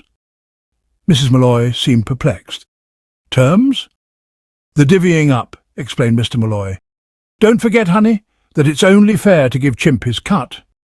"Oh, yay," said Dolly, enlightened. She had overlooked this side issue. "You mean he ought to get a little something for putting us on to this?" "I think so," said Mr. Malloy. "Yes, I certainly think so. Chimp has been of considerable assistance." "Of considerable assistance," he repeated. And if in his manner, as he beamed benevolently at his old friend, there was something a little patronising, it is always hard for a man who is doing a kindly act to avoid a certain complacency. "I feel that Chimp should have his share." "Maybe you're right," agreed Dolly. She seemed to be thinking her husband's attitude a shade quixotic, but was prepared to yield a point. "What ought we to give him, 25%? I would suggest 30. You've got to take the big, broad view, sugar. Come right down to it. If it hadn't have been for good old Chimpy, we might never have gotten on to this." "Just as you say, sweetness. Then we pencil Chimp in for 30 per. That's how I see it. It's a lot of money. Quite a good deal. Still, he's an old friend." "A very old friend. I've always liked him." "Me too. I don't know a man," said Mr. Malloy, again with that slight suspicion of the patronising in his manner, "whom I esteem more highly than I do good old Chimpy." A sharp, unpleasant rasping sound broke the pause which followed these eulogies. It was good old Chimpy clearing his throat. "Just a minute," he said. "Just a minute, just a minute." The atmosphere up to this point had been one of such jolly friendliness and goodwill that his words struck a discordant note. His two admirers could not conceal it from themselves that his tone had been acid. Furthermore, he was looking like a monkey which observes a couple of other monkeys trying to chisel it out of a banana. "Something wrong, Chimpy?" inquired Mr. Malloy solicitously. Mr. Twist's waxed moustache seemed to have been infected by its proprietor's emotion. It had the air of bristling at the ends. "Yep," he replied briefly, "your figures." For one who had openly confessed her affection for this man, Dolly Malloy was not looking very loving. Her delicate brows had come together in a frown. "Oh, God!" she exclaimed, and it would be idle to pretend that she did not speak peevishly. "Here he is acting up again. Every time we have one of these business discussions, he always opens his mouth so wide it's a wonder he don't swallow himself. What's your beef about taking 30 per?" "Yes, Chimpy," said Mr. Malloy, dignified and reproachful. "What's eating you? 30 per is nice money. Not so nice as 90 per. 90? cried Mr. Malloy with a start of pain, as if he had been bitten in the leg by a brother. "Na yin tea?" echoed Mrs. Malloy. She too seemed to have felt a loved one's teeth closing on a lower limb. Chimp Twist fondled his moustache as if soothing it and assuring it that all would come right in the future. "That's what I said. I'm the promoter of this scheme. If it hadn't have been for me, there wouldn't be any scheme. Naturally, I expect you to do the simple rough work for the customary agent's fee of 10%. There was a silence. "This would happen just the day when I've gone and gotten a cracked lip," said Mrs. Malloy at length. "All the same, I guess I'll risk a slight guffaw." She did so, and Chimp eyed her bleakly. "So you think it's funny?" Dolly replied that that was the impression which she had intended to convey, and her husband's quizzical smile showed that he, too, was not blind to the humorous aspect of the proposition. "You can't say it's not enough to hand us a laugh, Chimpy," he protested. "The point you're missing, if you'll excuse me mentioning it, is that the madam and I are inside the joint and that you're outside looking in." "Yes, that's the point you're missing, you poor dumb brick," assented Mrs. Malloy. "It's only purely and simply our kind hearts that makes us slip you a cut at all." "And here's the point you're missing," said Mr. Twist. "A phone call from me to the cork dame, putting her wise about the sort of oil stock you've been selling her, and you'd be out of the place in half an hour. Less, maybe. Depends on whether she let you stay and pack. Chew on that." Mr. Malloy was shocked. "You wouldn't do that?" "I would, but it's low. It's not gentlemanly. I wouldn't have thought you'd have been able to stoop to such an act, Chimpy." "I've been doing bending and stretching exercises lately," explained Mr. Twist. "I can stoop to anything now." Mrs. Malloy, finding speech of which this revelation of what was possible in the way of human baseness had momentarily deprived her, gave utterance to a remark so packed with thought and meaning that, although running to only about 10 words or so, It provided a complete critique of Mr. Twist's appearance, manners, morals, moustache and parentage. A sensitive man would have been wounded by it, but Chimp Twist had heard too much of this sort of thing in his time to pay attention to it nowadays. "That stuff won't get you nowhere," he said reprovingly. "No," Mr. Malloy was forced to agree. "There's no percentage in cracks, honey." "But you aren't going to let him get away with this customary agent's fee baloney, are you?" demanded Dolly, quivering. Mr. Malloy, never a very sturdy fighter, looked unhappy. "I don't see what else we can do, sweetness." "Well, that's where you're different from me." "But, Petty, he's right. If he spills the dirt to the Corco, it's outside for you and me. I found her a nice, smooth-working sucker, always ready to listen to a spiel, but she's got a certain amount of sense, about enough to make a duck fly crooked, and she'll start asking questions. And I can't afford to have her asking questions. Don't forget I haven't gotten her check yet." "That's the way to talk," said Chimp. "I like to listen." "Then listen to this," shrilled Dolly. "This ice you're talking about, how do you reckon you're going to get it except through Iron Soapy?" Chimp Twist gave his moustache a final twirl. "Easy, simple as pie. You told me yourself about this yogi joint this dame is running, and when I was in the closet the girl was giving that guy the lowdown on it. So I understand the workings. All I got to do is simply drive up to the front door and say I'm a rich millionaire from the other side who's heard about the place and wants to sit in, and they'll lay down the red carpet for me, same as they seem to have done for Soapy. How's that? Not so good. No, you'd never get to first base. What's to stop me?" Mr. Malloy had been asking himself the same question.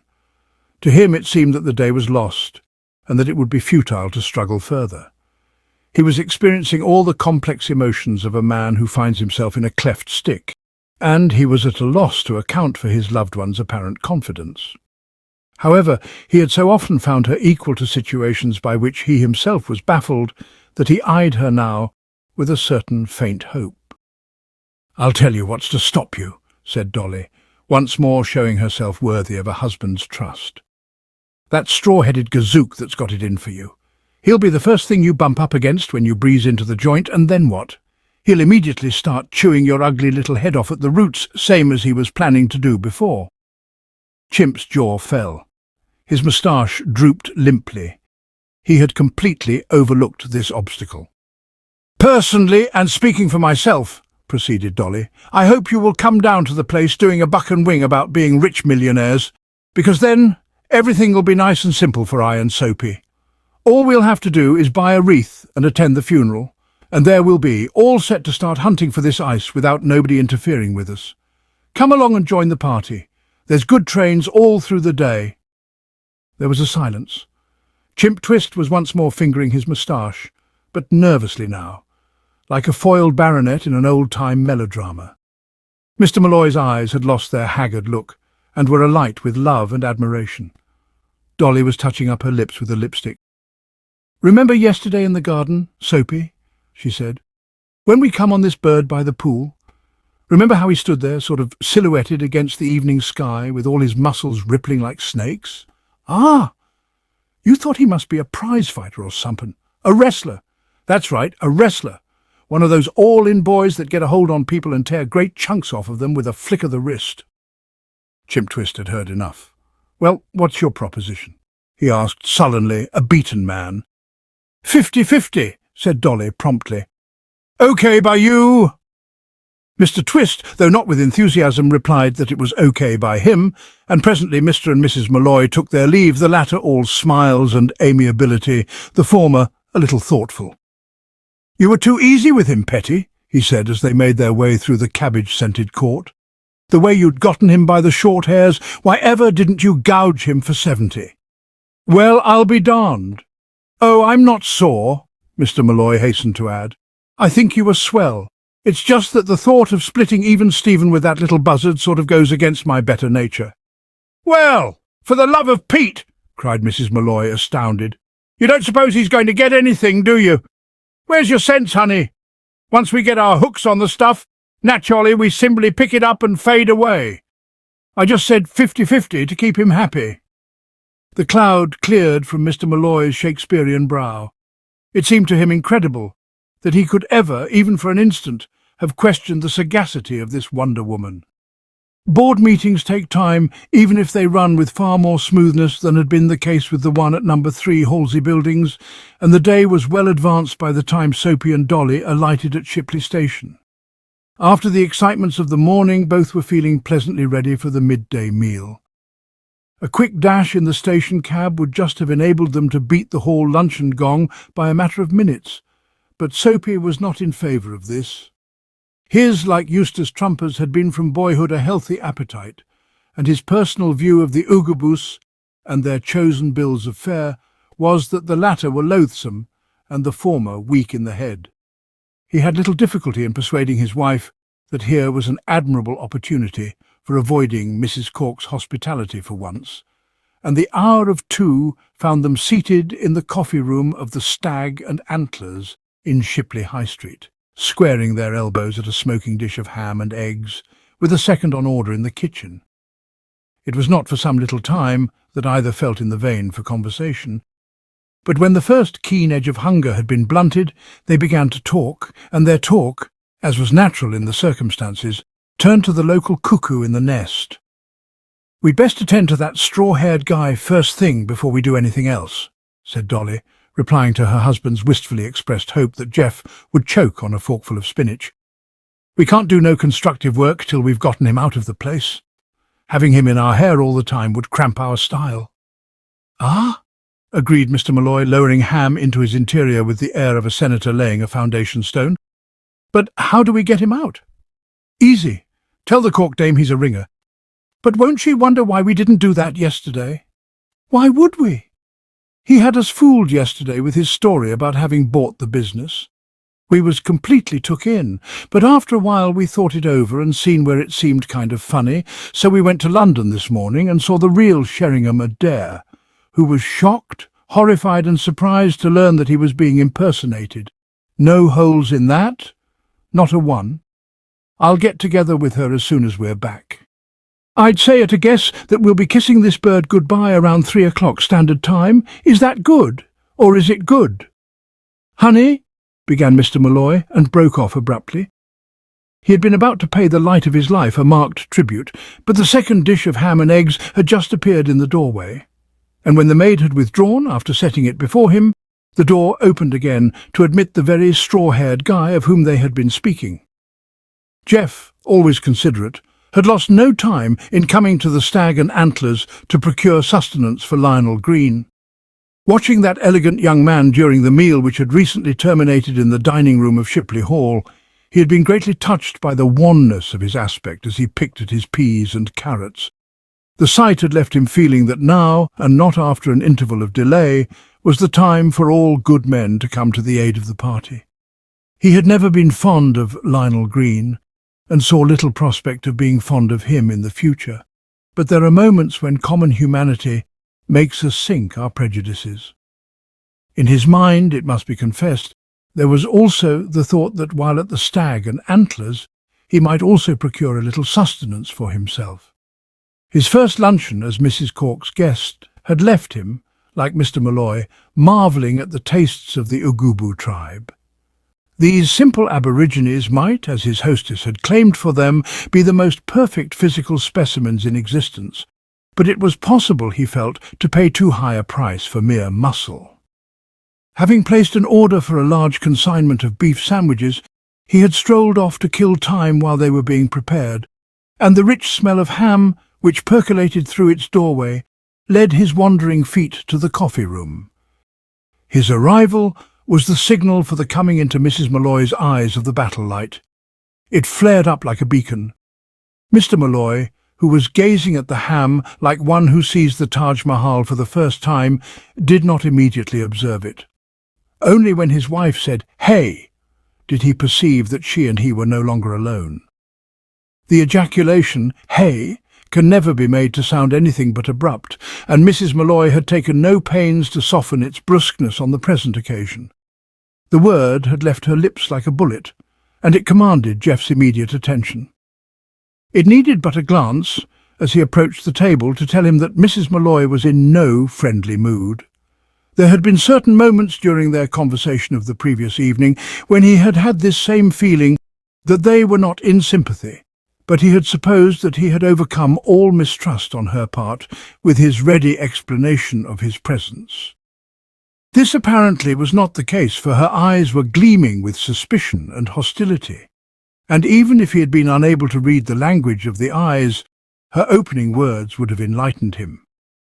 "So here's Mr. Smarty," she said, "Mr. Smarty himself in person," and there was no possibility of mistaking the observation for a tribute, nor, taken in conjunction with the set features and the glittering eyes, was it to be classified as genial banter.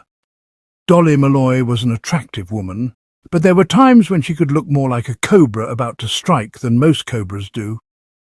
But if Jeff was startled, it was only for an instant. He was an intelligent young man, and it was borne in upon him immediately that something had gone wrong with the works. He braced himself to cope with this new development.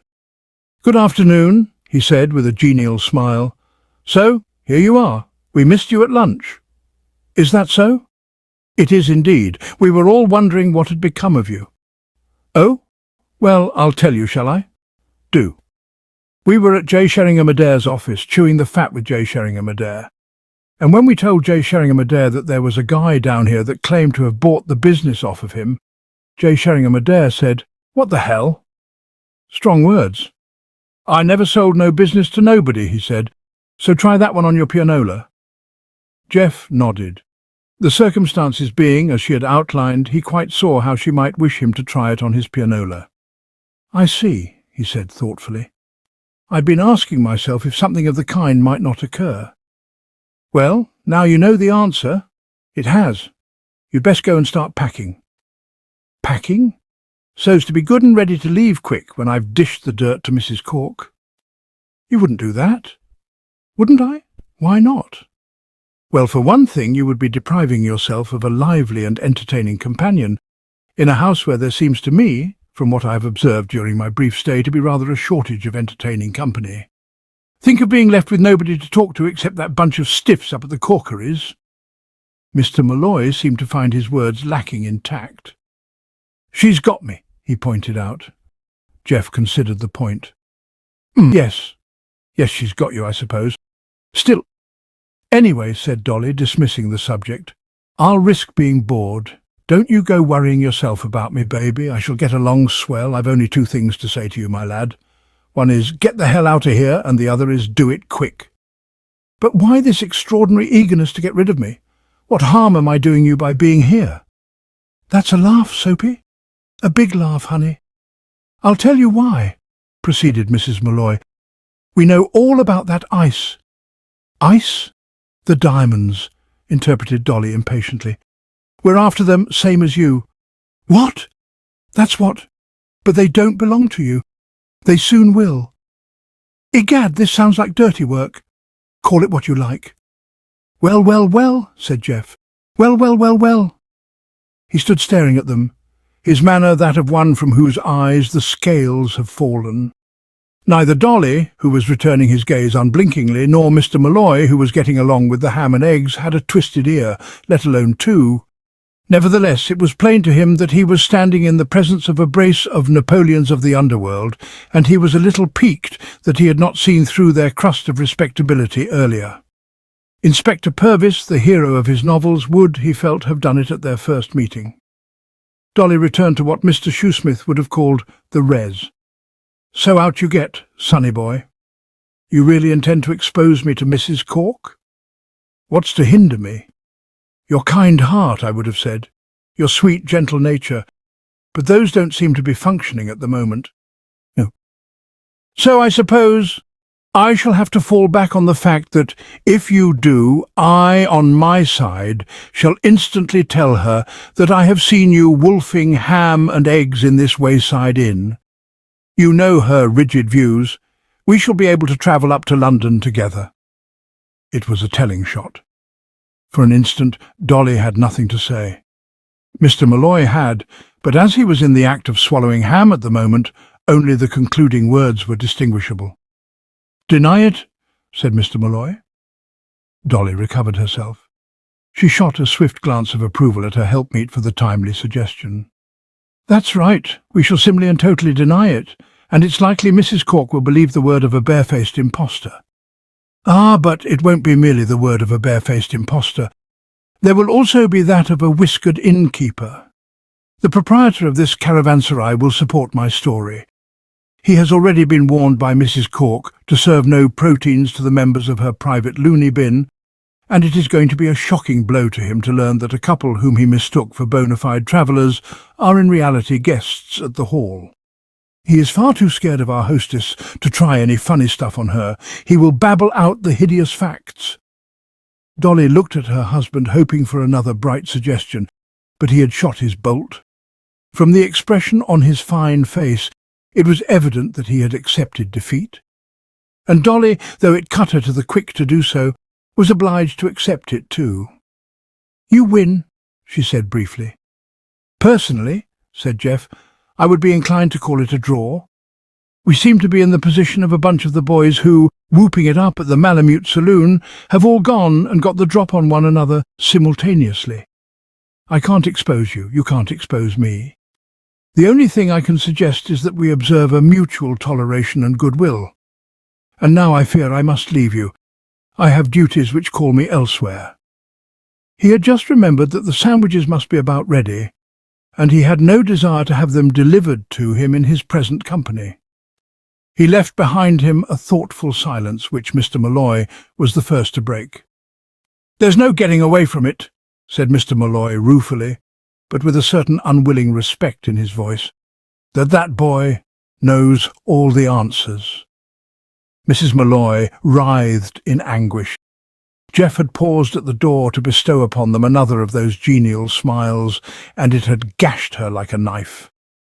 "I'm going to put it across that slicker," she said, speaking thickly in her emotion, "if it's the last thing I do." "But how, Petty?" asked Mr. Malloy. He was one of those men who are always asking how. "Don't you worry, I'll fix him."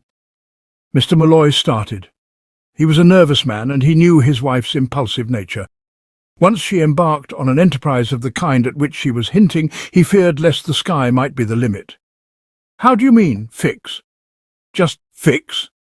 You wouldn't croak him?"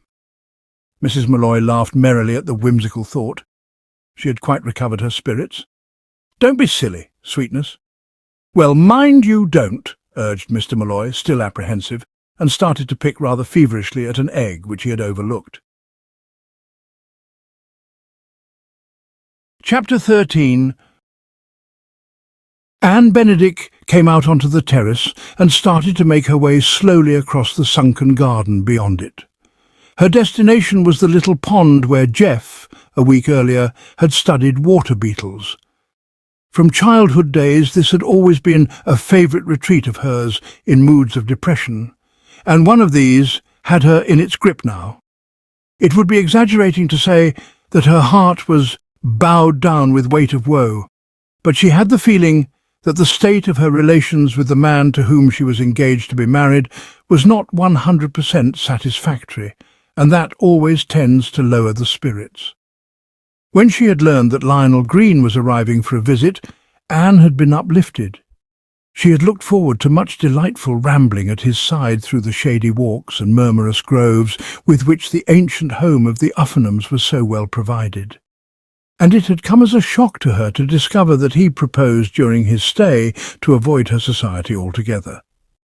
And though, when he had explained the motives which had led him to take this decision, she could see that they were based on good sense and prudence, she still felt that there was something a little ignoble in so rigorous a policy of safety first.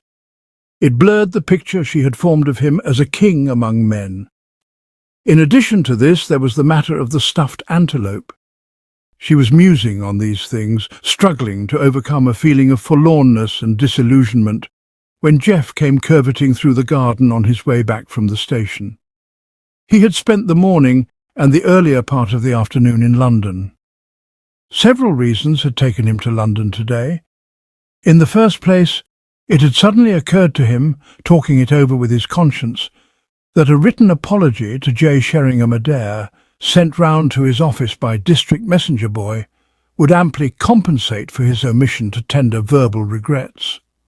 It would also be considerably easier to compose than one thrown together on the spur of the moment under the man's personal and probably incandescent eye. The great objection to apologizing face-to-face with a fellow human being whom you have knocked cockeyed with a rock cake is that unavoidable sense of gene and embarrassment in the early stages. He also wanted to buy a copy of that book of Mrs. Cork's, A Woman in the Wilds, to which Lord Uffernham had alluded, for it seemed to him a useful thing to have by one in case of emergencies. A large box of chocolates for Anne was another purchase he had in mind. And finally, there was the matter of accident insurance. It was a few days after his chat with Mr. and Mrs. Molloy at the Stag and Antlers that Jeff's thoughts had first turned in the direction of accident insurance. What had supplied the impulse was the falling within a foot of his head of a handsome ormolu clock, as he stood smoking a cigarette in the ball, waiting for Anne to come and join him in a saunter round the grounds. It brought home to him the fact that, now that there existed open warfare between himself and so spirited and resourceful an antagonist as Mrs. Molloy, his position had become one of considerable delicacy. With the passing of the days, a solid respect for this great woman had begun to burgeon within Jeff. Her dignified husband he regarded as a mere stuffed shirt, hardly worth a passing thought, but Dolly herself inspired him with something akin to awe. How, for instance, she could possibly have come to learn of Shipley Hall's hidden treasure was still an unsolved enigma to him. It suggested the possession of something almost in the nature of second sight. And in addition to her psychic gifts, it now appeared, she had also this remarkable capacity for direct and rapid action. True, after swallowing most of his cigarette and looking up with a jerk that nearly dislocated his neck, he had not actually observed her leaning over the banisters. But an ormolu clock, last seen on an antique chest of drawers on a first-floor landing, does not descend into the hall of its own volition, and he had no hesitation in assuming that Dolly's was the hand which had started it on its downward course. He might be wronging her, but he did not think so. Far too many things, he reminded himself, vases and bricks and watering cans and things like that, had been falling in his vicinity since the breaking off of diplomatic relations. And there was no question but that the loose stair rod, which he had detected just in time to avoid coming the perler of a lifetime, when about to hurry downstairs to dinner, had been made loose by someone interested in his movements, who knew that he would be coming along at that moment. It seemed to him that, circumstances having brought him up against a woman endowed with the temperamental outlook and able executive abilities of Lady Macbeth, he was faced, unless he cared to go about in a crash helmet, by two alternatives. The first, which he declined to consider, to accept her suggestion of leaving the hall. The second, to run up to London as soon as possible and take out accident insurance with some good company. A word to Mrs. Cork to the effect that he had succeeded in securing an excellent set of her butler's fingerprints and proposed to go with them to the records office at Scotland Yard, the boys there being always ready to assist a personal friend, and he was on his way to the metropolis with the comfortable feeling that, while this would not actually spike his adversary's guns, it would at least place him in a position to save something out of the wreck in the event of her target practice improving. He was now back in the grounds of Shipley Hall, and there, right ahead of him and alone, stood Anne. His spirits, already high, rose higher. That he should have found her like this, first crack out of the box, seemed to him proof that Providence recognized a good man when it saw one, and took care that his merit should not go unrewarded. During the past week, Jeff had had many pleasant conversations with Anne, and they had confirmed him in his view that the slow, steady attack by means of the honeyed word was the method to pursue. He broke into a run and began speaking honeyed words now, as soon as he was within earshot. "So there you are," he said. "I had expected to have to conduct a long and laborious search for you, ending probably in the discovery that you were in Mrs. Cork's study, taking down in your notebook her tedious reflections on elephants." He drew up beside her, and found that she was looking at him in that curious, intent way which he remembered from their first meeting. "It's a funny thing," she said. "When you started to run just then, I felt that I was on the verge of a revelation. I thought I was going to remember where I'd seen you before." "You still think you have seen me before?" "I'm sure I have." "And my running seemed to provide a clue?" "Just for a second, but the vision faded." "I'll run a little more." "No, don't bother, it's not important." "But it is. You are being cheated out of what should be one of your most beautiful memories. Seeing me for the first time marks an epoch in most people's lives. They live over the moment again to cheer themselves up in moods of depression. Are you sure, now that you have had time to think it over, that you were never in lovely Lucerne?" "Quite sure." "Is it very lovely?" "Beautiful, nice and blue, and crowded with fascinating tourists with Baedekers." "If it's as good as all that, I could hardly have forgotten being there, especially if I had seen you." "That's true. Then one can only assume that we must have met in some previous existence, perhaps in which I was perpetually running." "Yes, it will be a great day for me when I remember." "A gala day," said Jeff. He agreed with his conscience that all this sounded very like buzzing, and did not attempt to deny that when saved from the firing squad in the matter of Myrtle Shoesmith, he had vowed never to buzz again. But as he went on to point out, it was not really buzzing. The depth of feeling behind the words was the thing to go by. When you really loved a girl with every fibre of your being, it did not matter if superficially you might seem to buzz. "Quite simple when you thought it out," he told his conscience. And his conscience said, "Quite." Anne found that her spirits had risen. They always did, she had noticed, when she was with Jeff. She could not recall having met a man with whom she had felt so immediately in sympathy. It was almost, it sometimes seemed to her, as if someone had told him which were her favourite topics, her pet books and everything of that sort. Quite a part of her recent depression, she was honest enough to recognise, had been caused by his sudden disappearance after breakfast. "What became of you all day?" she asked. "I was afraid you might have decided that the ugubu diet was too much for you." No," said Jeff. "As a matter of fact, I am so intensely spiritual that I scarcely know what I'm eating. I had to go to London. I've brought you some chocolates."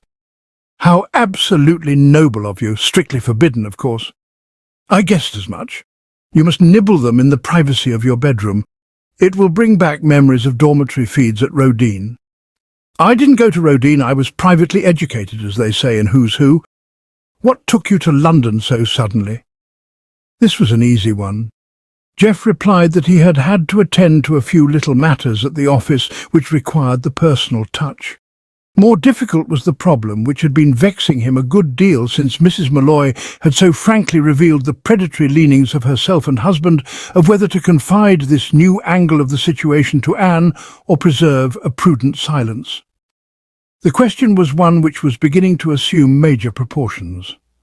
Twice, visiting Lord Uffenham in his pantry in quest of port, he had found him closeted there with Mrs. Malloy, and there seemed to him no doubt from the way they were getting along together that if the old buster ever did remember where he had put those diamonds, the first person whom he would take into his confidence would be this golden-haired specialist in Oompus Boompus. Clearly, Lord Uffenham should be warned. But to warn him involved confessing to Anne that he had deceived her, and one never knew how girls were going to take these things. On the whole, he decided that silence was best. "How did you pass the day?" he asked. "Not too well." "Don't tell me that Simone Legree made you work on an afternoon like this?" "No, we finished before lunch." "Then what went wrong?" "Uncle George was a little strong on the wing, and it led to a certain amount of unpleasantness. In fact, I've been through the furnace." He had one of his sudden inspirations. He did. He thought he might have put the diamonds inside the stuffed antelope's head in Mrs. Cork's study. Surely not. Why? It's just the sort of ingenious place he would have thought of. But that sawn-off sample of African wildlife wouldn't have been there when he had the house. I take it that it arrived arm in arm with Mrs. Cork? Oh, I see what you mean. No, that isn't one of Mrs. Cork's victims. It has been there ever since I was a child. My grandfather shot it. Was he a hunter too? A mighty hunter, very assiduous. No antelope was safe from him. What hell life must be for antelopes, said Jeff, thoughtfully. never a moment to themselves.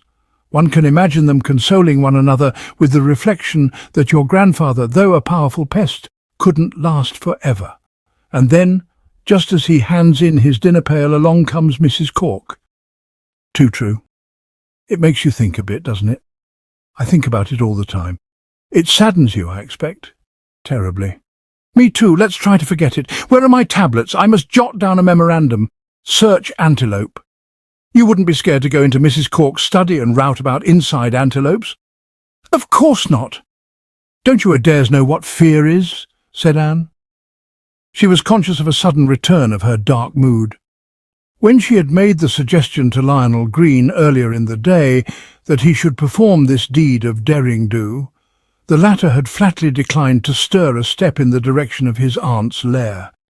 Lionel knew all about the diamonds and was wholeheartedly in favour of their being found, for he shared the common taste of modern young men for marrying a wife with plenty of money. But there were risks which he refused to take, however admirable the end in view. And Anne, courageous herself, was inclined to deprecate pusillanimity in the opposite sex.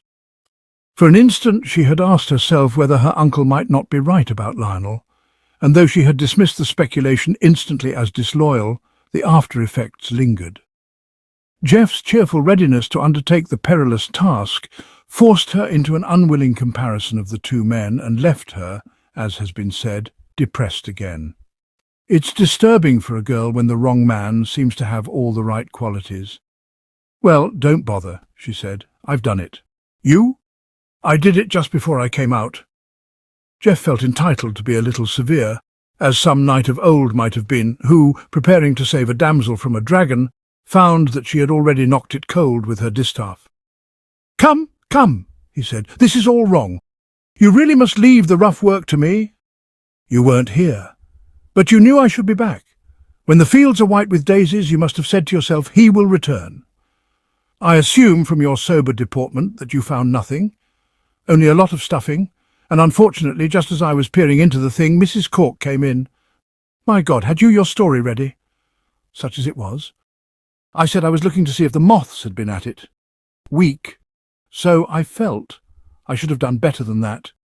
No, you wouldn't. Yes, I would. Well, what would you have said?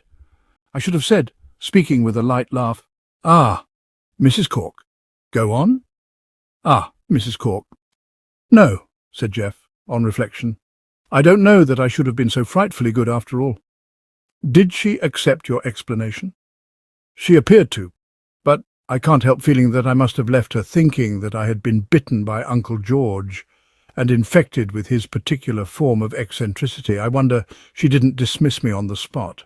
It can't be pleasant for a woman to feel that her butler and her secretary are both off their heads. Scarcely a matter for comment in a place like this where the whole strength of the company are loopy to the eyebrows. A stranger straying in while the boys and girls were doing one of those tribal dances would be on the phone telling the nearest alienist to drop everything and hurry round before he had seen the first 10 steps. Have you ever noticed that long, thin fellow in the pince-nez with the double-jointed hips? Mr. Shepperson? I dream of him sometimes. So do I. Mrs. Barlow too. Which is she? The stout woman with the chins. I know the one you mean. What a jewel, what a gem, what a breath of air from the seaside. Yes, there's a lot of elevation and instruction, not to mention pity and terror, to be derived from observing the inmates of this amateur Colney Hatch. My only regret is that the butler does not participate in the rhythmic revels. It would be stimulating to watch him treading the measure. How those large flat feet would spurn the antic hay. That's right. Make fun of Uncle George's feet. Thanks awfully, I'd love to. Let's both make fun of them. The old fathead, subjecting you to a fearful ordeal like that. Do you feel you know me well enough to call my uncle an old fathead? I feel as if I'd known you all my life. I'm sure you will find, when you look into it, that we have been married for years, without knowing it.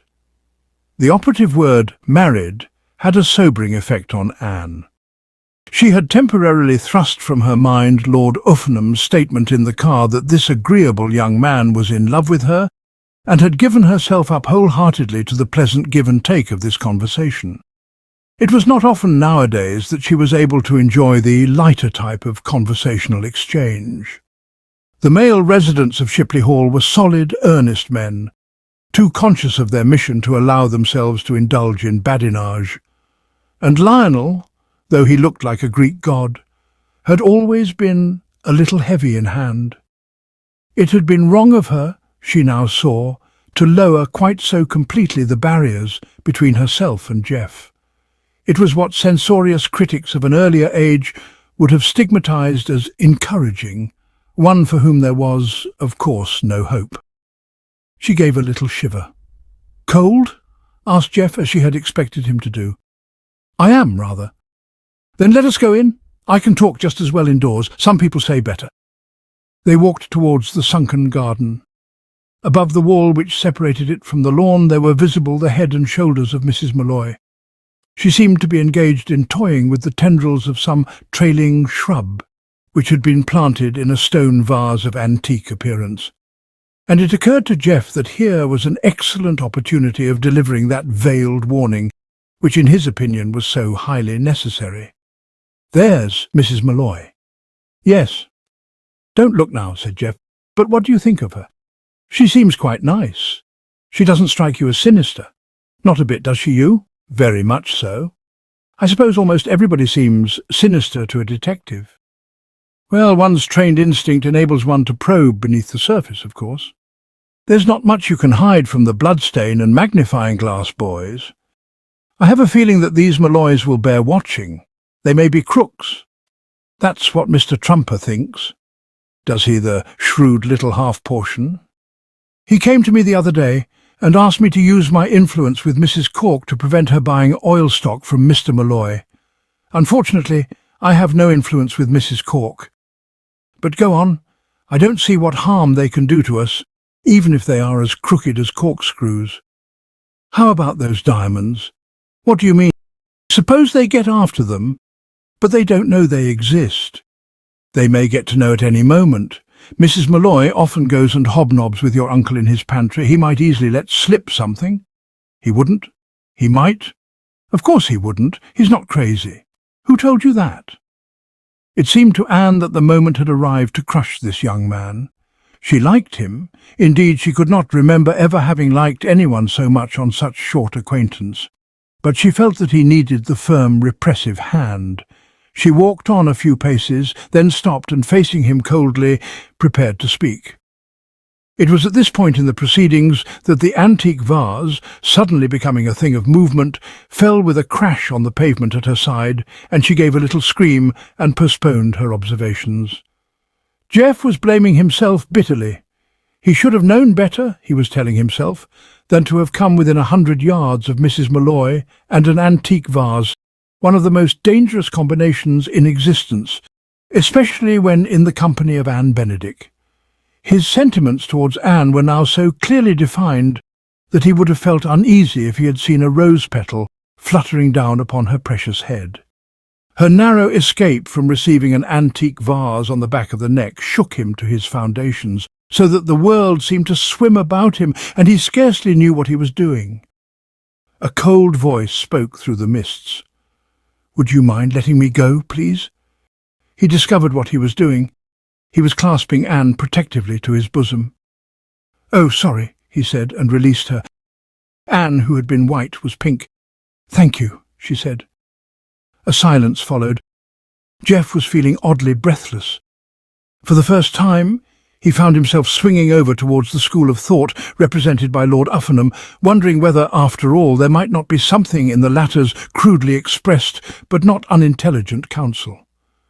There had unquestionably been something about the feel of Anne's slender body in his arms that had seemed to satisfy some deep hunger in his soul. Mrs. Malloy came hurrying through the door in the wall, concern on every feature of her piquant face. "Gee," she cried, "it didn't hit you, did it? I wouldn't have had a thing like that happen for $1 million. Nothing could have been more admirably in keeping with the solemnity of the moment than her pretty solicitude.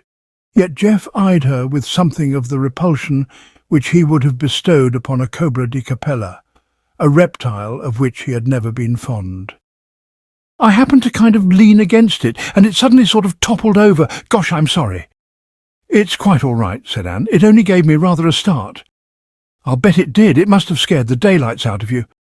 "Oh, no," said Anne. "It just made me jump. Please don't worry about it. I must go in. Mrs. Cork may be wanting me." She disappeared abruptly, still pink, and Dolly, turning to Jeff, became aware of his stern, set face. "Ha!" said Jeff. Dolly laughed. She had rather an attractive laugh, lilting and musical, but Jeff found it lacking in appeal. "You saffron-headed little blighter," he said. There was no mistaking the displeasure in his voice, but Dolly continued to seem amused. "How's your packing coming along, big boy?" she inquired.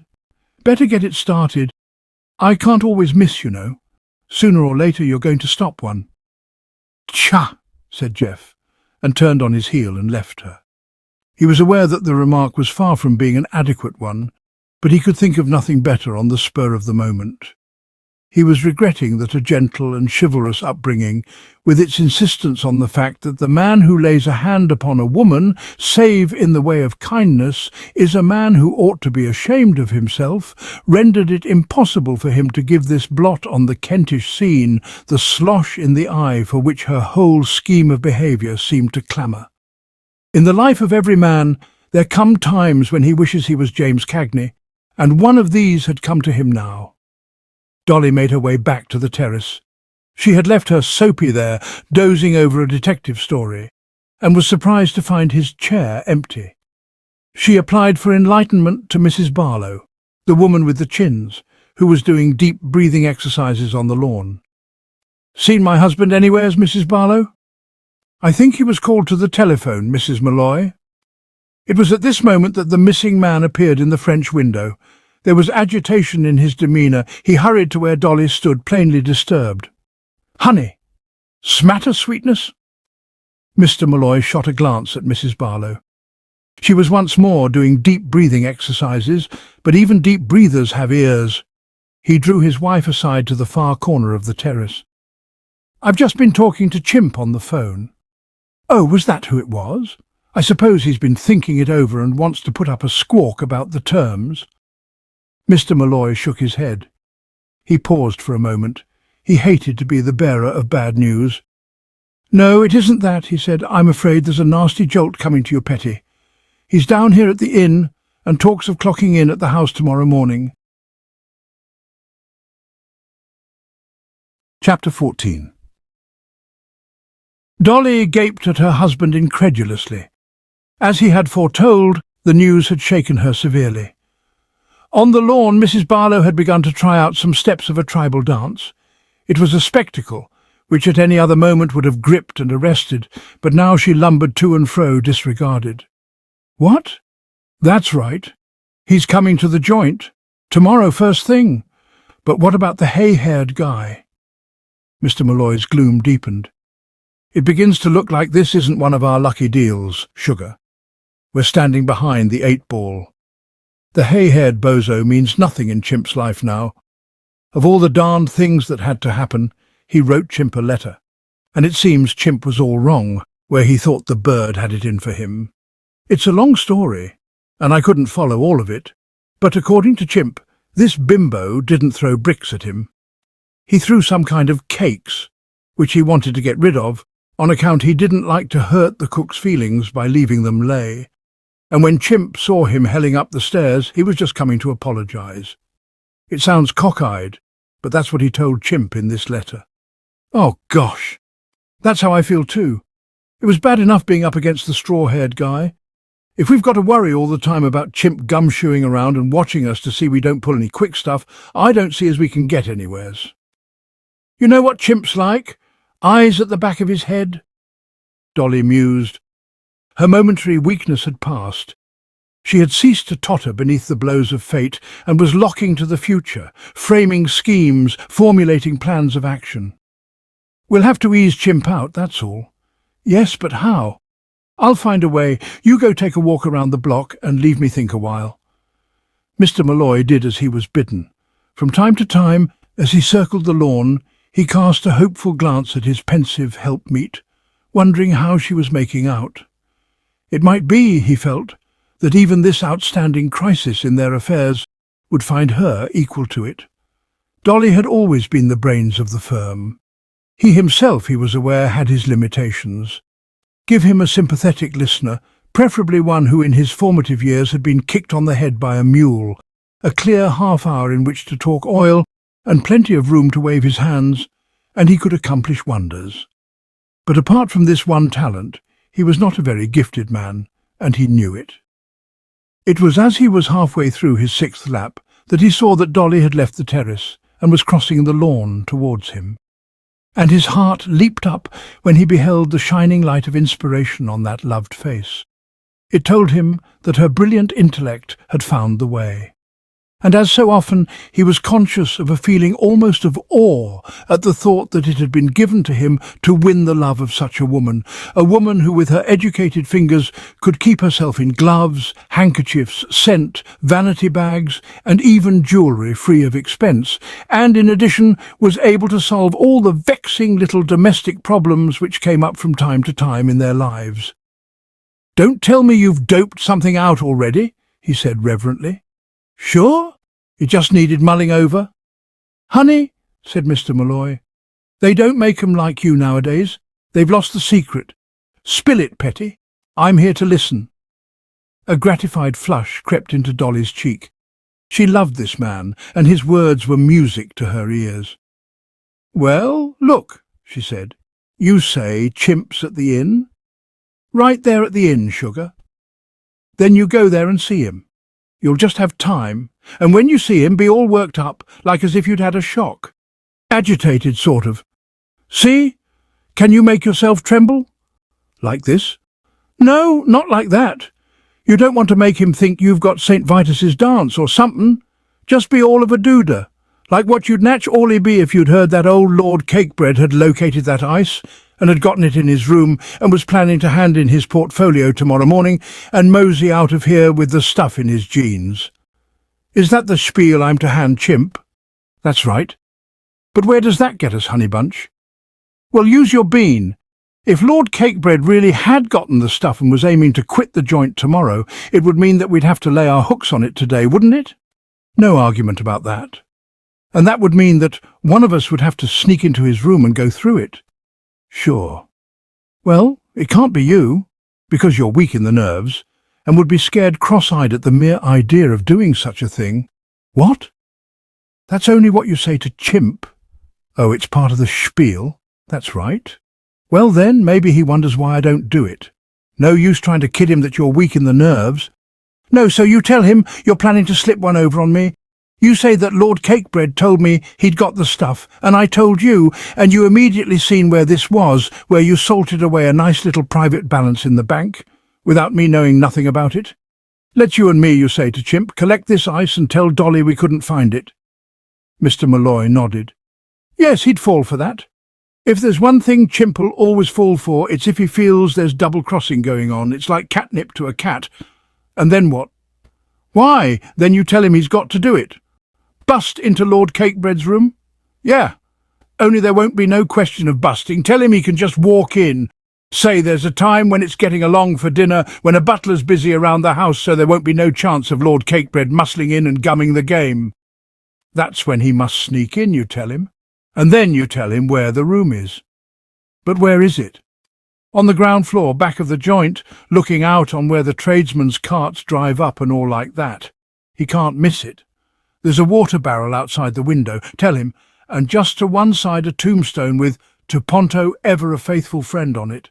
Where they buried a dog, I guess, said Dolly, thinking it improbable that the remains of members of the family would be distributed about the grounds in this casual fashion. Mr. Malloy was surprised at this omniscience. How do you know all that?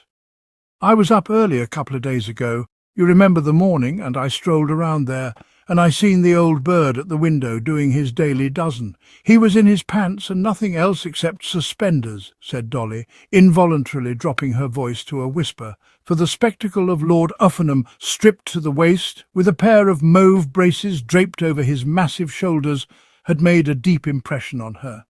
He looked like King Kong. Well, that's the setup. You tell Chimp the old bozo has gotten the ice somewheres in his room.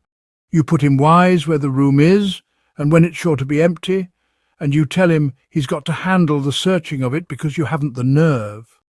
All straight?" Mr. Malloy hesitated.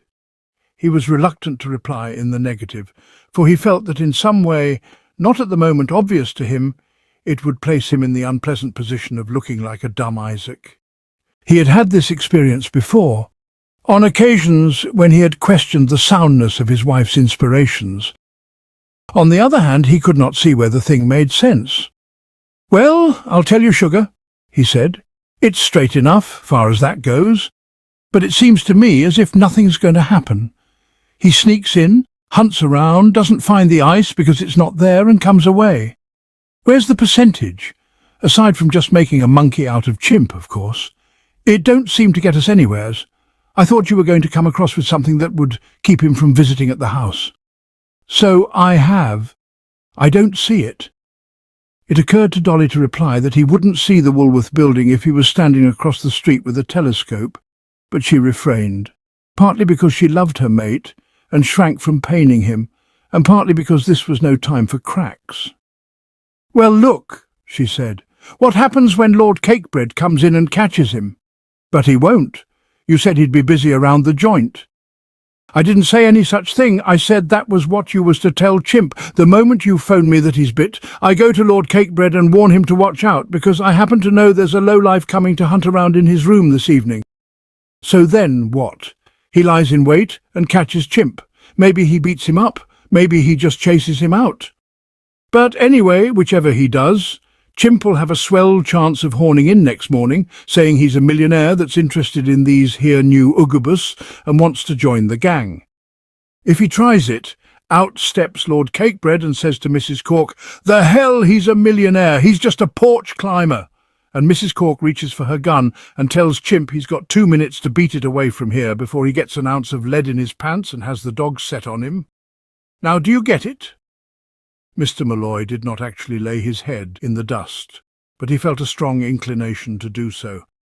Never again, he was telling himself, would he lack faith in this woman's schemes, even if their true worth was not immediately apparent to his slower masculine intelligence.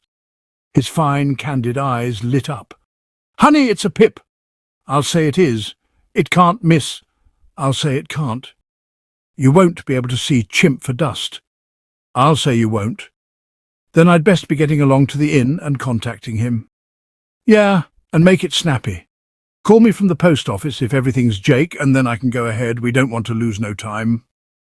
Mr. Malloy set off at a capital pace, enthusiasm lending wings to a pair of legs not normally planned for swift pedestrianism. And so excellent were his speed and staying power that it was scarcely half an hour later that Dolly, having been informed over the telephone by her second-in-command that Mr. Twist had swallowed the whole setup, hook, line and sinker, and might be expected at the tryst any minute now, made her way to Lord Uffinham's pantry. The glazed look in the latter's eyes, he had been giving his brain a rest at the moment of her entry, disappeared as he saw one whom, from her evident taste for his society, he had come to look upon as an old friend. He lumbered to his feet like a bison leaving a waterhole and was about to offer her a courtly glass of port when he saw that her fists were clenched and her eyes glittering. Plainly, something had occurred to disturb the dear little woman, and his generous heart ached for her. Dolly always aroused the protective instinct in him. She seemed so weak, so fragile, so unfitted to cope with the problems of life. "Is something the matter, madam?" he asked solicitously in his most artistic cakebread manner. Dolly gulped. "You betcha! Am I mortified? I'm as mad as a wet hen." Such a statement, made to Lord Uffinham in other circumstances, would have plunged him into abstruse speculation as to how mad hens were when wet, how you detected this dementia, and where such birds might be held to rank in eccentricity of outlook as compared, say, with hatters or the members of Mrs. Cork's Ugubu colony. But now his only thought was for her distress. "What's the trouble?" he asked, adding a rather un-cakebreadian, "eh?" It was not his practice, as we have seen, to step out of his role, but he was much moved. "Listen while I tell you," said Dolly, much moved herself. "I've just heard they're sending a private Dick this evening to search your room." "A private what?" "Dick. You mean a Rosa? A detective?" "That's right. He's coming to search your room on account they think you've got stolen property hid away there. That's what's made me so mad, feeling they're casting this, what you might call, slur on your honesty." As Lord Uffenham had been informed by Anne that it was Mrs. Malloy who had been the first to cast this slur, and that it was she who was primarily responsible for the establishment of a detective on the premises of Shipley Hall, he might have replied with something calculated to reproach and wound. But he had long since forgiven his little friend for an action of which he was convinced that she would never have been guilty had she had the privilege then of knowing him as well as she did now. "You mean young Adair, as he calls himself?" Dolly felt it advisable to start confusedly. She remembered that she was not supposed to know that her companion knew anything about the inwardness of young Adair. "You know about that guy?" Lord Uffenham chuckled fatly. "Yes, I know all about him." "Well, aren't you smart?" "People have said so," said Lord Uffenham, though not naming them. "Lord love a duck, I don't mind young Adair searching my room." "Ah, but this isn't him," said Dolly. "This is another one. I've just been talking with that old bird, Trumper. It seems he isn't satisfied with Adair. Thinks him too young and frivolous. So without saying a word to Mrs. Cork, he's gone and hired a Dick on his own account, and he's coming to search your room." Lord Uffenham's complacency had vanished. "Is he the rat? When?" "I'm telling you, this evening, any minute now. He chose this time on account he thought you'd be busy around the joint. What you'd ought to do, seems to me, is hide and pop out and paste him one." "I will, the slinking slug." "Is there somewheres in your room where you can hide?" "Behind the screen?" "Atta baby!" cried Dolly, clapping her little hands with girlish enthusiasm. "Park yourself there and don't shoot till you see the whites of his eyes." It was some minutes later that Lord Uffenham, passing through the hall on his way back from the dining-room, whither he had been to see that everything was in order, so that he might go off duty for a while, encountered Mr. Trumper on his way to practice billiards in the billiard-room. He fixed him with a stare so cold and penetrating that the little man sagged beneath it like a bird vis-à-vis with a serpent. This butler always gave Eustace Trumper a scared, guilty feeling, as if he had been caught wearing a made-up tie or had used his fish-fork for dealing with a soufflé. Chapter 15. The hour of 7:15 found Chimp Twist at the main gates of Shipley Hall, humming a gay air beneath his breath and feeling that God was in his heaven and all right with the world. He surveyed the rolling parkland and admired it enormously. He listened to the carolling of the birds and thought how sweet their music was. Even an insect which got entangled in his moustache struck him as probably quite a decent insect if one had only got to know it. His mood, in short, was one of saccharine benevolence. He was in the frame of mind when he would have patted a small boy on the head and given him sixpence, though it is probable that a moment later he would have tossed him for it and won it back again. The letter which Jeff had sent round by district messenger boy that morning had brought to this monkey-faced little chevalier of industry a sensation of relief and bien-être, which he could scarcely have obtained from a brimming beaker of the most widely advertised nerve tonic on the market. Ever since the board meeting which had ended in his being compelled to entrust the executive end of their venture to the Malloys, Chimp Twist had been tortured by the problem of how to prevent these old friends double-crossing him, as he had no doubt they would do, should the opportunity arise, with that blithe alacrity which he had so often noted in them. If, he had felt with a sinking heart, they succeeded in locating that ice, they would do it while he was far away, unable to keep an eye on them. And if ever a couple lived and breathed on whom it was advisable for a shareholder to keep an eye, and that a skinned one, it was the Malloys, Mr. and Mrs. He trusted neither of them as far as he could spit, and he was a poor spitter, lacking both distance and control. But now this letter had come, removing all obstacles in the way of a visit to Shipley Hall. And on top of that, there had been his recent interview with Soapy. The whole thing, he felt as he floated through the sunlit grounds, was going to be almost too easy to be interesting. And when he stood outside the window of Lord Uffinham's bedroom and noted that it was open and presented no difficulties of access to even the least nimble of intruders, his confidence reached its peak. Until this moment, burglary was a form of gainful occupation of which Chimp Twist had had no experience. He had always made his money by brain work, but now the circumstances had turned him temporarily into a manual labourer. There was no diffidence in his soul, no hesitation in his bearing. If, as he stood at journey's end, his heart beat a little faster, that was all. Inside the room, his first act was to go to the door, open it, and listen intently.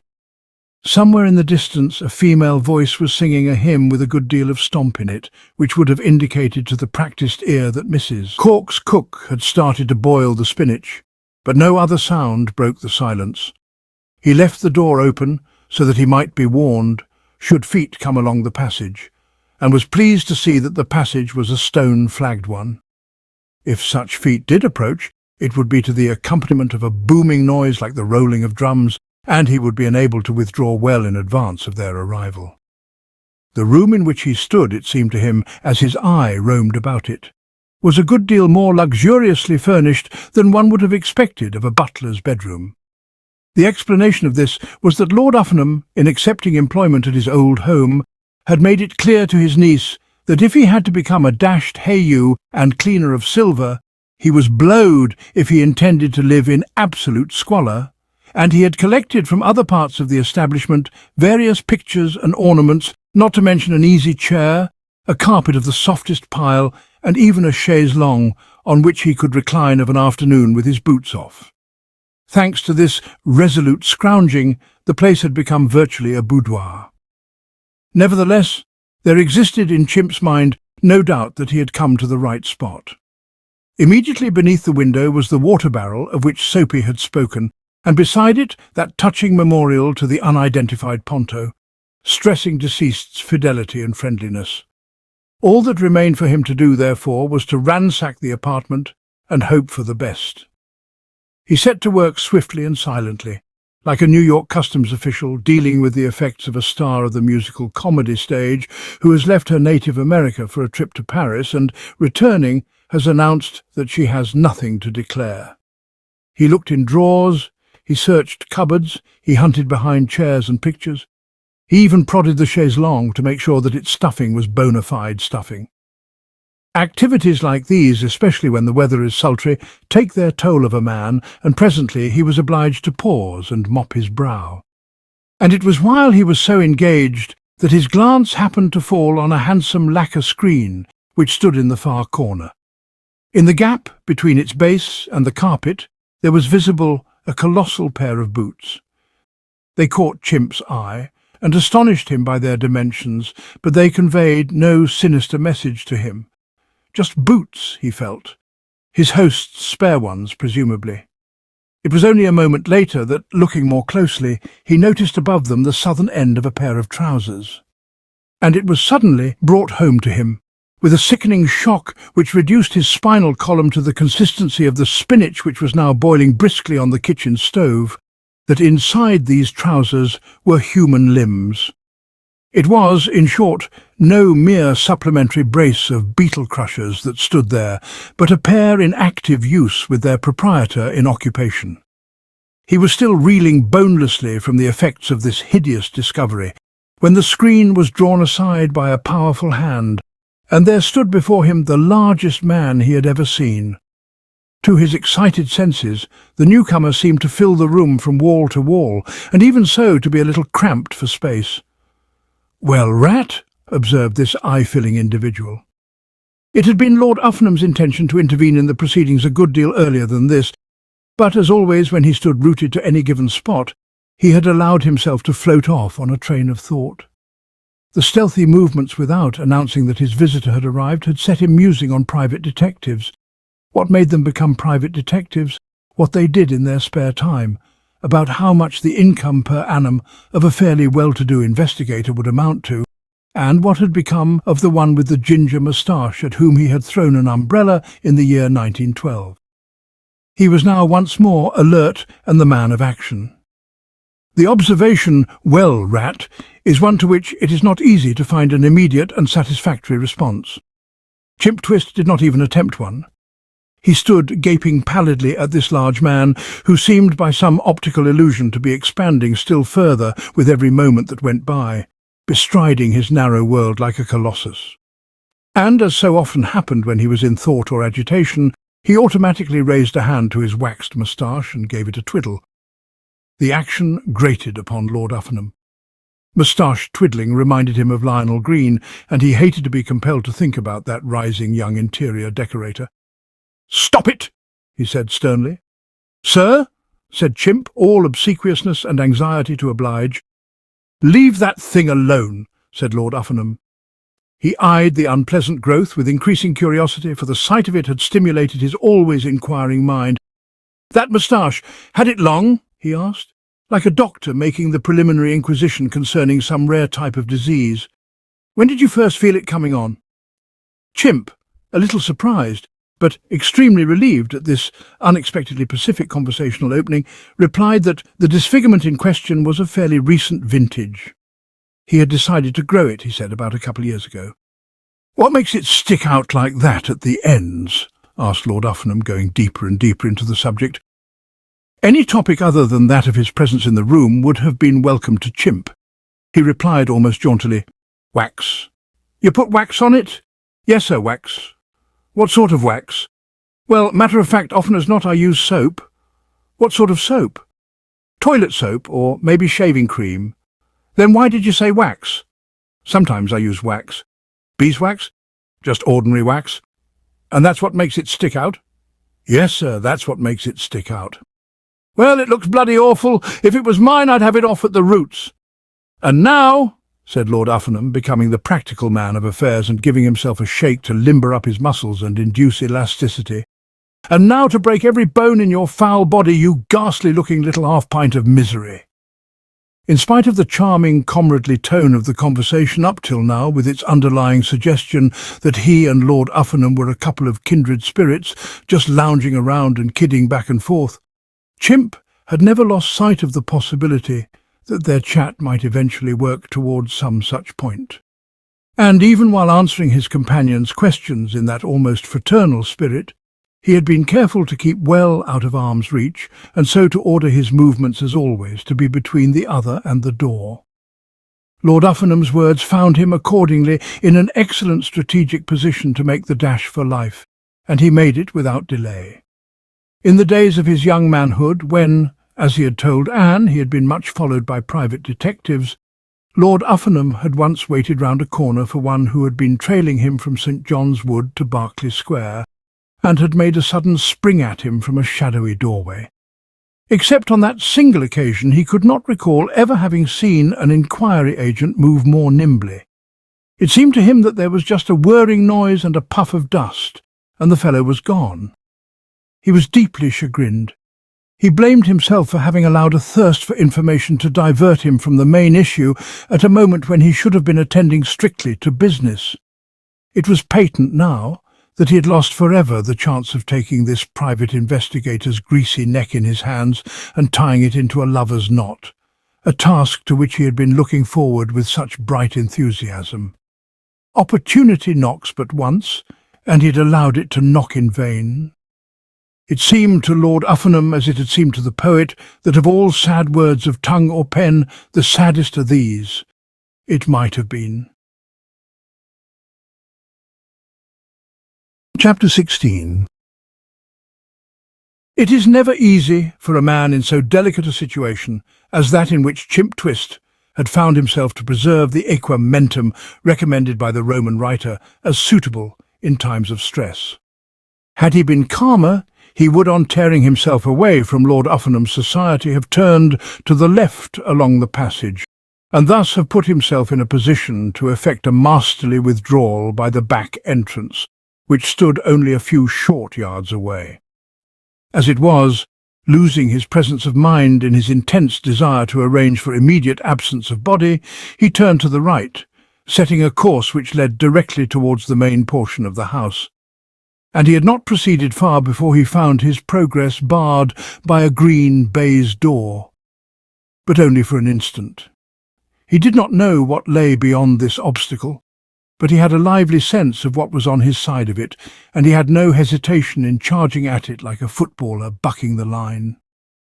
It gave way before him, swinging easily on its hinges, and he came into a spacious open space dotted about with chairs, small tables and old oak settees, with a massive door at one end and to one side a broad flight of stairs. He was, in short, in the hall, and here for a moment he paused, wondering what to do for the best. He was pleased to find that he had the leisure to do so, and even more surprised than pleased. It seemed inexplicable to him that there came to his ears no sound of following footsteps, and that the green baize barrier did not swing violently open again to reveal Lord Uffernham thundering in his wake. He wondered what had become of him.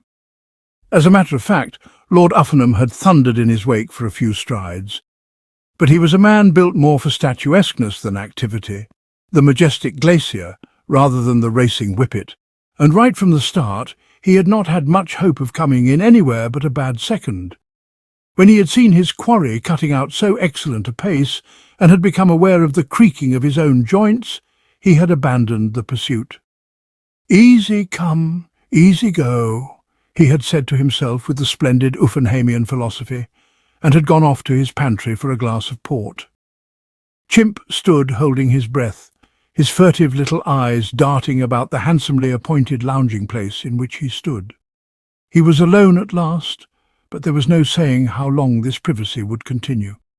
There was a door to his left, and beyond it a passage, leading to the unknown. At any moment some intruder might come through this door or along this passage, so it behooved him, he recognized, to keep moving. A little sleep, a little folding of the hands, may be all right for the man of leisure, but not for one who is virtually the hunted stag. And now his eye was attracted by two small windows with flower pots on their sills. They stood one on either side of the massive door, and through them was visible blue sky and greenery. And he realized, though it had taken him some time to do so, that the massive door was Shipley Hall's front door, and that he had only to turn its handle to win through to the open air and freedom. He darted towards it, but even as his fingers touched the latch, there came from the other side the sound of voices. He leapt back, and the door near the passage began to open, and somebody within could be heard whistling. It was, to keep the record straight, Mr. Trumper, who, greatly restored after his encounter with Lord Uffernham by some capital shooting on the billiard table, was about to go to his room to dress for dinner. It seemed to Chimp that he was encompassed on every side, and for an instant he was about to resign himself to the inevitable. Then he saw that in this grossly overpopulated house there was one vacant spot. There appeared to be no one on the stairs. He decided to fill this hiatus. He was up them like the monkey he so closely resembled in a series of rapid bounds, and Mr. Trumper, emerging from the billiard-room, caught with the tail of his eye a flying form, the sight of which rendered him for a moment vaguely uneasy. Thoughts of burglars flashed into Mr. Trumper's mind. Then he dismissed the idea. Burglars, he reflected, were creatures of the night, and would not be likely to put on what amounted to a matinee performance. Nor did they, it occurred to him, skim upstairs in this volatile fashion. They prowled and prowled around, like the hosts of Midian, but always, or so he had been given to understand, at a reasonable pace. His fears allayed, he resumed his whistling, and after taking a glance at the hall table to see if any letters had come for him by the evening post, turned to greet Mrs. Cork, who had just entered through the front door, accompanied by Mrs. Barlow. "Oh, Eustace," said Mrs. Cork, "I wanted to see you. We have run out of ants' eggs for the goldfish. Will you go to the village first thing tomorrow and buy some? I think you can get them at the grocer's." Of course. Certainly, Clarissa, delighted," said Mr. Trumper. Mrs. Barlow said that she had often thought how curious it was that goldfish should ever have acquired a taste for ants' eggs, seeing that in their natural wild state they could scarcely have moved in the same social sphere, so to speak, as ants. This led to Mrs. Cork, who had a fund of good stories about the animal kingdom, telling of an emu she had known which ate aspirin tablets, and in the interest of these exchanges all thoughts of the mystery man with the india-rubber legs passed from Mr. Trumper's mind. Chimp, meanwhile, now arrived in the upper regions, had discovered that his spirited dash, though a sound tactical move, and one which had saved him from having to plunge into Shipley Hall society and meet a lot of new people, which is always tedious, was not, as he had hoped, an end, but a beginning. Movements from the floor above indicated the presence there of yet another of the hall's teeming millions, and to his agitated mind it seemed that this person was moving in his direction. With people likely at any moment to come up and other people likely at any moment to come down, it was plain to him that some haven of refuge in his immediate vicinity was essential, and the only one which presented itself was the bedroom outside which he was standing. Left to himself, he would have preferred not to go into any more strange bedrooms, for Lord Uffenham's had given him a feeling of satiety, but it appeared clear that he had no choice. He crept to the door and peered in. The room was empty. It seemed to him almost incredible that in a house like this there could be an unoccupied space, but so it was. He hurried in and once more paused to listen. It was at this point that he heard Mr. Trumper coming up the stairs, and the paralysing thought crossed his mind that the latter might quite conceivably be making for this very room, and he was perfectly right. Mr. Trumper, having heard all that there was to hear about emus and goldfish, had resumed his journey upstairs to dress for dinner. For an instant, Chimp stood transfixed, his beady little eyes flickering to and fro. Then, at the end of the room beside the fireplace, he saw that there stood a small wardrobe. The sight of it affected him very much as that of a rainbow used to affect the poet Wordsworth. Wardrobes are practically the same thing as cupboards, and it has been shown that Chimp Twist was never really at his ease outside cupboards. A man either has or has not this cupboard complex implanted in him. Chimp had, and the wardrobe seemed to draw him like a magnet.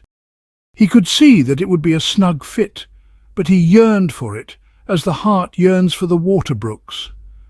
Not even on the occasion when he had beheld Jeff bounding up the staircase of Halsey Buildings had he experienced a stronger desire to put himself away in storage.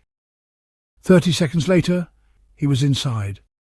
He could have made it in 23 flat, but he had paused to see if there was a key in the door, and this slowed him up. There was no key, so he went in without it, and was adjusting himself to his cramped surroundings, holding the inside of the door to prevent it falling open, when it was borne in upon him that he had done well to hurry. There was a sound of jocund whistling, and Mr. Trumper entered the room. Eustace Trumper was in excellent spirits. He had made 2 breaks of double figures in the billiard room, always a sound reason for rejoicing, and in addition he had been asked by Mrs. Cork to go to the village and buy ants' eggs for her.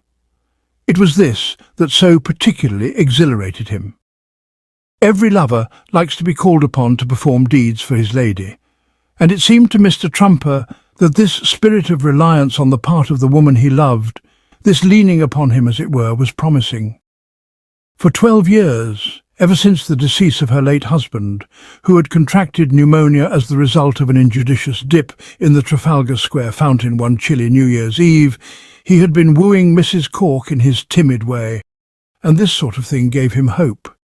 The woman who asks you to buy ants' eggs for her today is the woman who shyly whispers yes tomorrow, or so it seemed to Mr. Trumper. It was to the accompaniment of further melodious whistling that he hopped out of his clothes, sluiced himself with hot water from the can in the basin, and donned his shirt. Only when he was about to tie his tie, an act that called for care and concentration, did he become silent. And it was during this period of silence that Chimp Twist, who had been troubled for some little time with a bit of fluff up his nose, found himself unable to repress a violent sneeze.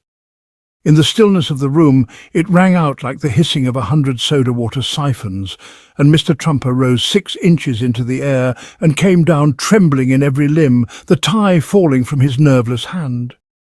Until this moment, as has been indicated, occupied with other and sweeter thoughts, Eustace Trumper had thrust into the background of his mind the mystery of that agile form which he had seen flitting up the stairs.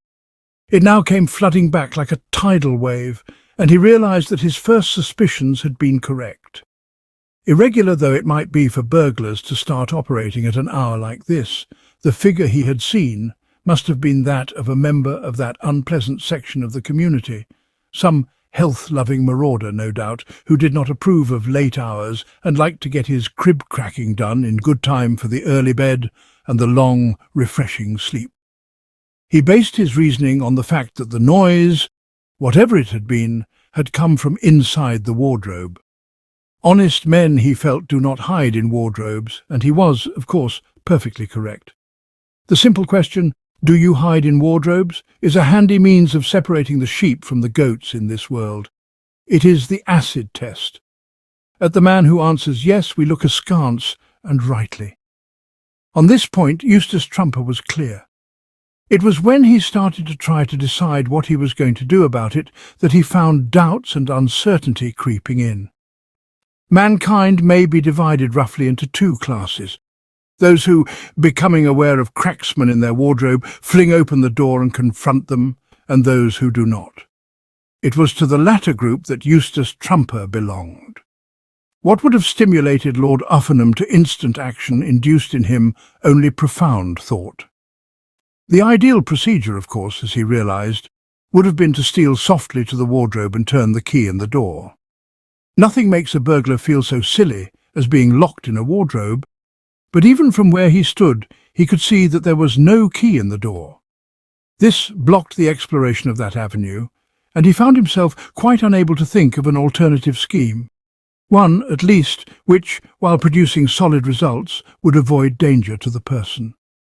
And then, as he stood irresolute, there came floating into his mind, like drifting thistledown, the thought that there were other and younger men than he in the house, and that the risk of his becoming embroiled in unpleasantness could be avoided by handing over the whole conduct of the affair to one of these. Eustace Trumper had no objection to danger to the person, provided it was some other person. He was not familiar with the fine old slogan, "Let George do it," but if he had been, those were the words which would now have sprung to his lips, with the necessary substitution for George of the name J. Sheringham Adair. The great advantage of having a resident detective in the house is that when anything like an incursion of burglars is bothering you, you can shove it off onto him and tell him to deal with it and put it down on the bill. Jeff's bedroom, he believed, was on the floor above, and a housemaid whom he met as he tiptoed out verified this supposition. "Third door along the passage," said the housemaid, and thither he repaired. He had considered for a moment the idea of taking the girl into his confidence regarding the contents of his wardrobe, but dismissed it. Housemaids, after all, are but broken reeds to lean upon in such an emergency. They lack stamina and the will to win. But though he started out towards the third door along the passage, he did not reach his destination. The second door along the passage was the bathroom which served that part of the house, and as he came abreast of it there proceeded from within the sound of a voice raised in song. It was easily identifiable as that of the man he was seeking. On the previous morning he had heard Jeff singing in the rhododendron walk, and it was not an experience one could forget. He halted, and placing his lips to the keyhole, said, "Oh, The only response which greeted this effort was the sound of splashing and a renewed burst of song. Mr. Trumper, with some vague idea of not allowing himself to be overheard by the man in the wardrobe, a floor below, had pitched his voice in an almost inaudible whisper. He was aware of this, but nevertheless found himself annoyed. He did not approve of hired investigators breaking into song. An old-fashioned man with rigid views upon these things, there seemed to him something improper and disrespectful about such a procedure. You engage a detective, he felt, to detect, not to behave like a canary. It was, accordingly, in a louder tone with a note of asperity in it that he spoke again. "Mr. Adair." Once more all that came through was the whoosh of water and a repeated statement on the bather's part that some unidentified third party was the top. "Mr. Adair!" This time he was more successful. A cheerful voice shouted, "Hello! This is Mr. Trumper. Mr. Adair? I shan't be a minute. I do not want a bath. All right, I'll be out in a second. Excuse me a moment, I have to catch up with my singing." Mr. Trumper felt discouraged. It occurred to him that even if the other could be induced to suspend his rendition of You're the Top, which he had now resumed so that the position of affairs could be explained to him, it would be some considerable time before he could become dried and dressed and in a condition to deal with housebreakers. There is nothing, of course, that so brisks a young man up and puts him in shape for setting about the criminal classes as a good splash in the tub, but what Mr. Trumper wanted was somebody already booted and spurred. On these occasions, time is of the essence. It was at this moment that Lionel Green came out of the fourth door along the passage, clad in a futuristic dressing gown and carrying sponge and loofah. He looked coldly at Mr. Trumper, whom he disliked. "Evening," he said reservedly. He tested the bathroom door, found it locked and clicked his tongue, annoyed.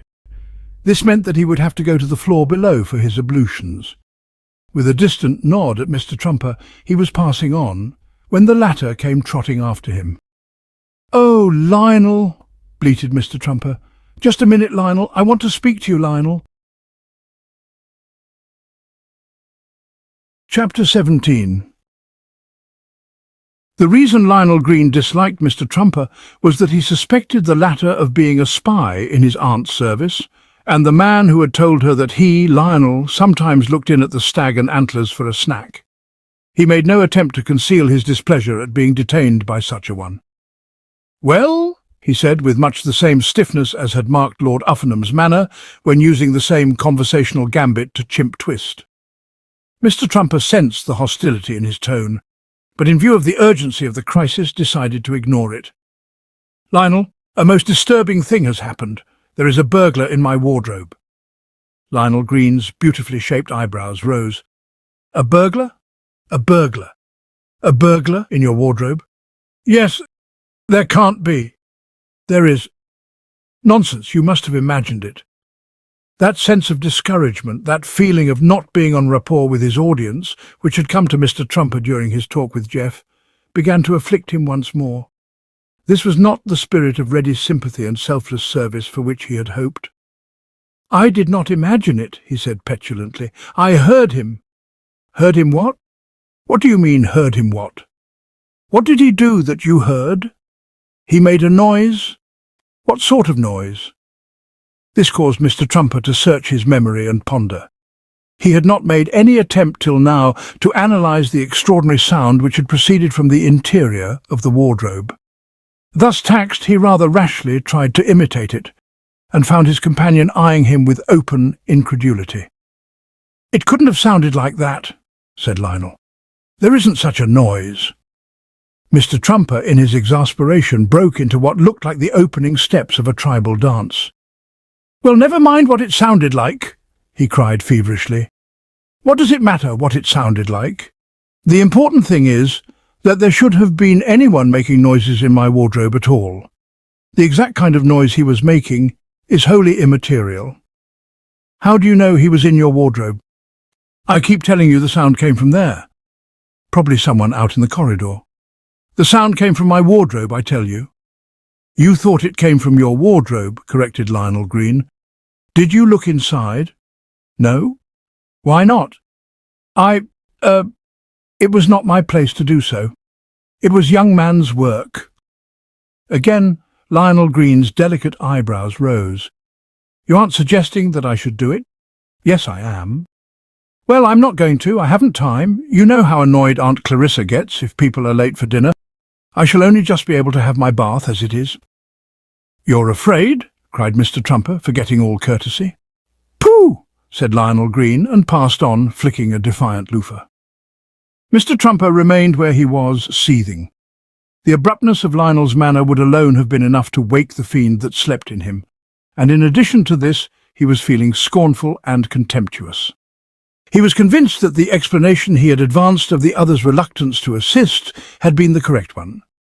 Mrs. Cork, he knew, admired her nephew, but to Mr. Trumper there came the growing conviction that he had feet of clay, and cold ones at that.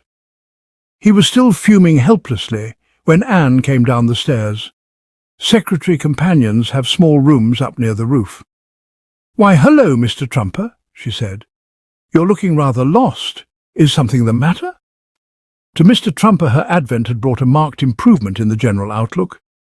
It was not that he supposed that she could be of any practical assistance, for he classed secretary companions with housemaids as among nature's non-combatants, but she would listen and sympathize, and a sympathetic audience was what he most needed.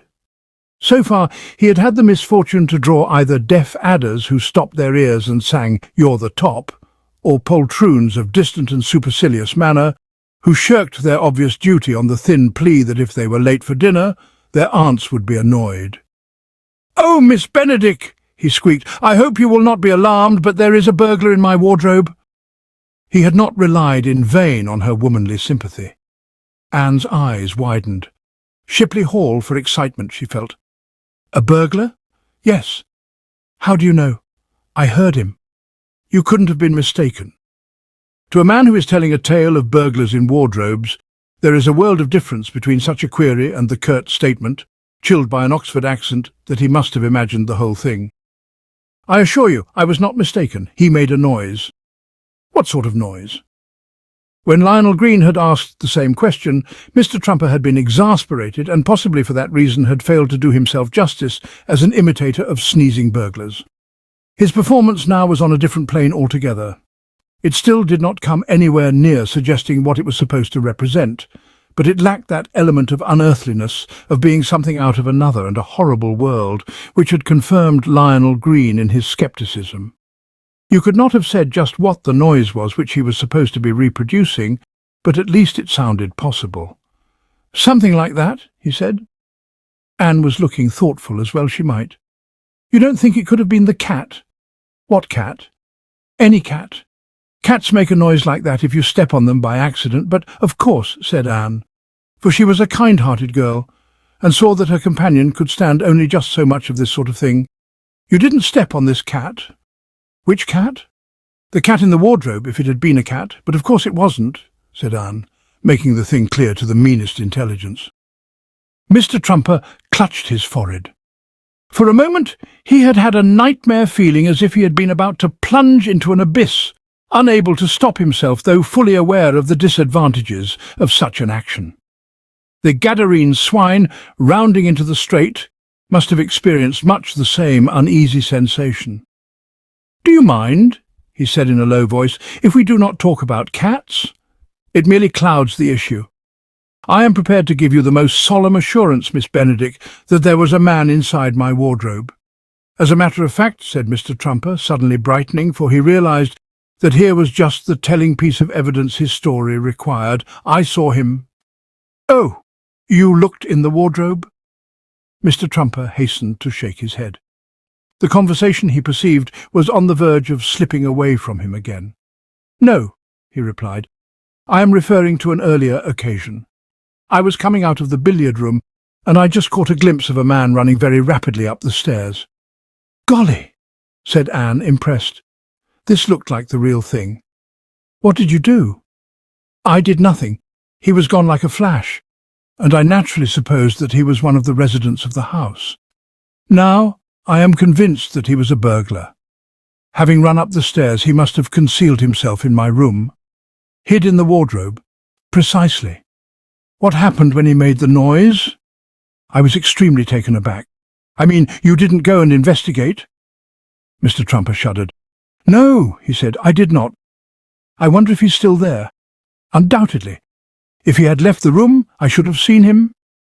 "Then it seems to me," said Anne, "that the next move is to collect a gang." "I beg your pardon?" "I mean, get reinforcements. What we want here is a horny-handed assistant or two. Why not try Mr. Adair?"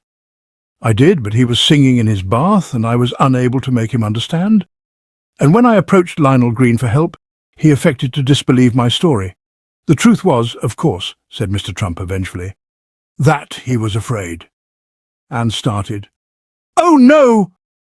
Mr. Trumper was firm. "Afraid," he repeated. "Terrified. He slunk away and refused to have anything to do with the matter." Anne was biting her lip. It is not pleasant for a girl of spirit to be compelled to recognize in the man to whom she has pledged herself the absence of the quality she most admires in the male, and she would have given much to be able to dismiss the accusation as absurd. But she knew that it was not. She remembered the affair of the stuffed antelope. The man who refuses to go into his aunt's study and delve into stuffed antelopes is a man who, if he declines to apprehend burglars in wardrobes, does so from dastardly motives. For an instant, as had happened before, there came to her the disagreeable suspicion that Lionel Green was not, as she had supposed, the top, but somewhere very low down on the list. She tried to scout the idea, but it would not be scouted. The poisoned barb remained. "The man is a poltroon," proceeded Mr. Trumper, for the Trumpers did not lightly forgive. "And he has left me in a most unpleasant quandary.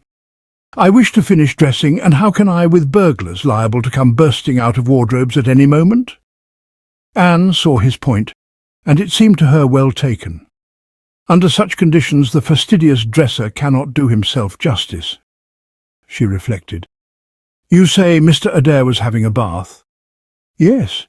He assured me that he would only be a minute, but the impression I received was that he intended to remain wallowing in the water indefinitely. In any case, we cannot possibly delay until he is dried and dressed. I want something done about it immediately. My tie is in my bedroom, so is my coat, and I have not yet brushed my hair." Anne nodded and fell again to thinking. Her brows were bent and the tip of her nose wiggled. "Do you know," she said, "I think our best plan is to go to Mrs. Cork." The idea came as something quite new to Mr. Trumper. "Mrs. Cork," he echoed, turning it over in his mind. He believed in keeping the women out of these things. "Yes, I know she is of the female sex," said Anne, reading his thoughts. "But does that matter? I mean, in the case of an exceptional woman like her? You wouldn't object to a spot of help from Boadicea, if she were handy?" Mr. Trumper admitted that the warlike queen of the Iceni might have been of considerable assistance in a crisis like the present one, and that he would have welcomed her cooperation. "Mrs. Cork," said Anne, "rather reminds one of Boadicea, don't you think?" "There is a resemblance. And after the sort of life she has led, this kind of thing will be right up her street. I mean, she has probably spent half her time these last years shooing lions and leopards and cannibal chiefs and things like that out of her tent." Mr. Trumper endorsed this.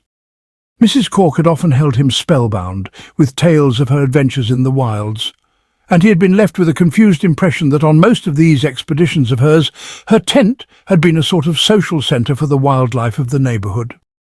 "Let's all go round to Cork's," lions had said to one another, when they found time hanging a little heavy on their paws of an evening. And the same thing applied to cannibal chiefs and leopards. "You are perfectly right," he said, pleased at this happy solution of a problem which had threatened to become an impasse. "Shall we go to her at once?" "Tally-ho," said Anne. Chapter 18. Mrs. Cork's suite was on the first floor. It consisted of a vast bedroom and an almost equally large sitting room opening off it. Plain, even Spartan, though she might be in her mode of life when on shikari. The great huntress was a woman who believed in doing herself well when the conditions were right. Established at Shipley Hall, she had striven to surround herself with an atmosphere of refinement and luxury, and she had succeeded. A leopard calling upon her in these new quarters of hers would have halted on the threshold and backed out with an awkward apology. She had completed her simple toilet some time before Anne and Mr. Trumper set out, for she was a swift dresser who did not bother much about primping. Off with the sporting tweeds and the sensible shoes, and into the tea-gown and the old pearl necklace was her way. She was now reclining on a settee, reading A Woman in the Wilds, her favourite book. She was just feeling, as authors so often do about their own work, what capital stuff it was and how well written, when there was a knock at the door and Anne came in, followed by Mr. Trumper in his shirt-sleeves. She eyed him in amazement. Mr. Trumper was one of those correct, dapper little men who always wear the right clothes on every occasion. Without a coat and tie, he was practically a nudist. He looked as if he had been surprised while bathing. "Eustace!" she cried. Mr. Trumper reddened beneath the unspoken rebuke. She had no need to tell him that all this was highly irregular. "I know, Clarissa, I know, but when you hear the circumstances—" Anne helped him out. "Mr. Trumper has found a burglar in his wardrobe, Mrs. Cork." "A burglar?" "Yes," said Mr. Trumper, wondering if there was anybody in the world who, when informed that there was a burglar in his wardrobe, would not say, "A burglar?" Mrs. Cork was interested. "Did you see him?" "Well, yes and no." Mrs. Cork began to wonder if there might not be some difficulty in getting at the facts. "Tell me the whole story," she said, "from the beginning." "Omitting no detail, however slight," said Anne. "Don't forget the funny noise." Mr. Trumper assured her that he would not forget the funny noise. It seemed to him that he would never forget it, but that it would haunt him in his dreams for the rest of his life, getting louder and funnier as the years went by. "He made a funny noise, did he?" said Mrs. Cork, as if this had caused her to take a more serious view of the affair. "What sort of noise?" "Practice makes perfect." This time Mr. Trumper put up such a realistic performance that both his hearers found themselves convinced that the sound, bizarre though it was, had proceeded from human lips. Said Mrs. Cork, having pondered on it. "I think the man must have been having some kind of a fit. It startled you, I expect." "Very much, Clarissa. I nearly jumped out of my skin." Mrs. Cork was conscious of a stir of protective pity. Hers was a heart toughened over a long period of time by the constant necessity of being on the alert to see that native bearers did not start any oompus-boompus, but it had remained soft in spots, and it was these spots that Eustace Trumper always touched so unerringly. He seemed to her as Dolly Molloy seemed to Lord Uffenham, so weak and fragile. A rush of resentment against this marauder who had frightened him filled her bosom. She went to a writing desk in the corner of the room and took from a drawer an automatic pistol. The woman in the wild's best friend. "And the noise came from the wardrobe?" she asked, having examined the weapon and satisfied herself that it did not lack ammunition. "The wardrobe, Clarissa." "Mr. Trumper thinks the man must have hidden there after he ran up the stairs," said Anne. "You had seen someone sprinting upstairs a bit earlier, but thought no more of it, hadn't you, Mr. Trumper?" "Quite. That was why, when you asked me if I had seen the man, I replied, yes and no. I'm still not sure that it was the same man, but I think it must have been—" "Mr. Trumper was coming out of the billiard room." "Exactly. And a man went whizzing up the stairs. It was just before you came in at the front door with Mrs. Barlow." "You didn't see who it was?" "It was nobody I knew. So far, of course, as I was able to ascertain from a quick glance." Mrs. Cork reflected. "Could it have been Mr. Adair? He runs upstairs," she said, speaking with a certain disapproval. Like Mr. Trumper, she held strict views on deportment for detectives. Mr. Trumper thought they ought not to sing in their baths. Mrs. Cork liked them to observe the speed limit in built-up areas. "No, it was not Mr. Adair. Perhaps it was Cakebread. I doubt if he could run upstairs." "That is true. Then it certainly seems as if it must have been a burglar. Though what a burglar can be doing in the house at this hour is more than I can understand." She spoke disapprovingly, as was natural in a woman of her regular views. Even in the wildest parts of Africa she had always been able to count on having her tent to herself till sundown. No leopard, however lacking in the social sense, would have dreamed of dropping in before lights out. "We'd better go and see. Keep behind me, Eustace." "I will, Clarissa." "It is all most annoying," said Mrs. Cork. "One did expect that one would be free from this sort of thing in Kent." A frown was still darkening her forehead as she led the procession along the corridor. Anne, watching her rigid back and noting the firmness of the hand which held the automatic pistol, could not repress a pang of commiseration for the unknown malefactor. Already she felt, if not a very dull man, he must have begun to suspect that this was not his lucky evening, but he little knew what dark forces he had unchained. In spite of a healthy liking for excitement, and the feeling that, if he had done so, the anticlimax would be a jarring one, she found herself hoping that the man had had the sense to escape. But Chimp Twist had not escaped. He was still crouching in the wardrobe like a weevil nestling in a biscuit. The disadvantage of hiding in wardrobes, even if you enjoy doing that sort of thing, is that it is not easy, once you are stowed away, to ascertain just what is going on outside. The fact that his sneeze had produced no immediate opening of the door, and that for quite a while now silence had been reigning in the room beyond, had suggested to Chimp, as the only explanation that would cover the facts, that he had had the good fortune to seek refuge in the bedroom of a deaf man. Only one so afflicted could have failed to hear the sneeze, and it never occurred to him that anyone who had heard it would have been so lacking in natural curiosity as not to try to track it to its source. As to what had been happening since the explosion, one could only suppose that the fellow was still dressing. Presently, no doubt, he would complete his toilet and go down to dinner. Meanwhile, there was nothing to be done but wait patiently till the gong sounded the signal of release. To pass the time, he fell to meditating, and his meditations, as was only to be expected, were bitter ones. To an intelligent man like himself, there could be no doubt by now that the story which Mr. Malloy had told him at the inn had been an essential part of a deliberate trap laid for his undoing.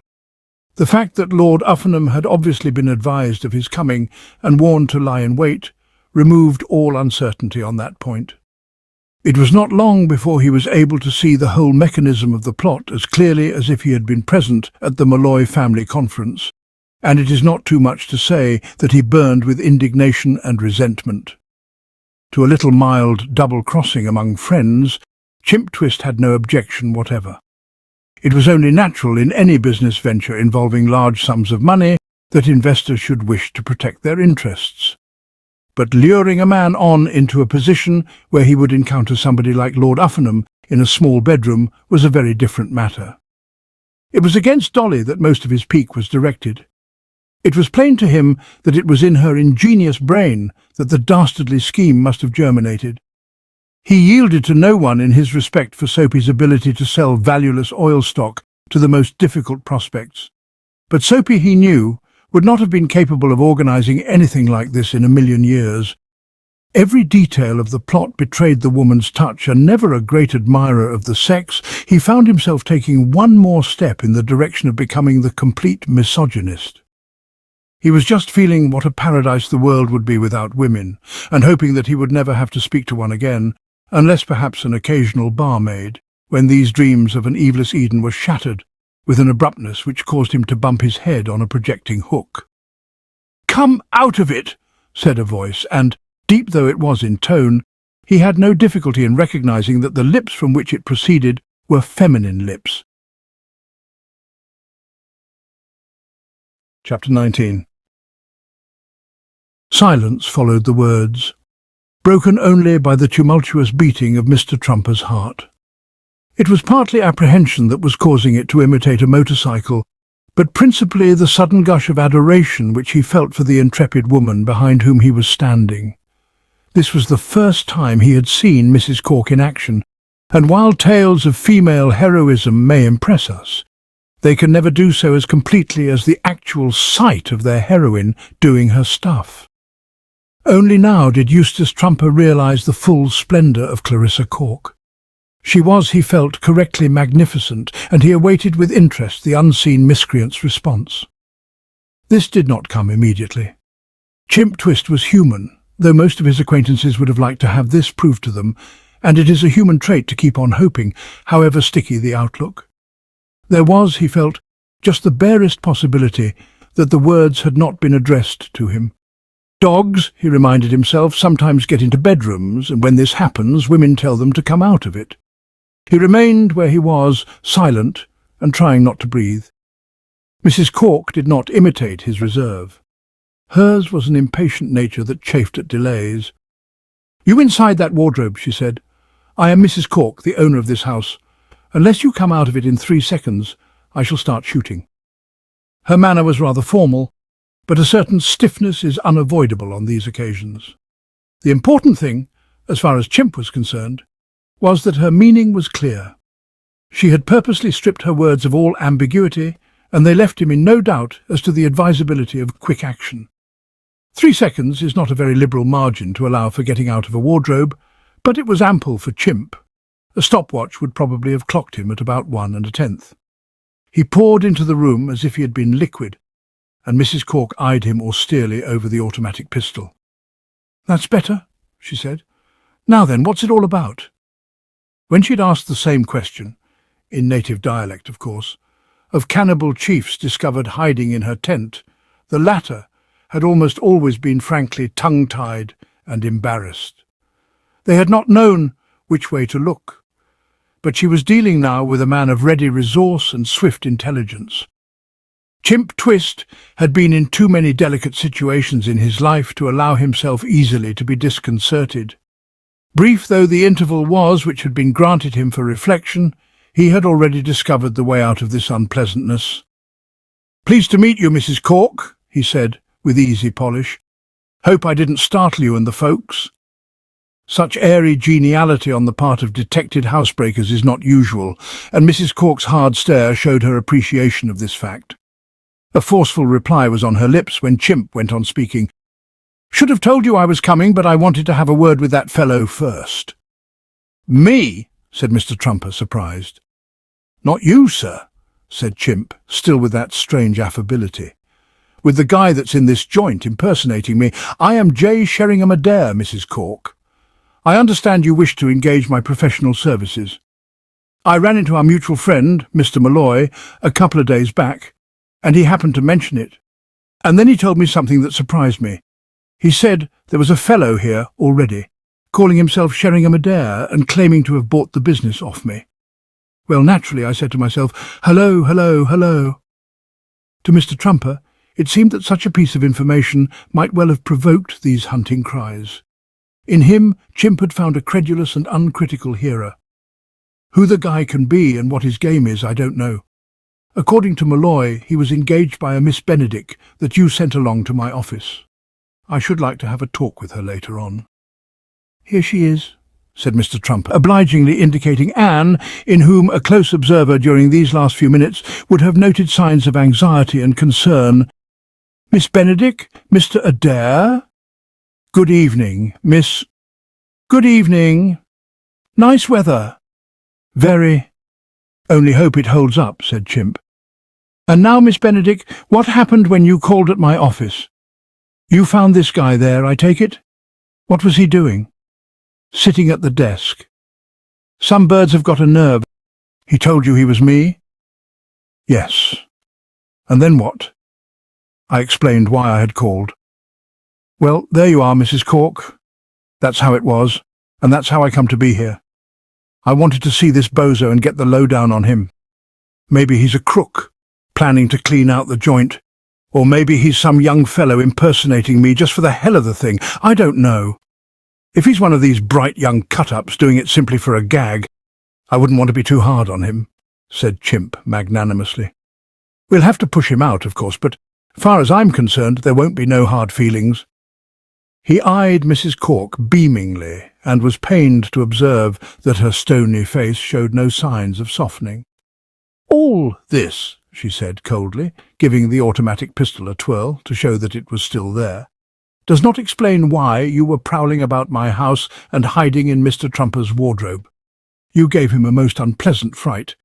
"He did indeed," assented Mr. Trumper. Chimp was amazed. "Is this your room, sir? Well, I'll be darned. I thought it was the impostor's." Mrs. Cork continued stony. "Why? Pardon? What gave you the impression that this room belonged to the impostor, as you call him?" "I asked around. Made guarded inquiries, like we detectives do. I was planning to jump out and confront him, but it seems I was given a wrong steer." Well, well, well, sorry I threw a scare into you, Mr. Trumper. Not at all. Last thing I'd have wanted to happen." "Don't mention it," begged Mr. Trumper, charmed by his consideration. Unlike Mrs. Cork, he had taken Mr. Twist's story in through the pores, and was remorseful that he should ever have misjudged this blameless investigator. "Trumper?" said Chimp, musing. "There was a guy called Trumper I once recovered a lot of important papers for. Some relation, maybe?" "Hardly likely, I think. I have very few relatives living, just some cousins at Oxford. Swell little town, Oxford. Very nice. All those old colleges?" "Quite. I am a Balliol man." "Is that so? I was educated in the States myself." "Really? I have never been in the United States." "You should certainly go." "I've often meant to." "Don't put it off," urged Chimp. The frown on Mrs. Cork's face had deepened during these polite exchanges. The atmosphere of camaraderie jarred upon her. Eustace, she felt, was treating this man's eruption far too much as if it had been an ordinary afternoon call. To him, it was plain, the occasion seemed a purely social one. She herself was by no means satisfied that this was the moment for chatting of the past and making plans for the future. "I still fail to understand," she said frigidly, "why you could not have come to the front door to see this man who you say is impersonating you, and have him take a run-out powder. Be yourself, lady. I should be glad if you would not tell me to be myself. And may I point out that while your story may be perfectly true, we have only your word for it." "Is that so? How about my old friend Malloy?" "I beg your pardon?" "Granted." "What he means, I think, Clarissa," interpreted Mr. Trumper, "is that Mr. Malloy will vouch for him." He spoke with a slight diminution of his former cordiality. As has been stated, he was not without his dark suspicions of that big-hearted pusher of oil shares, and it detracted from Chimp's charm, in his opinion, that he should be a friend of such a man. "I see," said Mrs. Cork. "Yes, that would settle the point. Then we had better go to Mr. Malloy. His room is down the passage." The Malloys, when the expedition arrived, had finished dressing and were playing solitaire. That is to say, Dolly was playing solitaire, while Soapy, in the role of kibitzer, leaned over her shoulder and told her to put that black 10 on that red jack. A charming domestic picture which broke up abruptly as Mrs. Cork entered, shepherding Chimp before her. "Sorry to disturb you, Mr. Malloy," she said. "I have just found this man, this gentleman," Chimp ventured deferentially to suggest. "In Mr. Trumper's wardrobe," concluded Mrs. Cork, ignoring the proposed emendation. "He says he is a friend of yours." This, to both Soapy and Dolly, seemed to call for but one answer. They had opened their mouths simultaneously to assure their hostess that they had never seen Chimp before in their lives, when they caught the latter's eye. The glance which he was directing at them was keen and full of meaning. "And so I am. Known him for years, in fact," said Chimp, laughing as if some thought had amused him. "I could tell you a lot about my old sidekick, Malloy. Yes, sir, a whole lot that would interest you." He underlined the words with another significant look, but it was not really needed. Both Soapy and Dolly, though the former was not always very quick at the uptake, understood him without the slightest difficulty. Dolly looked at Soapy and her eye said, "Watch your step, baby.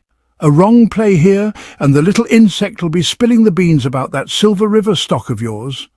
And Soapy looked at Dolly, and his eye said, "You betcha."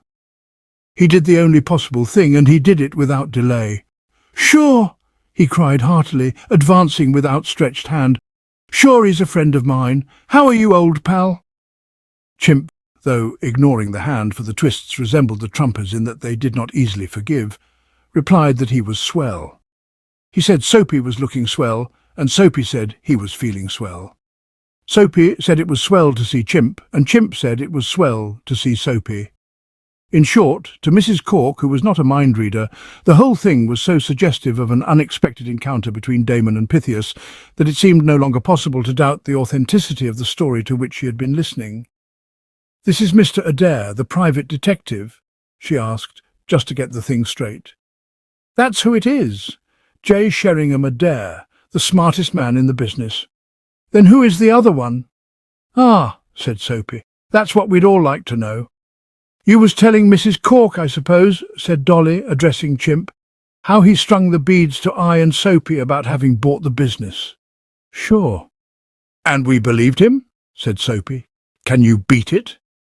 Dolly said that anyone would have been took in, and Soapy agreed that the impostor was a smooth performer, as artful as a wagon-load of monkeys and cooler than a fish on a cake of ice. Mrs. Cork's manner was now grimmer than ever. "I shall go and see that young man," she said. "As for you, Mr. Adair, I hope that from now on you will refrain from hiding in wardrobes, however excellent your motives. You will, of course, take up your residence here." "Where are you now? At the inn?" "Then you had better remain here, and I will have your things sent for. You will be just in time for a lecture on the Ugubu outlook, which I am giving in the drawing-room after dinner." "If it's going to be any trouble," said Chimp, who had started slightly at this information, "I could Easy string along at the inn till tomorrow. I will have arrangements made for giving you a room, continued Mrs. Cork, who was never a good listener. Miss Benedict— She'd been about to instruct Anne to see to it, but no charming voice replied, "Yes, Mrs. Cork." Anne had disappeared. She was at this moment hurrying up the stairs in quest of Jeff. Those words of her employer about going and seeing that young man had seemed to her charged with a fearful menace. What Mrs. Cork did, when she went and saw young men who had got into her house pretending to be private detectives, she did not know, but she felt very strongly that he must be found and warned, possibly urged to escape down a water pipe without his luggage while there was yet time. Mrs. Cork clicked her tongue, annoyed, and strode out, Mr. Trumper trotting in her wake. Only a very dull observer, entering the room on her departure and seeing Chimp Twist staring bleakly at Soapy Malloy, would have supposed himself in the presence of a modern Damon and Pythias. And if he had, the impression would have vanished when the former started to give utterance to his thoughts, cleansing his bosom of the perilous stuff that weighed upon his soul. Chimp's opening speech touched a high level of eloquence, the passage in which he gave a character sketch of Mrs. Malloy, as seen through his eyes, being a singularly powerful one. To Soapy and Dolly, however, the important section of his address was not this purple patch, but the more pedestrian sentences where, descending to the practical, he announced his intention of severing his connection with the syndicate and opening up a rival business of his own. "I wouldn't, Chimpy," urged Mr. Malloy. Such a move, he felt, could not but complicate further an already difficult position of affairs. "Well, I'm going to," shrilled the injured man, his moustache quivering at the ends at the thought of his wrongs. "I'm in, aren't I? Then what do I want to go stringing along with you chiselers for?" Mr. Malloy shook his head, plainly deploring this spirit. "I wouldn't do nothing hasty, Chimpy. No sense in flying off the handle. That yarn I told you may not have been on the up and up from start to finish, but it's a fact that the madam has been getting mighty friendly with Lord Cakebread these last days. Aren't I right, sweetie?" "I'll say you're right," said Dolly. "Him and me's just like that. Any minute now he's liable to remember where he parked that ice, and when he does, I'm betting he'll spill the info to the little woman. So if I was you, Chimpy," said Mr. Malloy, "I wouldn't go and do nothing mutton-headed like what you say. Stick around and play ball. We're all working for the good of the show. And as for handing you a raw deal, well, you know how these things happen. The madam's impulsive, and she gets carried away at times, but there's no sense in being sore and putting a crimp in your business prospects. That don't pay no dividends." He had struck the right note. Those few manly, straight-from-the-shoulder words were just what the situation called for. Business to Chimp Twist was always business, and he rarely allowed sentiment to interfere with it. If Dolly really was likely to be the recipient of Lord Uffinham's confidences, and he wouldn't put it past her to be able to soften up the big stiff and get him talking, he wanted to be in on the ground floor. "I guess you're about right," he said, after a pause for reflection. "Yes, there's sense in that. But listen, let me tell you something. From this on, no more of Dolly's cute cutting up. Tie a can to the funny stuff, see? If I want to laugh, I'll read the comic strip." "Sure," said Mr. Malloy. "Sure," said Mrs. Malloy with equal heartiness. "OK then," said Chimp. The syndicate was in being again, a little shaky about the foundations, perhaps, but once more a going concern. Chapter 20.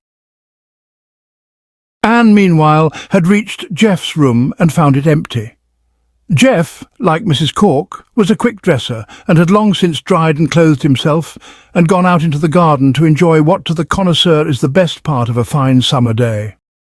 Purified by his great love, he'd grown very fond of the twilight of late. Anne, crediting him with less soulfulness, had the idea that he might have gone to her uncle's pantry for a quick port, to enable him to face with greater fortitude the dinner and lecture which lay before him. It was thither that she now hastened. She found Lord Uffinham standing motionless in the middle of the floor. His eyes were closed, and he was holding between his hands a small forked stick. "Hello, my dear," he said. "I came on this in the hall the other day. Must have been there 50 years, I should think." It belonged to my old father. It's a thing water diviners use. You hold it like this, and if there's water anywhere, it twists like a serpent. I remember experimenting with it as a boy, but whether it worked or not, I couldn't tell you. Anne was not interested in finding water. She wanted to find Jeff. "Have you seen Mr. Adair?" she asked breathlessly. "No," said Lord Uffenham. "But if you run across him, send him to me. I've got a job for him." It's an odd thing, but as I was standing here just now with my eyes shut, thinking of water and waiting for this apparatus to wriggle, the word pond suddenly flashed into my mind. "The word pond," said Lord Uffenham impressively. "I consider that dashed significant. Angel, I must find Mr. Adair. His name's not Adair. I know it isn't." "It's... No," said Lord Uffenham after a pause. "I thought I had it, but I haven't. If you had asked me a minute ago, I could have told you. It's some name like Willard or Tiller. But I was saying about this word pond suddenly flashing into my mind. There's only one pond at Shipley, as far as I know, and that's the one by the sunken garden. Nothing is more likely than that I put those dashed diamonds in a biscuit tin or something, no doubt, with a string tied to it. In that, it's just the sort of place that might have suggested itself, because I was rather using them up towards the end, and I used to wander round there quite a lot in the old days, sort of a favourite spot of mine. I consider this one of the most promising ideas I've had. Get hold of young Tiller and tell him to go and wade about there tomorrow morning, early. Save him having a bath. But he won't be here tomorrow morning. Eh? A frightful thing has happened, darling. That's why I'm trying to find him. The real one has turned up." "What do you mean, the real one?" "The real Sheringham Adair. Mr. Trumper found him in his wardrobe. An awful little man with a waxed moustache." "Good Lord, is that who the rat was?" "You haven't met him?" "Of course I've met him. Had a long talk with him about his moustache. You know how he gets the ends to stick up like that. Smears them with soap. Told me so himself. 'What do you put on the filthy thing?' I asked him. 'Beeswax?' And he said, 'No, just ordinary wax or toilet soap or shaving cream.' 'Lord love a duck,' I said, thinking to myself that it takes all sorts to make a world. And then, just as I was going to break his neck, he skipped away like a cat on hot bricks. So he got into Trumper's wardrobe, did he? Wish I'd known. But how did you come to meet him?" "That sweet little woman, Mrs. Malloy, told me he was going to search my room of all dashed impertinence, so I lay in wait for him and pounced out at him, and he told me all about his moustache. He's a spy in the pay of Trumper. He's got nothing to do with Mr. Trumper." "Yes, he has. Trumper has bought him with his gold. She told me so, Mrs. Malloy." "Well, never mind. I haven't time to argue about it. I must find Jeff. Where can he have got to?" "Jeff? Mr. Willard or Tiller or whatever his name is. It might be Spiller. It might be anything. The point is that I've got to find him. I can't let him receive the full impact of Mrs. Cork without warning. It would be too awful." Lord Uffenham appeared to be musing. "His name's Jeff, is it?" "So he told me." "Do you call him Jeff?" "When I call him anything." "It hasn't taken you long to get to Christian names, just as I foresaw. You've fallen in love with the fella." "Oh, Angel, don't gibber. Not now. Things are too tense. You should have seen Mrs. Cork, Boadicea, bristling with pistols. I must tell Jeff to fly before she gets hold of him. Where do you think he can be?" Lord Uffenham was a difficult man to sidetrack, once he had embarked on a train of thought. "Christian names," he said musingly. "The infallible test. If it happens soon enough, of course.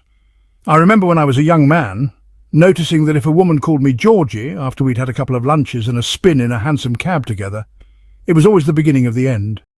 You call him Jeff, do you? And all this fuss and bustle and running around wringing your hands and crying, 'Oh, where is he? I must save him, I must save him.' You're potty about the chap." "I'm not. And a very good thing, too. I'm delighted. Just the right young fella for you. He'll keep you bright and interested. That plumber of yours would have bored you stiff in a week. It's going to be embarrassing for you, by the way, having to tell him you've changed your mind." "I haven't changed my mind." "But you've only yourself to blame," said Lord Uffenham, more in sorrow than anger. Did I or did I not repeatedly warn you that you were crazy to suppose for an instant that you could marry that perisher? But you would stick to it that he was the blue-eyed boy. That," he concluded, becoming profound, "is the whole trouble with fellas like Lionel Green. If you see one without actually wanting to kick him, you think, this must be love." "Darling, will you stop?" "Stop what?" "Talking this absolute nonsense. I do love Lionel. What still, even though this splendid young spiller has come along, I don't understand it," said Lord Uffenham, wagging his ponderous head. "He can't have been playing his cards right, in spite of what I told him. The obvious course for you to pursue, Spiller," I said to him, "is to reach out and grab her and fold her in a dashed close embrace. That'll work it. I don't see how I could have put it plainer." Anne was conscious of a warmth about the cheeks. Only an hour or two had elapsed since Jeff actually had folded her in an embrace almost close enough to satisfy even her uncle's exacting standards. And though she had comported herself on that occasion with a maidenly dignity which would have pleased Emily Post, she was guiltily aware of not having been as shocked and repelled as she should have been. For an instant, indeed, until she had thought of Lionel Green and how devoted she was to him, she had had a distinct illusion that she was passing through an experience not wholly without its pleasurable aspect. Lord Uffenham had fallen into a silence. He had the air of a man who is trying to probe a mystery to its depths. He came out of his thoughts to put a question. "Has he kissed you yet?" "No, he has not." "Well, I'm dashed." "Did you tell him to?" "Of course I did. I look on that young fella as a son. Don't know when I've met a young fella I've taken more of a fancy to. And I considered it my duty to promote his interests." Anne drew a deep breath. She regarded her uncle fixedly. A weaker uncle might have wilted beneath the look. "I see. So if I suddenly find Mr. Spiller treating me as if I were a sack of coals, I shall have you to thank for it." "I don't want any thanks, only too glad to help. Bring the young folks together, that's what I say. My knowledge of life told me what ought to be done, and I handed the tip on to young Miller." "Is his name Miller or Spiller?" "Miller, I've just remembered." "But how do you know?" "I found out." "Why didn't you tell me?" "I forgot." "How did you find out?" "It was the day he arrived here. I was taking a look round his room, just to see if they had made him comfortable, and there was a book on the table by the bed with his name written in the fly-leaf. Oddly enough, it was a name I had an idea I'd heard somewhere. J.G. Miller." "What?" Anne was aware of something that felt like a powerful electric shock passing through her. "Yes, J.G. Miller." Anne was still tingling. J.G. Miller. It was possible, of course, that this was another and a blameless J.G. Miller, but it seemed to her highly improbable. The surname Miller is not an uncommon one, but the juxtaposition of the initials was surely damning. "Are you certain?" "Of course I'm certain. Why the name should have seemed familiar, I can't tell you. I've a memory like a steel trap, but it doesn't always work as it should. Now that I think back, I believe it was the cook who was saying something about a fella called J.G. Miller, who had done something or other. And I seem to recollect a conversation on the same subject with that little squirt, Trumper." "Oh!" Anne had given a little jump. Her memory, working with more accuracy than her uncle's, had told her where it was that she had seen Jeff before. And now she knew, beyond further possibility of doubt, that he was the man whom Mrs. Cork wanted to strangle with her bare hands, and for whom she herself, ever since she had read of Lionel Green's dark hour in the witness box, had been feeling so violent an animosity. Her eyes flashed, her teeth clenched. She quivered from head to foot. Mrs. Malloy, had she been present, would have had no hesitation in describing her as mad as a wet hen. She was asking herself how she could ever have been deceived by his superficial charm into imagining for an instant that she had liked Jeff. She strode to the door, a figure of almost cork-like menace. "You off?" said Lord Uffenham. "Yes, I want a word with Mr. J.G. Miller." "Of course. Going to tell him Mrs. Cork is after him with her hatchet. That and other things. Well, don't forget about the pond. I'll get Lionel to look there tomorrow." "Lionel?" said Lord Uffenham aghast. "What's the use of Lionel? He'd be afraid to get his feet wet. For God's sake, don't put your trust in that poop, if you want my frank opinion of Lionel Green." It appeared that Anne did not. She went out without waiting for it. It had just occurred to her as a possibility that Jeff might be in the garden. Lord Uffenham stared at her in his solid, unblinking way. Then, feeling that he had done his duty as an uncle, he took up the forked stick and closed his eyes again. Chapter 21. It had been Jeff's original intention, on leaving his room, to go and smoke a cigarette on the lawn. But the sudden appearance there of Mr. Shepperson, the man with the double-jointed hips, had caused him to alter his plans. It might be, of course, that Mr. Shepperson would not say, "Nice evening," and engage him in conversation, but the risk was a grave one, and not to be taken by a lover who wished to be alone with his thoughts. He sheered away accordingly, like an antelope that had caught sight of Mrs. Cork, and was enabled by this prompt action to nip the menace in the bud. For some minutes he had been strolling up and down the rhododendron walk in a deep reverie. The solitary meditations of the Jeff Miller of pre-Anne days would have had to do with far different themes than those which now engrossed him.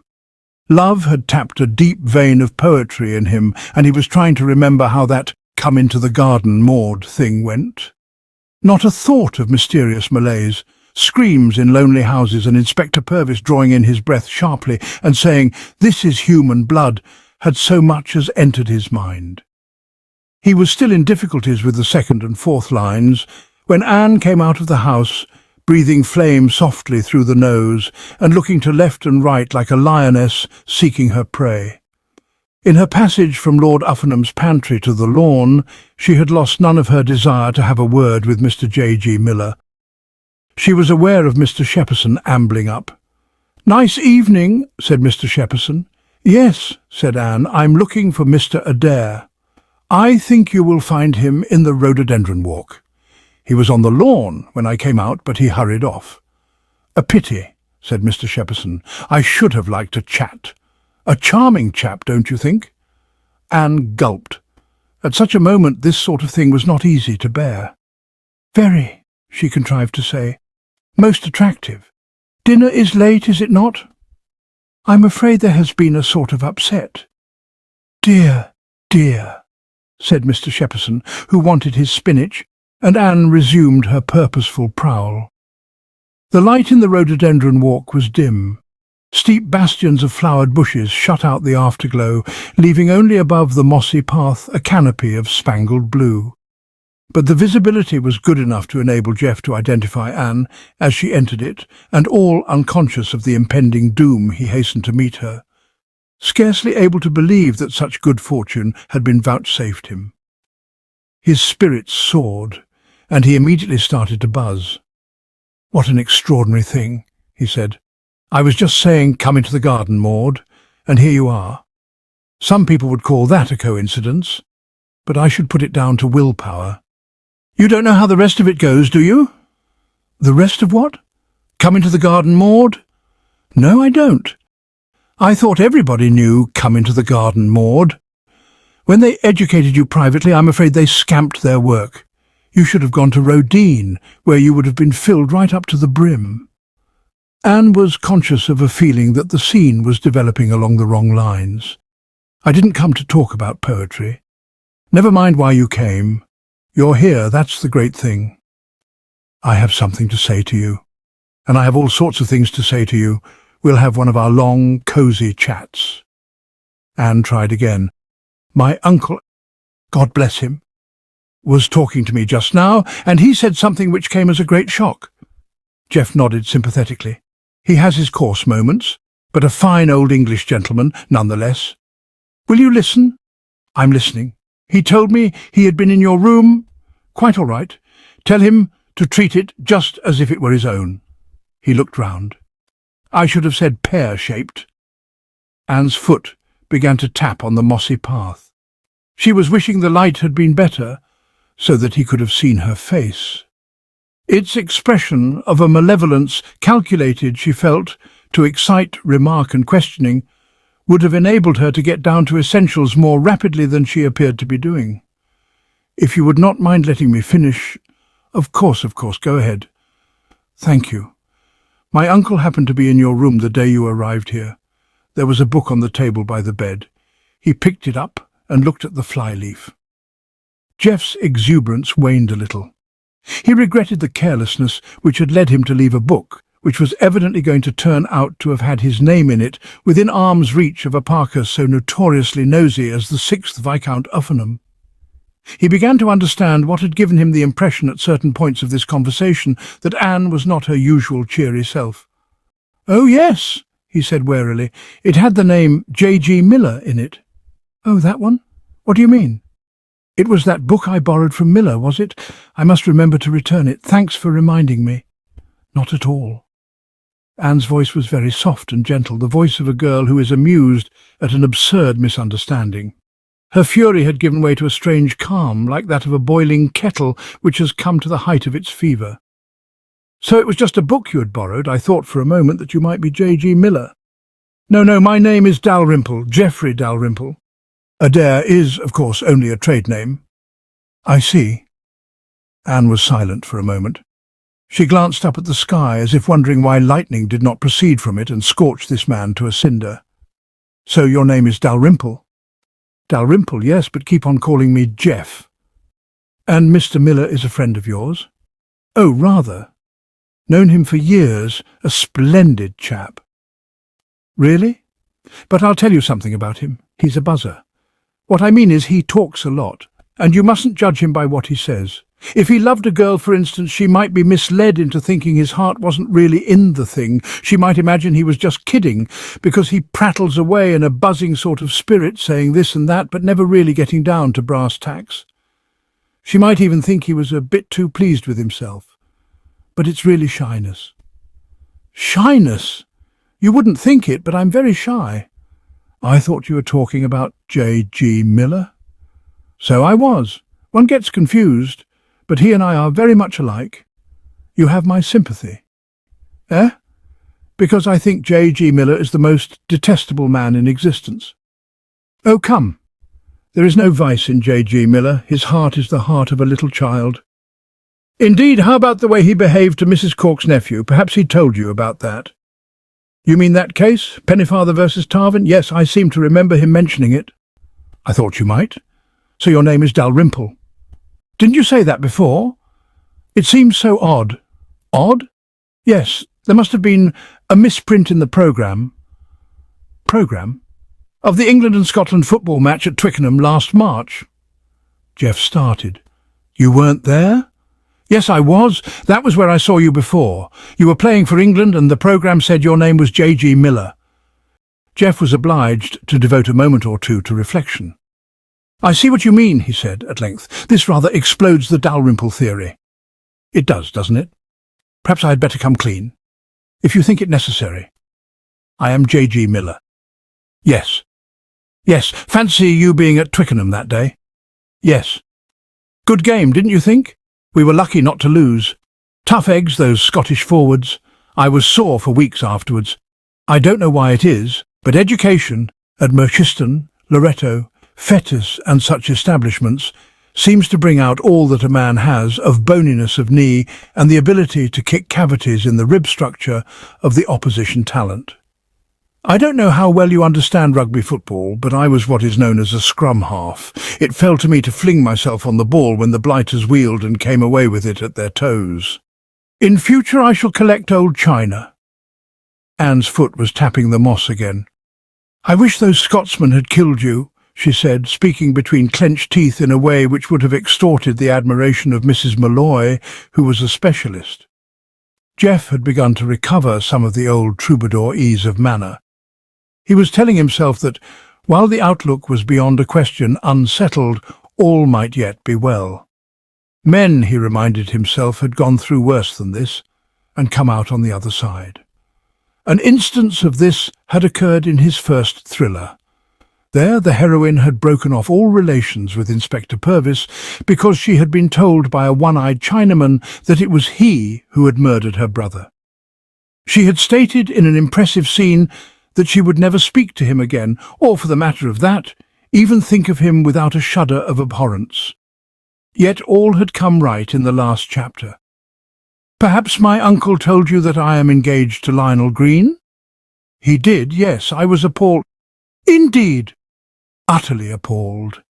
If you read the reports of the case of Pennyfather versus Tarvin and studied my remorseless exposé at all carefully, you will know by now the sort of chap Stinker Green is. How dare you call him that? Everybody did at school, and not without reason. I tell you, there was many a sensitive lad at the old alma mater who wished that Lionel Green had been educated privately. The things which Anne wanted to say in response to this outrageous statement were so numerous that she found it difficult to sift and select. The one she chose was not too good. Don't be idiotic. Lionel is always taking baths. He has a lot of leeway to make up. There came to Anne the feeling which had so depressed Mr. Malloy of being in the presence of one who knew all the answers. If the path on which she stood had been harder, promising more impressive results from such a gesture, she would have stamped her foot again. "No, no," said Jeff. "You mustn't dream of marrying Stinker Green. We shall find you someone better than that." Anne decided to be cold and biting. "You, perhaps? You take the words out of my mouth. How about it? I love you. I loved you the moment I saw you. But of course you know that. Your uncle told you." "Yes, he told me." "I don't know what he said, but however strongly he put it, he didn't exaggerate. Nobody has ever loved anyone as much as I love you. It couldn't be done." Anne thought it would be better to be brisk and practical. She had just remembered that there was another message which she had come to deliver. "I haven't time to stand here talking nonsense," she said. "I only came to say I knew who you were and to tell you that you had better leave as quickly as you can." "Leave?" Jeff's voice was plaintive. "People are always telling me to leave. I don't want to leave." "Well, you'd better. The real Sheringham Adair is here. I left him with Mrs. Cork. He had just finished explaining who he was. She is looking for you." Jeff was silent for a space. He seemed to be turning this over in his mind, as indeed he was. Even a calmly resourceful young man like himself could see that it had complicated matters. The situation thus created was unquestionably of the type which Mrs. Malloy would have recommended him to try on his pianola. "I thought I had better warn you. It was a kindly impulse. Have you ever seen Mrs. Cork on the warpath?" "Not yet. You soon will. She is annoyed. A little. She resents my having deceived her." "She does." "I shall have to explain." "How?" "I shall tell her the truth." "Can you tell the truth?" "I did when I said I loved you." "Ah, Mrs. Cork," I shall say, with a light laugh. With a fairly light laugh. "Ah, Mrs. Cork. You got as far as that last time." "Ah, Mrs. Cork, I am told that you are a little steamed up about my coming here with my papers not quite in order, but I feel sure that you will understand and sympathise when you know the facts. I love Anne Benedict, Mrs. Cork, and I had to come because I couldn't stay away from her." "You think that will soothe her?" "It should. All the world loves a lover. And there's another point you must not overlook. She has this ridiculous idea that you are infatuated with Lionel Green. When she finds you're not, she'll be so delighted that she will forgive all. Is it any use my keeping on telling you that I do love Lionel? Not the slightest. Then I may as well go. But you haven't answered my question." "What question?" "My proposal, rather. I asked you to marry me." "Did you? I don't remember." "Tut, tut. The subject of your future husband came up, and you suggested that I might apply for the position. I then said, 'How about it?'" "Oh, that was a proposal of marriage, was it?" "It was." "Well, the answer is in the negative." "But why? Can't you see that we're affinities?" "I hadn't noticed it." "And you should have done. Look at the way we hit it off right from the start. No awkwardness, no stiffness, just a couple of soulmates getting together and picking up the threads after their previous existence. We agreed, if you remember, that we must have met in some previous existence, when you were a king in Babylon. And what a king! With my pipe and my bowl and my fiddlers 3. You were ready enough to marry me then?" "I wasn't." "You were. It all comes back to me. So why you won't do it now is more than I can understand." Anne came to herself sharply. She saw that she had been taking the wrong attitude, and that if the conversation were allowed to proceed along these lines, she was in danger, after having come in like a lioness, of going out like a lamb. Her plan of action at the outset had been simple. She had proposed to reduce this young man to pulp with a few incisive words, and then to sweep haughtily away and leave him writhing in shame.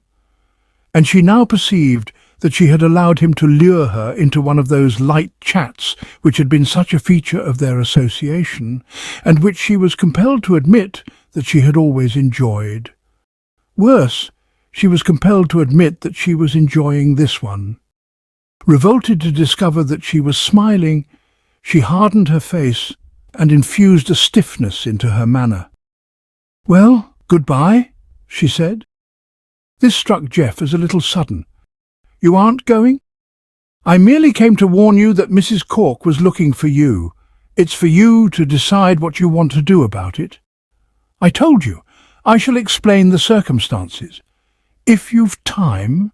"You think she may be too quick on the trigger to allow of reasoned explanations? You'll be lucky if you're able to say the rest is silence." "The rest is what? Silence? But why should I want to?"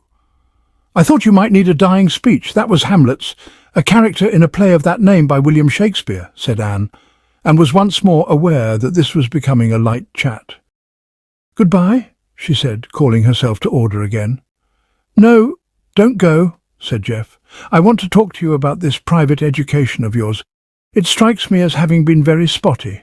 You confess to being unfamiliar with Come Into the Garden, Maud, and yet you seem to have chased Shakespeare up a tree where you can get him any time you want him. I must probe into this. What are the principal rivers of England?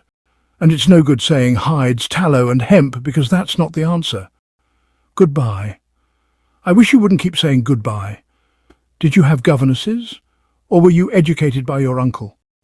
I'm not going to stay here talking to you. I don't want to talk to you. I'm furious with you. After the abominable way you behaved to Lionel—" I did put it across him, didn't I? How he wriggled and twisted beneath my piercing glance. If it hadn't been for the referee blowing his whistle all the time and putting me off my stroke, there would have been no Lionel Green left in that witness box, just a small spot of grease.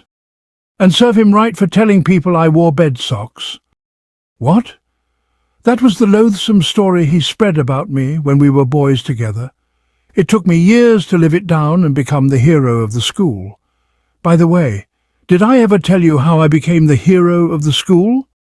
No, and I don't want you to.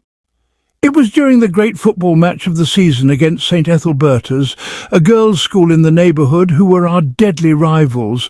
It was nearly the end of the game, and we were leading by the narrowest of margins. Then, all of a sudden, their captain broke loose with the ball under her arm, a large, spectacled girl called Flossie, and no one between her and the goal line but me. The question naturally arose, will J.G. Miller prove equal to this emergency? And all through the crowd it was recognised as a very moot point. Well, to cut a long story short, I didn't. I let her through, and she crossed the line, and we lost. I shall never forget that day. And that made you the hero of the school? Of the other school?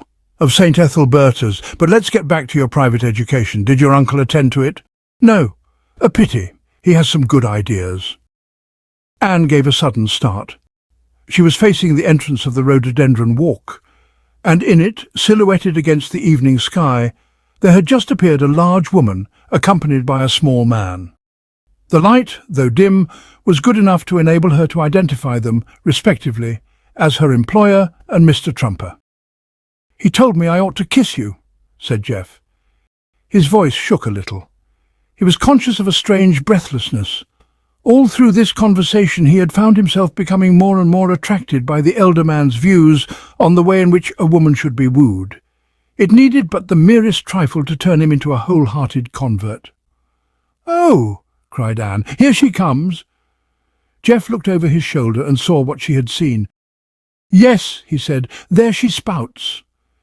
He drew in his breath sharply, like Inspector Purvis. His mind was made up. Mrs. Cork's arrival, he saw, had simplified everything. He had been planning to explain to her that it was his love for Anne that had brought him to Shipley Hall, and now there was no need for tedious verbal explanations.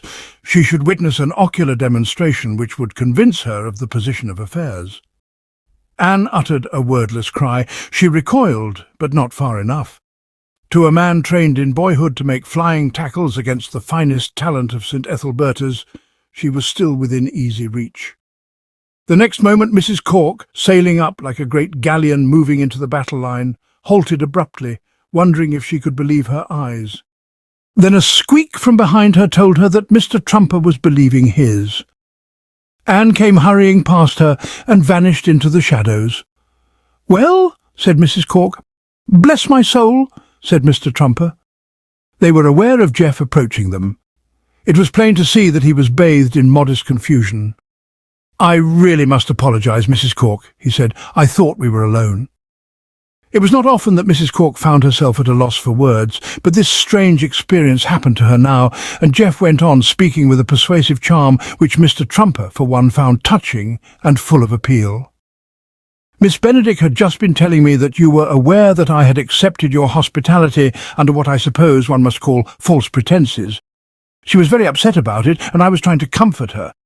I told her that when you knew the true facts and realized that I had come here simply because the strain of separation from her was too great, you would understand and sympathize. It was wrong of us, I know, to deceive you so that we could be together. But love is love, Mrs. Cork." "Ah," breathed Mr. Trumper. Mrs. Cork's stormy brow cleared. Jeff's manly explanation had not been in vain. She decided to take what Mr. Malloy would have called the big, broad view. The discovery that her apprehensions regarding Anne and her nephew Lionel were groundless had filled her with a relief that left no room for hostile feelings. "I ought to be very angry with you," she said, still rumbling a little like a partially extinct volcano. "You ought indeed. You have behaved very badly. Abominably. Nobody could blame you if you ordered me out of the house. I had intended to. But you won't, not now that you know the facts. No, you may stay." "Thank you," said Jeff. "Thank you." He disappeared, and Mrs. Cork stood for a moment in thought. "A curious young man," she said. "Most extraordinary," said Mr. Trumper. "Well," said Mrs. Cork, "this has certainly taken a great weight off my mind. I was so sure that there was something between Miss Benedict and Lionel. I shall now let Lionel have that money he wants for that partnership of his. I will go and tell him at once. I know the dear boy has been worrying about it." Mr. Trumper accompanied her to the house in silence.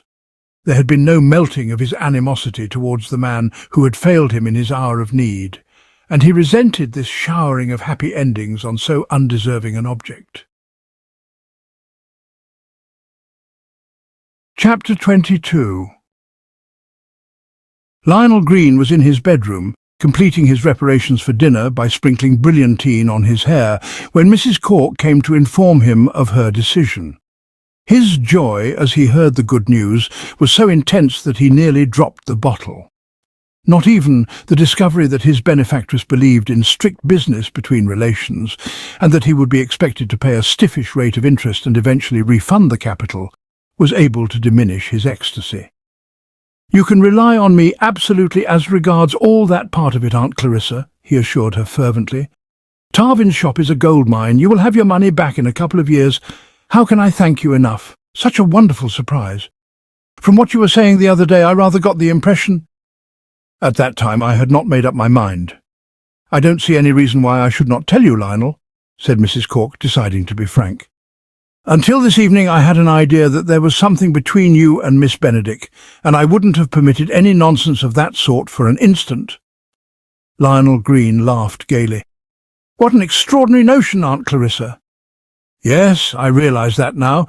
It has taken a great weight off my mind. I was not going to have you getting entangled with a penniless girl, no matter how good her family might be. But now that I know that she is in love with that young man who calls himself Adair—" "What?" "I found him kissing her just now in the rhododendron walk, and of course it altered everything. I have no longer any hesitation in letting you have this money. It is a very large sum, but as you say, Mr. Tarvin's is a prosperous business, and I have no doubt that you will be able to repay me quite soon. We will go into Tunbridge Wells tomorrow and have the papers drawn up at my lawyer's. Well, I must hurry off now. I have to see Mrs. Cleghorn to tell her to keep dinner back." She left the room abruptly. glad to escape from what might have developed into an emotional scene, and Lionel, absently sprinkling more brilliantine on his already well-moistened scalp, gave himself up to a survey of the situation. His feelings were mixed. He resented, and rightly, the fact of his betrothed being kissed by other men in rhododendron walks, but at the same time he could see that it was a very fortunate thing that this had happened. His aunt's words had left no room for doubt that it had just done the trick as regarded the flotation of that loan. It was not long, therefore, before he had reached the comforting conclusion that all things had worked together for good, and he was humming light-heartedly and considering the question of putting some brilliantine on his moustache, when the door opened and Anne came in. For the last quarter of an hour, Anne had been walking up and down beside the pond, always her refuge in times of stress, in the grip, like Lionel, of mixed feelings. But unlike him, she had not found the bluebird. Nothing was further from her mind than to hum light-heartedly. Reflecting on Jeff and the horror in the rhododendron walk, she vibrated with outraged fury. If she had been the heroine of the thriller to which allusion had been made, she could not have been firmer in her resolve never to speak to him again. She would also have been glad to have the opportunity of hitting him with a brick.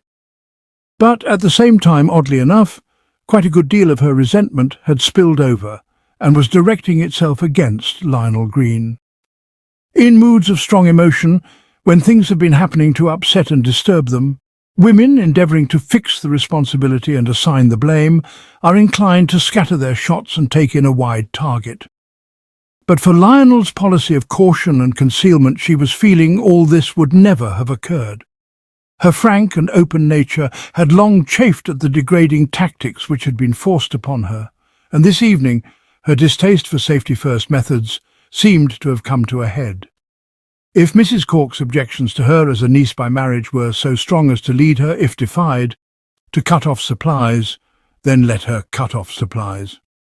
Anything was better than the shifts and subterfuges of a secret engagement. That was how Anne felt, and she had come to Lionel's room now, resolved to have a straight talk, and to insist upon his doing the square and intrepid thing, regardless of the consequences. She was alive to the fact that his Aunt Clarissa was a tough egg. Prolonged association with her in the capacity of secretary companion had left her as clear on that point as any native bearer or half-caste trader, but she was feeling militant and reckless in the mood when women urge their men to desperate deeds. In the demeanour of Lionel Green as she entered, there was none of the elation of the ardent lover at the sight of his lady. All the joy which had been thrilling him as he thought of that visit to Tunbridge Wells on the morrow was swept away as by a squeegee, to be replaced by dismay and panic. He did not say, "She is coming, my own, my sweet," but lipped like a pea on a hot shovel, spraying brilliantine in all directions. "Good Lord!" he cried, appalled. "What on earth are you doing here?" If he had studied for weeks, testing and examining every possible conversational opening, he could scarcely have found one less calculated to remove from Anne's mind that feeling of being out of sympathy with him. She started violently, as if she had been stung by a wasp or kissed by a scrum-half in a rhododendron walk, and for an instant stood staring incredulously. Then there fell upon her an ominous calm.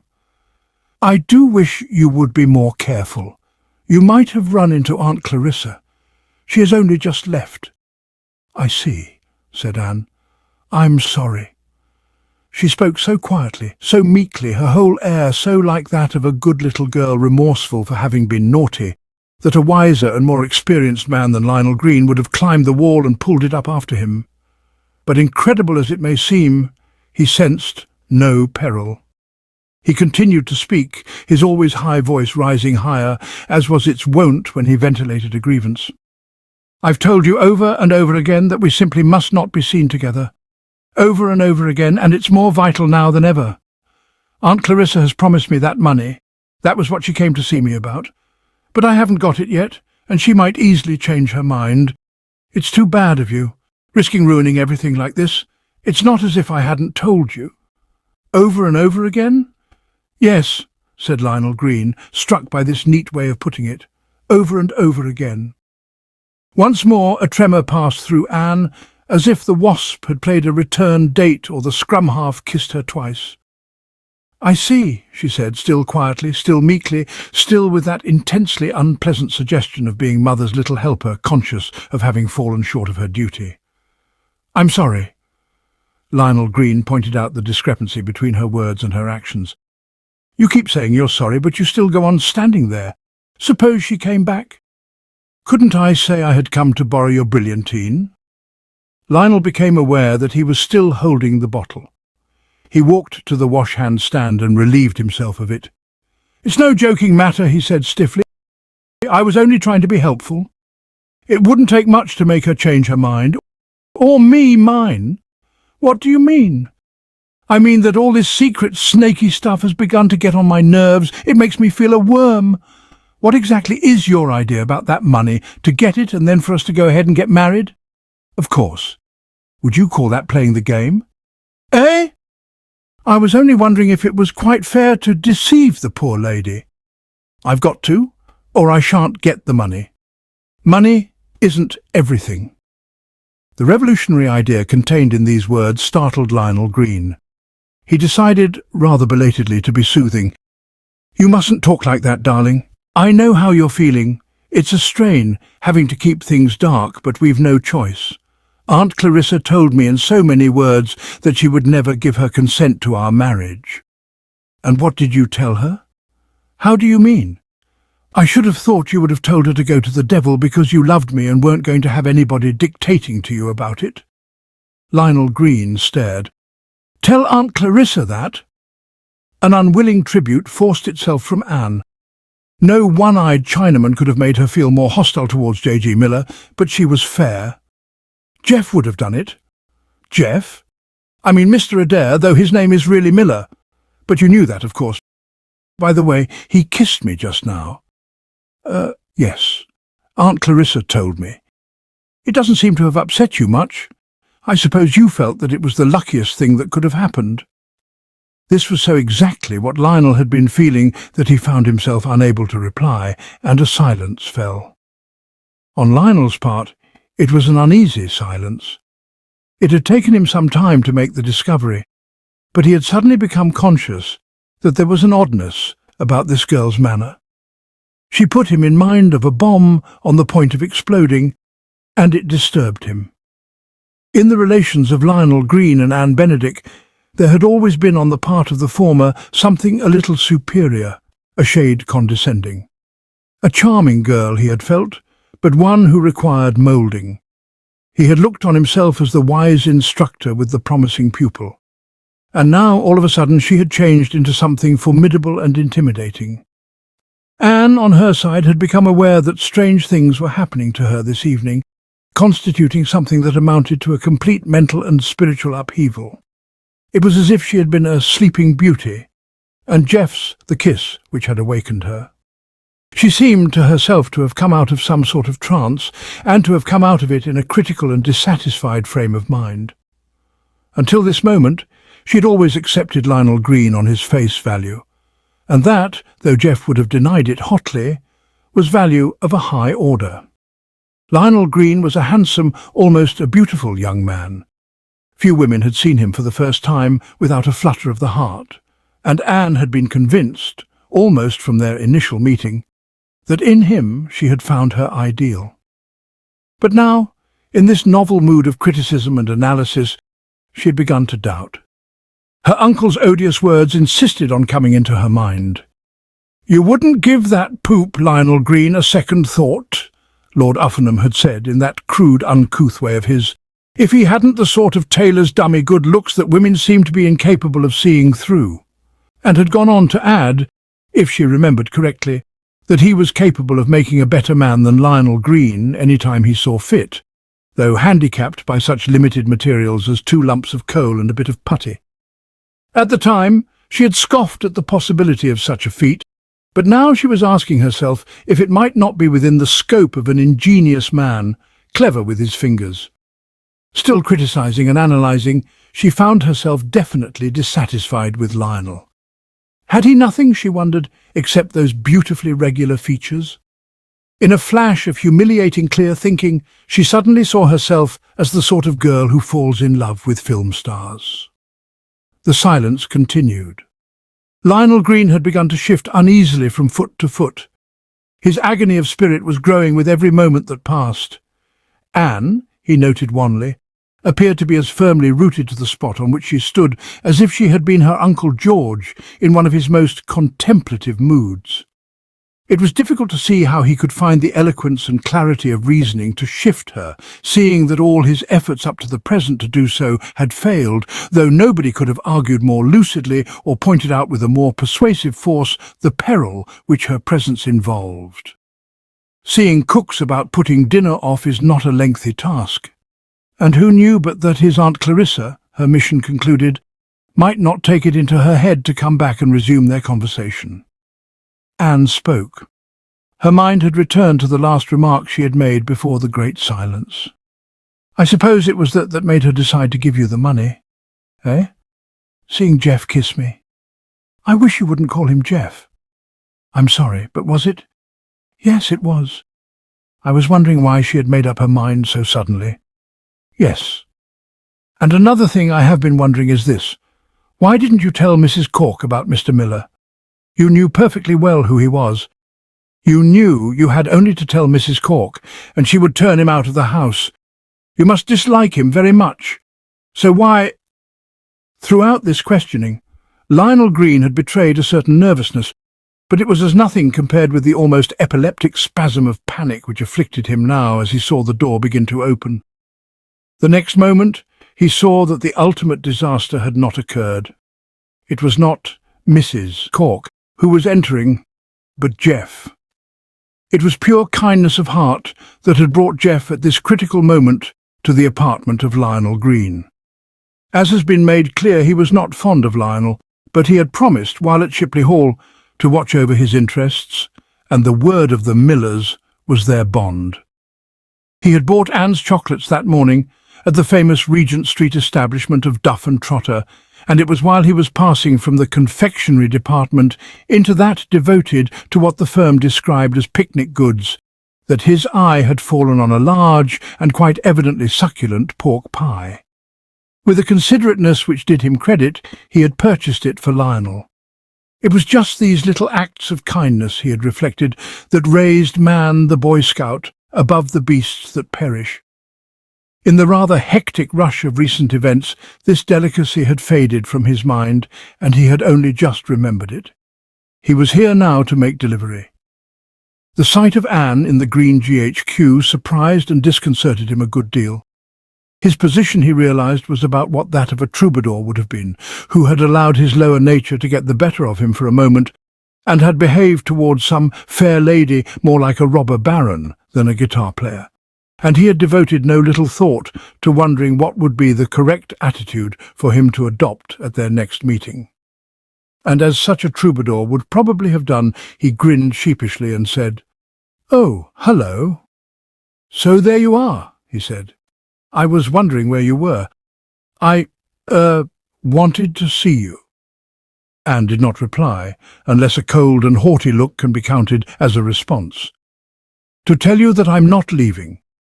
Mrs. Cork is very kindly allowing me to stay on." "Oh?" "Yes, she says I can stay on." Lionel Green broke in upon this one-sided duologue. Reaction from panic had left him irritable. Jeff's intrusion infuriated him. He did not like Jeff, and in any case would have resented the way his bedroom was filling up. "What do you want?" he demanded curtly. His tone was offensive, and in any other circumstances Jeff would have pointed this out to him. But Anne's attitude, so patently lacking in the let bygones be bygones spirit, had reduced him to a mere shivering shadow of his former self. He was feeling chilled and unhappy, as if he had been snubbed by a snow queen. "In pursuance of our gentleman's agreement," he said brokenly, "I have brought you a pork pie." He looked pleadingly at Anne, but failed to catch her eye. "Well," he said, having stood on one leg for a moment, "I'll be getting along." He shambled out, leaving behind him a throbbing silence. Anne was staring at Lionel. Lionel was staring at the pork pie. Anne's gaze was alive with incredulous horror. Standing there with taut lips and bent brows, she enveloped Lionel and the pork pie in one comprehensive look of amazement and disgust. Those words of Jeff's about the gentleman's agreement, taken in conjunction with the gift he had brought, had told her the whole sordid story. She knew now the answer to the question she had been asking. The scales had fallen from her eyes. For the first time since his fatal beauty had ensnared her, she was seeing Lionel Green steadily and seeing him whole. And as she realized what manner of man he was, her soul seethed in a turmoil of revolt, and love fell from her like a garment. For if we look askance at the wretch who sells himself for gold, how much more do we recoil from him who allows himself to be bought with pork pies? Remembering her uncle's estimate of the material required for making a man like Lionel Green, there came to her the thought that his specifications had erred on the side of extravagance. The bit of putty, she felt, would be ample without the lumps of coal. "So that was why," she said. The fact that in her emotion she had sunk her voice to a whisper, added to the fact that Lionel Green's attention was so urgently engaged elsewhere, caused the words to fall unheeded. Lionel was still staring at the pork pie, absorbed. No Israelite, contemplating a wholly unforeseen consignment of manna, could have been less in touch for the time being with extraneous things. Lionel Green's was a stomach of the peevish, impatient type. For nearly an hour it had been sending out messages couched in a more and more querulous strain, putting in rush orders for something solid and making a fuss when service was denied it. And now it had received official information that something solid would shortly be on the way. "I say," he exclaimed, his voice quivering. "This is all right, what?" "Sit down and have a slice," he said hospitably, quite forgetting that a short while before he had been urging his visitor to leave. A duff and trotter pork pie permits of no divided thoughts. "I've got a knife in the drawer. You'll have to use your fingers, I'm afraid." Anne found herself choking, partly at the very thought of sharing this pie of shame, partly because emotion was still interfering with the smooth working of her vocal cords. Lionel! And there's no salt, of course. Lionel! Or mustard. Lionel, I'm not going to marry you. What? Not what? The facilities for stamping the foot were not perfect in Lionel Green's bedroom, for the carpet was a thick and expensive one, but they were superior to those of the rhododendron walk, and the impact of Anne's foot made quite a satisfactory bang. "I am not going to marry you." For the first time in the history of that illustrious firm, a duff and trotter pork pie failed to retain its possessor's undivided attention. Lionel Green was listening now, and at these words, so definite in their import, so impossible to misunderstand, he started visibly displacing a flake of crust which fell silently to the carpet. The fact that he did not stoop to retrieve it, though there was quite a bit of jelly adhering to its inner surface, showed how deeply her statement had affected him. "What?" "No. You're not going to marry me?" "No. Don't be absurd. I mean it." "But why?" "Think it over." There was a pause. A dark flush crept into Lionel Green's face. "Think it over?" He laughed a bitter, sardonic laugh and put the pork pie on the chest of drawers. He nodded his head, causing the scent of brilliantine to float about the room like an unseen presence. "I don't need to think it over. I see it all. I thought you would. You're in love with that fellow Miller." This monstrous charge, so totally unexpected, deprived Anne completely of the power of utterance. She stared dumbly, and Lionel proceeded to develop his theme. His manner was stern, his eye hard. Anyone who had been present at the trying of the case of Pennefather v. Tarvin would have been irresistibly reminded of plaintiff's counsel cross-examining witness for the defence. "I've suspected it for days. You're always together. You don't seem happy out of his company. He's always kissing you." "He isn't always kissing me. He kissed me once." "So you say," said Lionel Green, and emitting another of those sardonic laughs, he turned to the mirror to arrange his moustache. He had a feeling that it needed attention, and what he had to say could be said just as well, perhaps even better, with his back turned. "Well, if you think I'm going to sit meekly by and put up with that sort of thing, you're very much mistaken. I shall go at once to Aunt Clarissa and tell her who he is. That'll settle his hash pretty quick, He'll be out of the house tonight." His moustache was all right now. He turned to find that any further remarks he might have to make would be addressed to an absent audience. Anne had gone. Chapter 23.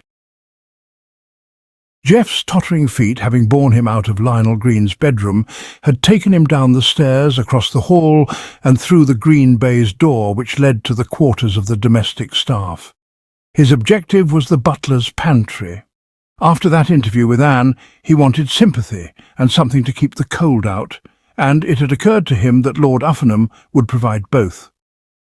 Lord Uffenham, by the time he arrived, had wearied of trying to find water with the diviner's rod, and was shaking pennies in a bowl to see how many came out heads and how many tails. From this intellectual pursuit he looked up and greeted Jeff with his customary affability. "Hello, young fella."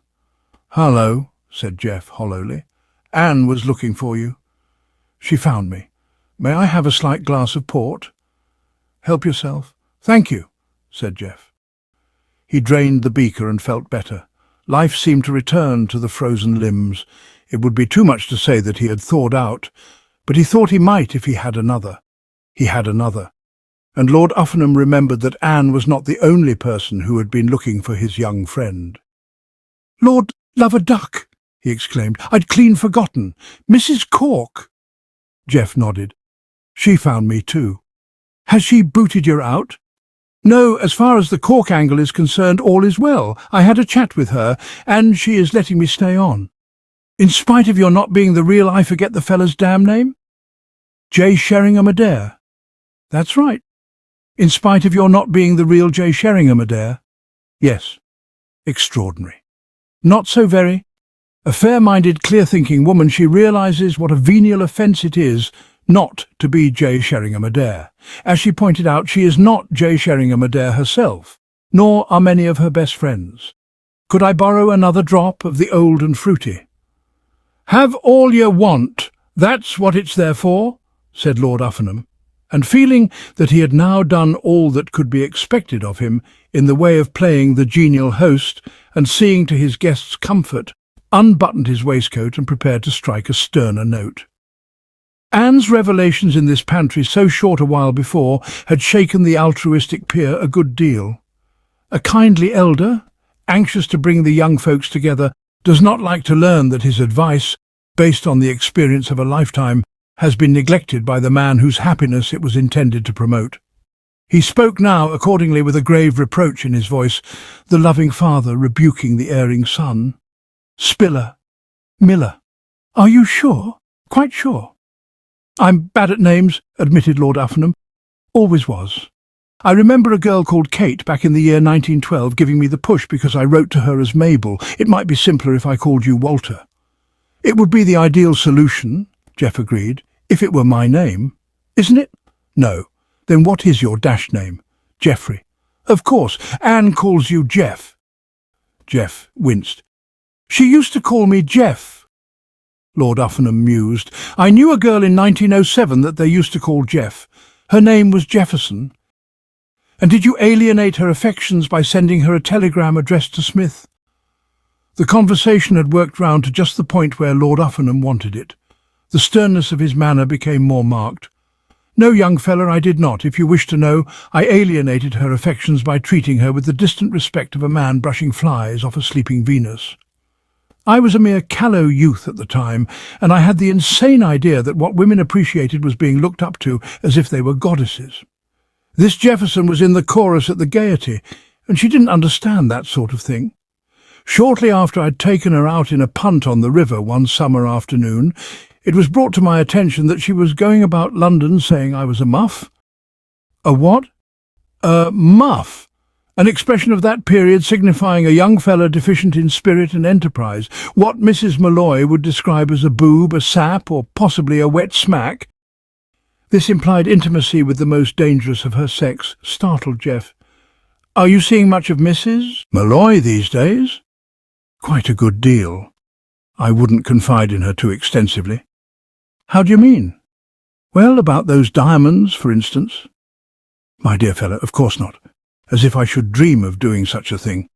When it comes to keeping a secret, I'm like the silent tomb." "Yes," said Lord Uffenham, resuming his reminiscences. "She was going about telling everybody I was a muff. It appeared that she had been expecting something radically different from my scrupulously correct behaviour. That episode taught me a lesson which I have never forgotten. It is a lesson which I have striven to pass on to you. But have you learned it? No. After all, I said, in spite of the fact that I pleaded with you, yes, dash it, with tears in my eyes, to grab Anne and hug her till her ribs squeaked, you appear to have been muddling along with that idiotic troubadour stuff of yours and, as I foresaw, getting nowhere. She was in here just now reiterating that she loved Lionel Green. Disheartening, I call it. Enough to make a man feel he'll never lend anyone a helping hand again." Jeff smiled wanly. "You are not quite up to the minute with your information. Since you saw her, there has been a rather abrupt change in the position of affairs. Troubadour ordinaries have taken a sharp drop, and there has been a corresponding rise in catch-as-catch-can preferred." "Eh?" "I took your advice." "You kissed her?" "I did." "Splendid, so everything's all right?" "Terrific, except that she won't speak to me." "It worked out like that, did it?" "That was how it worked out." Lord Uffenham laid a soothing hand on Jeff's knee. At least, though it nearly broke the bone, Jeff assumed that it was intended to soothe. "Don't you worry, my boy, she'll come round." "You think so?" "Sure of it." "No need for me to commit suicide?" "Not the slightest." "Fine," said Jeff. "I was just going to ask if you could lend me half a brick and a bit of string so that I could drown myself in the pond." The sudden jerking of Lord Uffenham's glass, nearly spilling some of its precious content, showed that the word had touched a chord. "Pond? That reminds me. Did she tell you about the pond?" "No, she did not tell me about the pond. Even now," said Jeff, "you appear not to have grasped the inwardness of what I have been saying.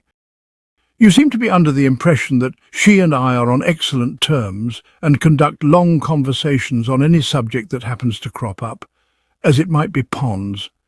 This is quite erroneous. Such talking as takes place between us is done almost exclusively by me.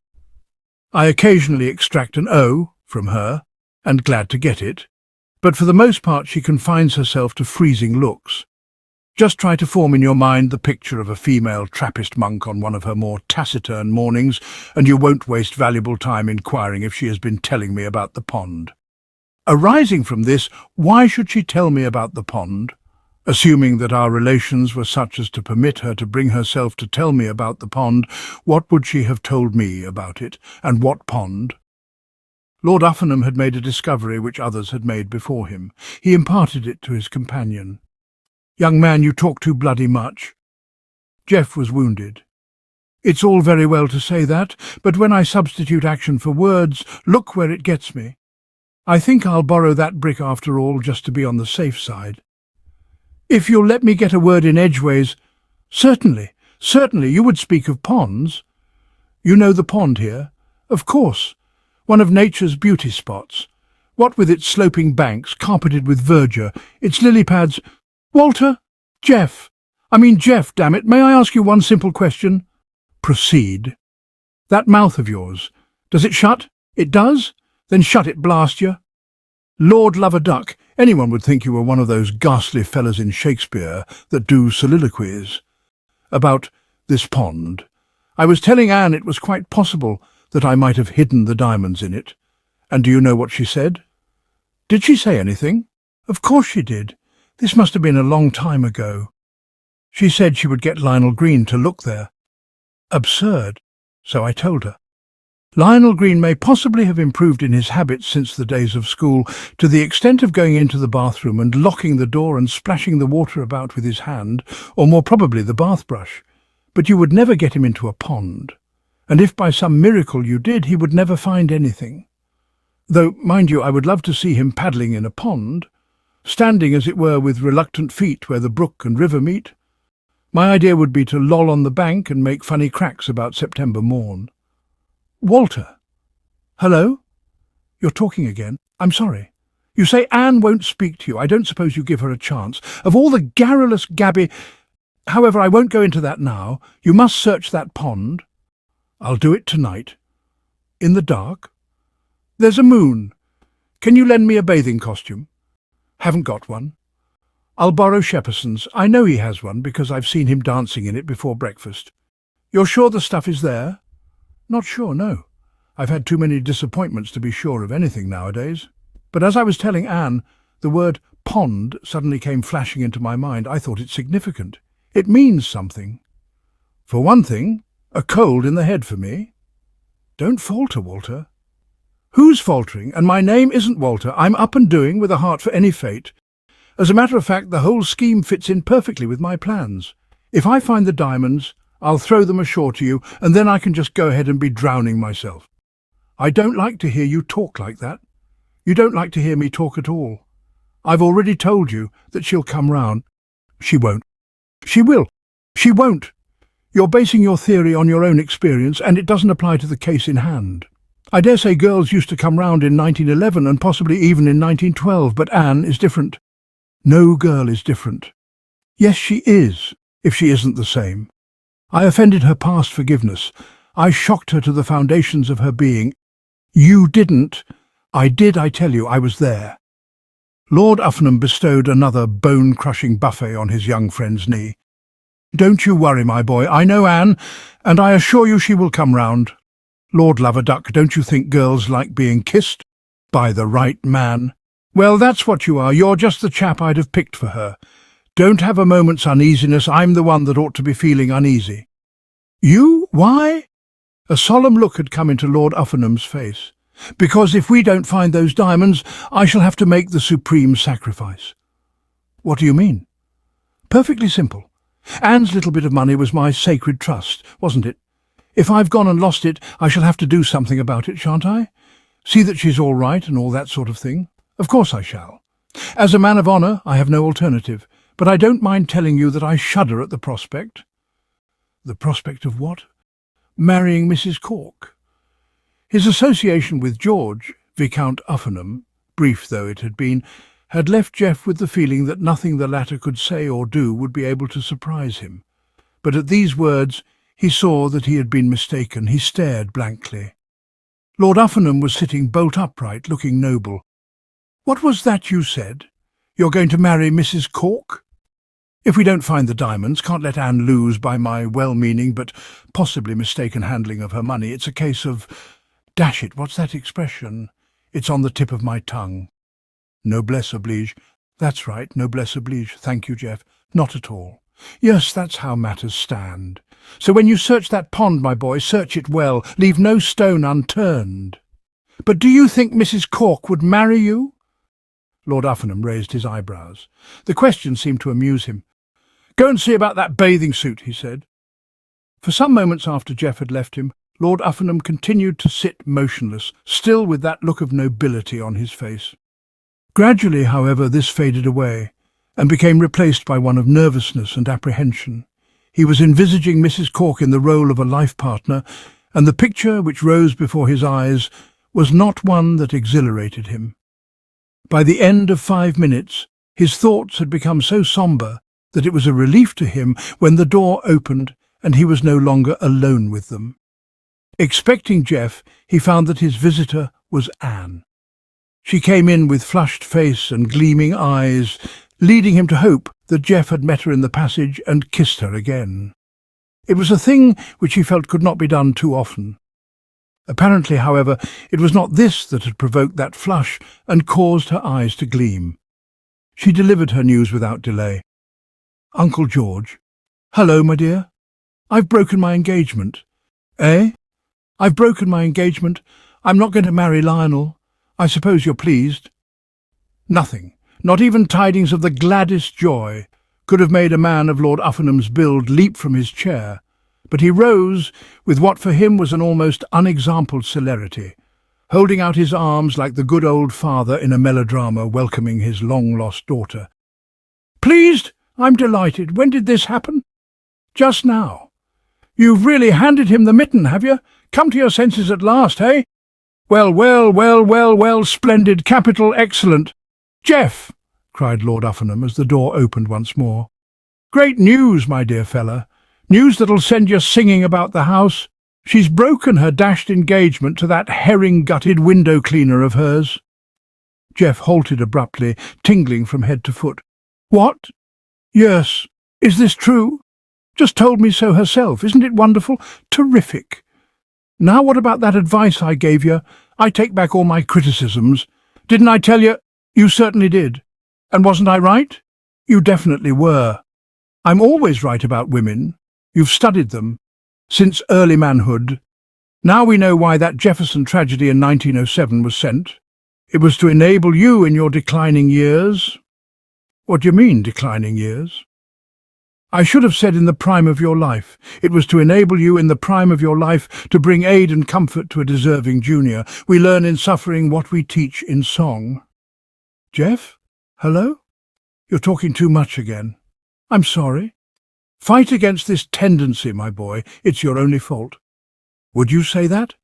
"I would, except for that disposition of yours to collar the conversation and not give anyone else the chance to say a dashed word. You're a very fine young fella, and there's nobody I'd sooner see my niece married to." "It's awfully good of you to say so." "Not at all. The thought of her wasting herself on a chap who goes about with his head on one side and his hand on his hip, telling people to take the table out of the dining room because it doesn't harmonise with the wallpaper, was agony to me. She'll be all right now. You're just the husband for her. I'll try to make her happy. She'll be as happy as the day is long. And I can't tell you how grateful I am to you, but for you—" Anne had been listening with set, haughty face to the proceedings of this mutual admiration society. She had not spoken before, because it had been difficult to find a point at which to cut in on the spate of verbiage, but at the word "you," Jeff had paused and was regarding his friend and helper with a worshipping eye, as if searching for phrases which would express the emotions surging in his bosom. She took advantage of the lull. "May I say something?" "Do," said Lord Uffenham cordially. "Do," said Jeff, even more cordially. "It's just this," said Anne, ignoring him and addressing her uncle. "I wouldn't marry Mr. Miller if he was the last man on earth." It was a line on which many a heroine of many a play had taken her exit, laughing hysterically. Anne did not laugh hysterically, but she left the room and closed the door behind her with a bang. Chapter 24. It was Lord Uffenham who broke the silence which followed her departure. He had been sitting for some moments with wrinkled brow, in his eyes that thoughtful look which was always a sign that his great brain had found something to engage it. "Surely," he said. Jeff shook off that numbed feeling so apt to come to young men on hearing loved lips utter words like those to which he had just been listening. That odd, dreamlike sensation of having been hit on the base of the skull with half a yard of lead piping slowly left him. Not was. "I wouldn't marry Mr. Miller if he were the last man on earth." "Dash it," said Lord Uffenham, driving home his point. "The thing's a conditional clause." Not since the November afternoon at school, when, in the course of a heated house match, the opposition scrum half had sprung upon him and twisted his neck into a spiral when he was nowhere near the ball, had Jeff experienced so strong and sudden an urge to break the sixth commandment. Then he reminded himself that this man loved him like a son and meant well. "Postponing the lesson in syntax for just half a minute," he said, almost gently. "What do I do about this?" "Eh? What would you do if you were the last man on earth and the girl you loved wouldn't marry you?" Lord Uffenham dismissed the thing with a jerk of the hand, as if brushing away a fly. "No need to worry, my boy. Don't tell me. Let me guess. Because she'll come round?" "Exactly. You still feel that she will?" "Of course. I had an idea that last crack of hers sounded a bit final." "Nothing of the kind. Girls never mean 10% of what they say. Go after her and talk to her. And when she merely looks at me as if I were, something the carrion crow had brought in. I did mention, didn't I, that she was inclined to be a little on the silent side with me just now. Laugh her out of it." "I see. Laugh her out of it. You can do it if you try. Got a very keen sense of humour, that girl. Chaff her, jolly her along, as Mrs. Malloy would say. I know what you're thinking. You're saying to yourself, What would a troubadour do in my place? And you've got an idea that you ought to grovel.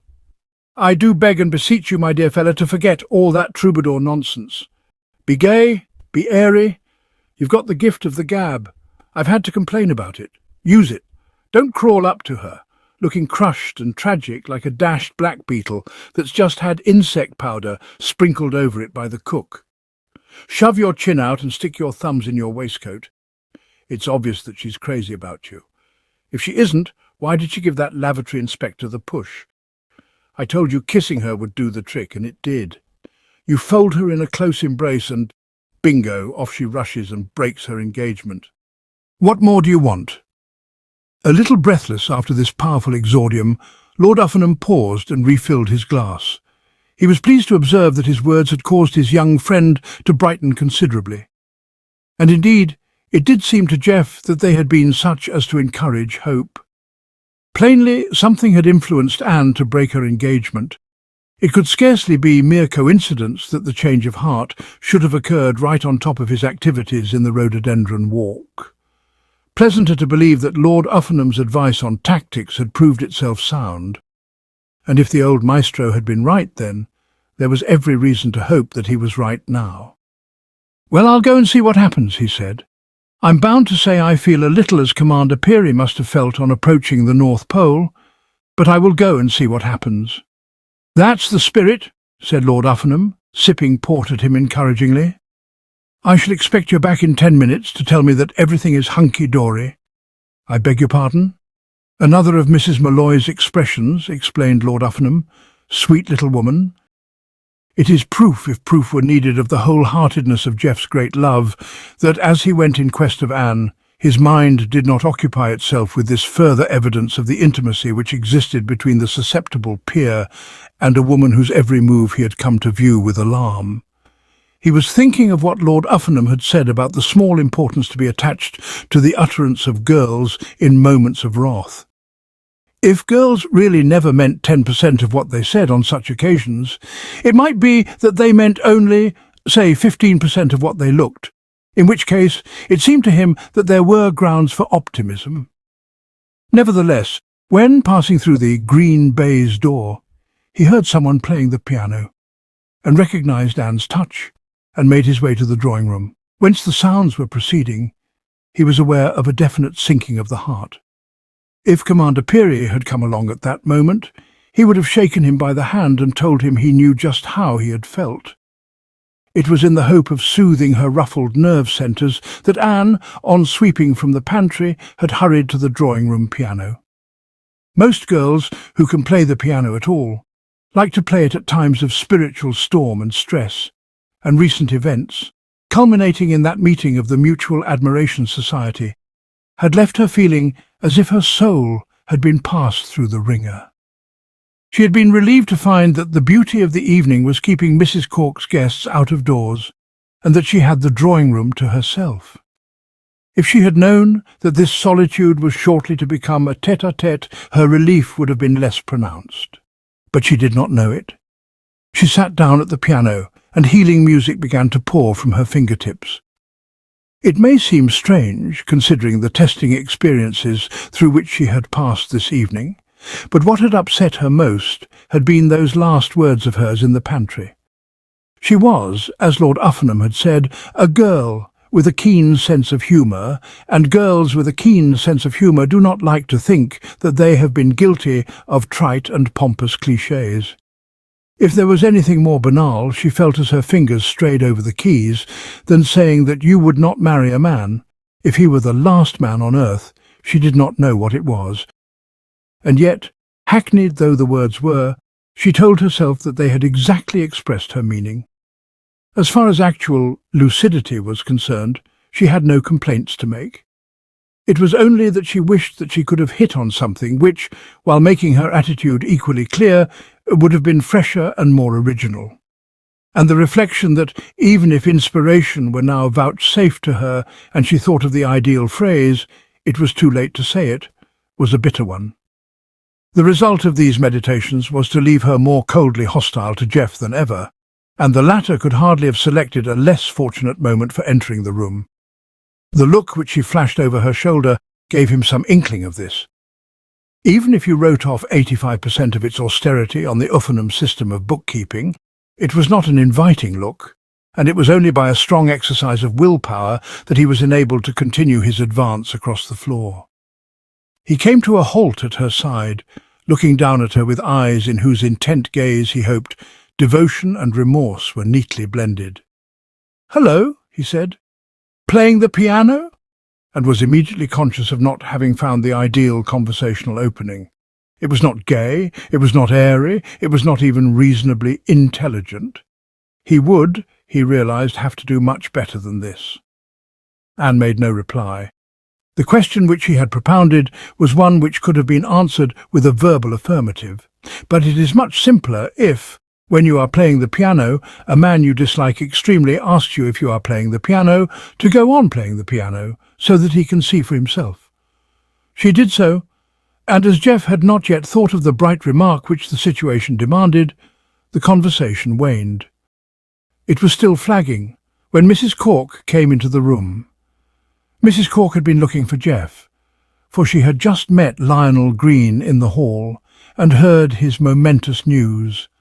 And now, as her eyes fell on him, drooping beside the piano, there sprang into them that stern gleam which so many a giraffe and antelope had seen there just before qualifying for the obituary column.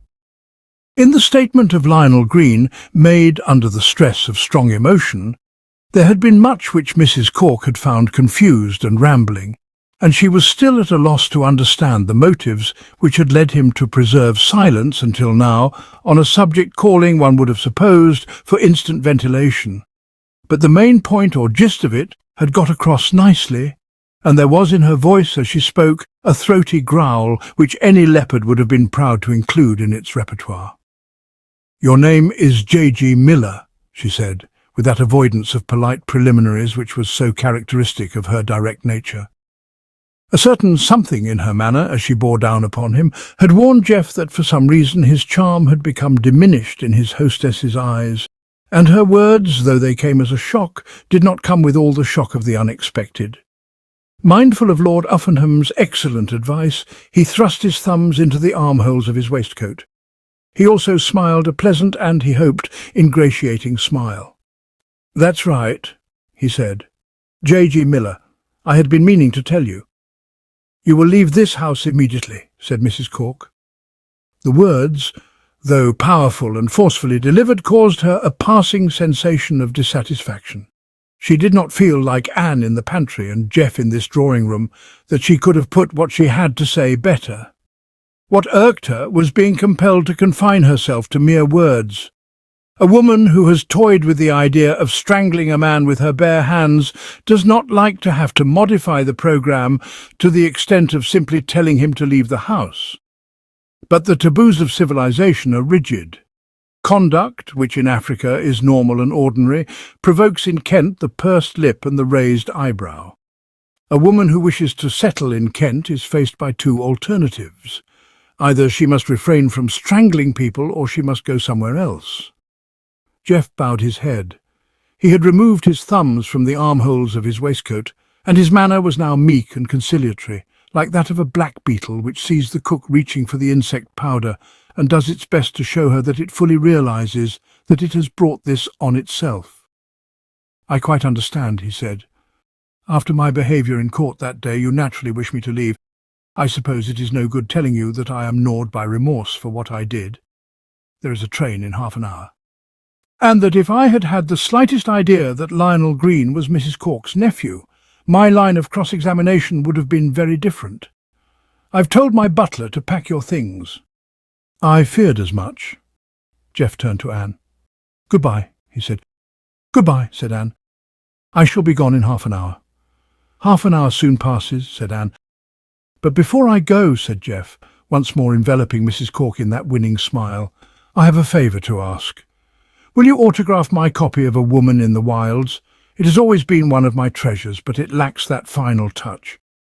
In the greatest men and women, there is almost invariably one weak spot. Achilles had his heel, Mrs. Cork had her Woman in the Wilds. Approach Clarissa Cork with the statement that you had purchased her brainchild and you had found the talking point. It would be too much to say that at these words she turned instantly into a thing of sweetness and light, but she unquestionably went off the boil. Her gaze, which had been one of loathing, as if Jeff had been a caterpillar which she had discovered in her bowl of native maize, softened visibly. It is the secret sorrow of authors that they too seldom come into direct contact with their public. Her publisher's statement had told Mrs. Cork that 206 splendid men and women had bought a woman in the wilds, but never till now had she stood face to face with anyone on the roll of honour. She had had to satisfy herself with the thought that the Peebles Advertiser considered the book bright and interesting, and the more reserved verdict of the Times Literary Supplement that it contained 315 pages. True, she had seen visitors at Shipley Hall leave the house with their copy tucked under their arm, but only after she had forced it on them, in Lord Uffinham's powerful phrase, like a nurse making a child take licorice powder. And to her sporting mind, there was something about this strong-arm form of circulation building that smacked of not playing the game. She had done it, but it had given her a guilty feeling, as if she had shot a sitting hippopotamus. "That chapter about the crocodile," said Jeff, "I don't know if you remember it, that impressed me enormously. I had always been uneasily conscious that if I saw a crocodile lying on a sandbank, I should not know what to do, and I was rather ashamed of myself, because it is a thing which every young man ought to know. You really swam across and shot it?" "In the eye. That is the best place. The only place. I must bear that in mind. And that story of the witch doctor who swallowed the snake, enthralling." Mrs. Cork was now giggling almost girlishly. "You seem to know the book very well. Practically by heart. Fancy that. It has been an inspiration to me. It has made me so eager to go to Africa that I shall probably start directly I leave here.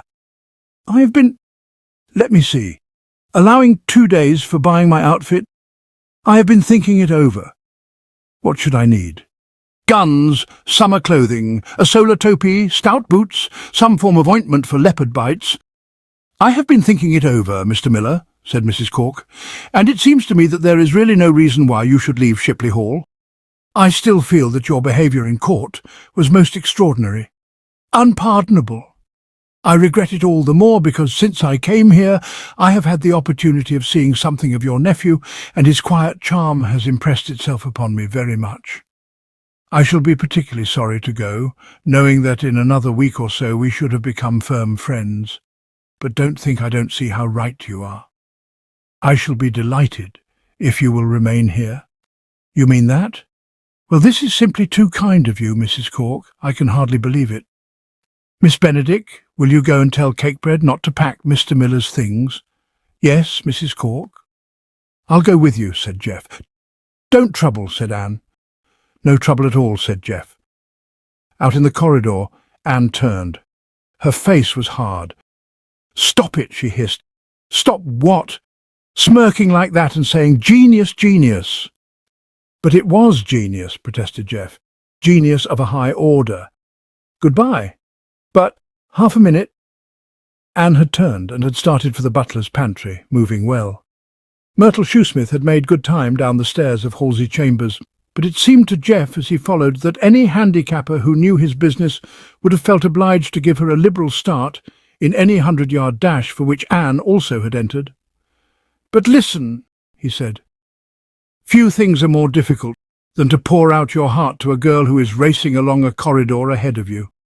By the time they reached the green baize door, Jeff had merely touched the fringe of his subject, and his case was still only partially stated when they entered Lord Uffinham's presence and roused him from what appeared to be a trance of more than ordinary cataleptic quality.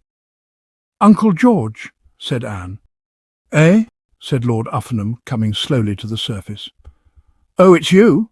I wanted to see you, my dear, and you, Jeff.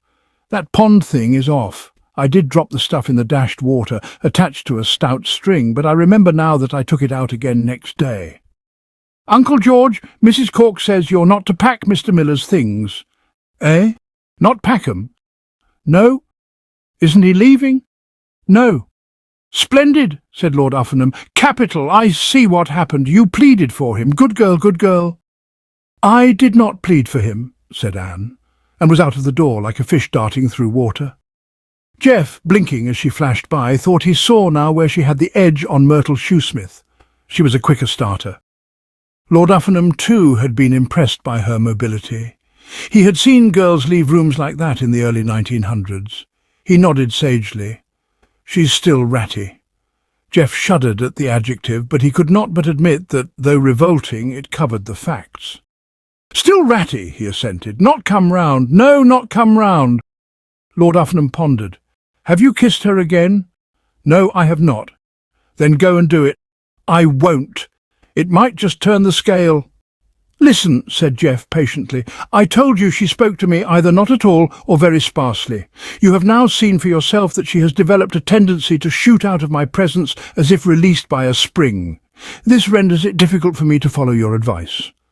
"Yes, you'd want her to stay put, of course." "Exactly. Is she always as nippy as that? Sometimes even nippier?" Lord Uffernham pondered once more. It was some moments before he spoke again. When he did, it was to throw out an observation which, while not perhaps of any great help as regarded the matter in hand, was fraught with interest. "Did you know that ants run faster in warm weather?" he asked. "Ants?" "Yes." "I thought for a moment you said Anne." "No, not Anne, ants. When the weather's warm they run faster." For an instant, Jeff eyed the erudite old gentleman fixedly. "This is wonderful news," he said. "Thank you for telling me. And now shall we return to Anne for a while?" "You want to know what you ought to do next?" "Exactly. The situation seems to be at a deadlock, and I should be glad to find a formula." Yes, I see." "What happened when you saw her after you left me?" "I tracked her to the drawing room and tried to start a conversation, but she simply sat and played the piano at me." "Is that so? Girls are odd." "Very." "I knew a girl in—" Jeff raised a hand. "Not now." "Eh?" "Some other time. Later. I was only going to say—" "I know, but don't." "It was simply that, when she got ratty, she used to play the trombone," said Lord Uffernham, and relapsed into silence. It was the silence, Jeff could see, of deep thought, and in the hope of stimulating the other's mental processes, he drew out his cigarette case and offered it. Lord Uffernham shook his head. "Never smoke now? Gave it up?" "You found it stunted your growth?" No, didn't stunt my growth. Fella staying here happened to say to me one evening that I hadn't the willpower to do it, so I just took the pipe out of my mouth. We were in my study at the time. Laid it down, took up the tobacco jar, new half-pound of Pond's Prime Honey Sweet, put it away in the cupboard, put the pipe in the cupboard, and turned the key. And from that day to this I've never touched the stuff. That showed great strength of mind. Enormous. And made your friend look silly, no doubt." "He looked silly already." "Sillier than usual, I should have said."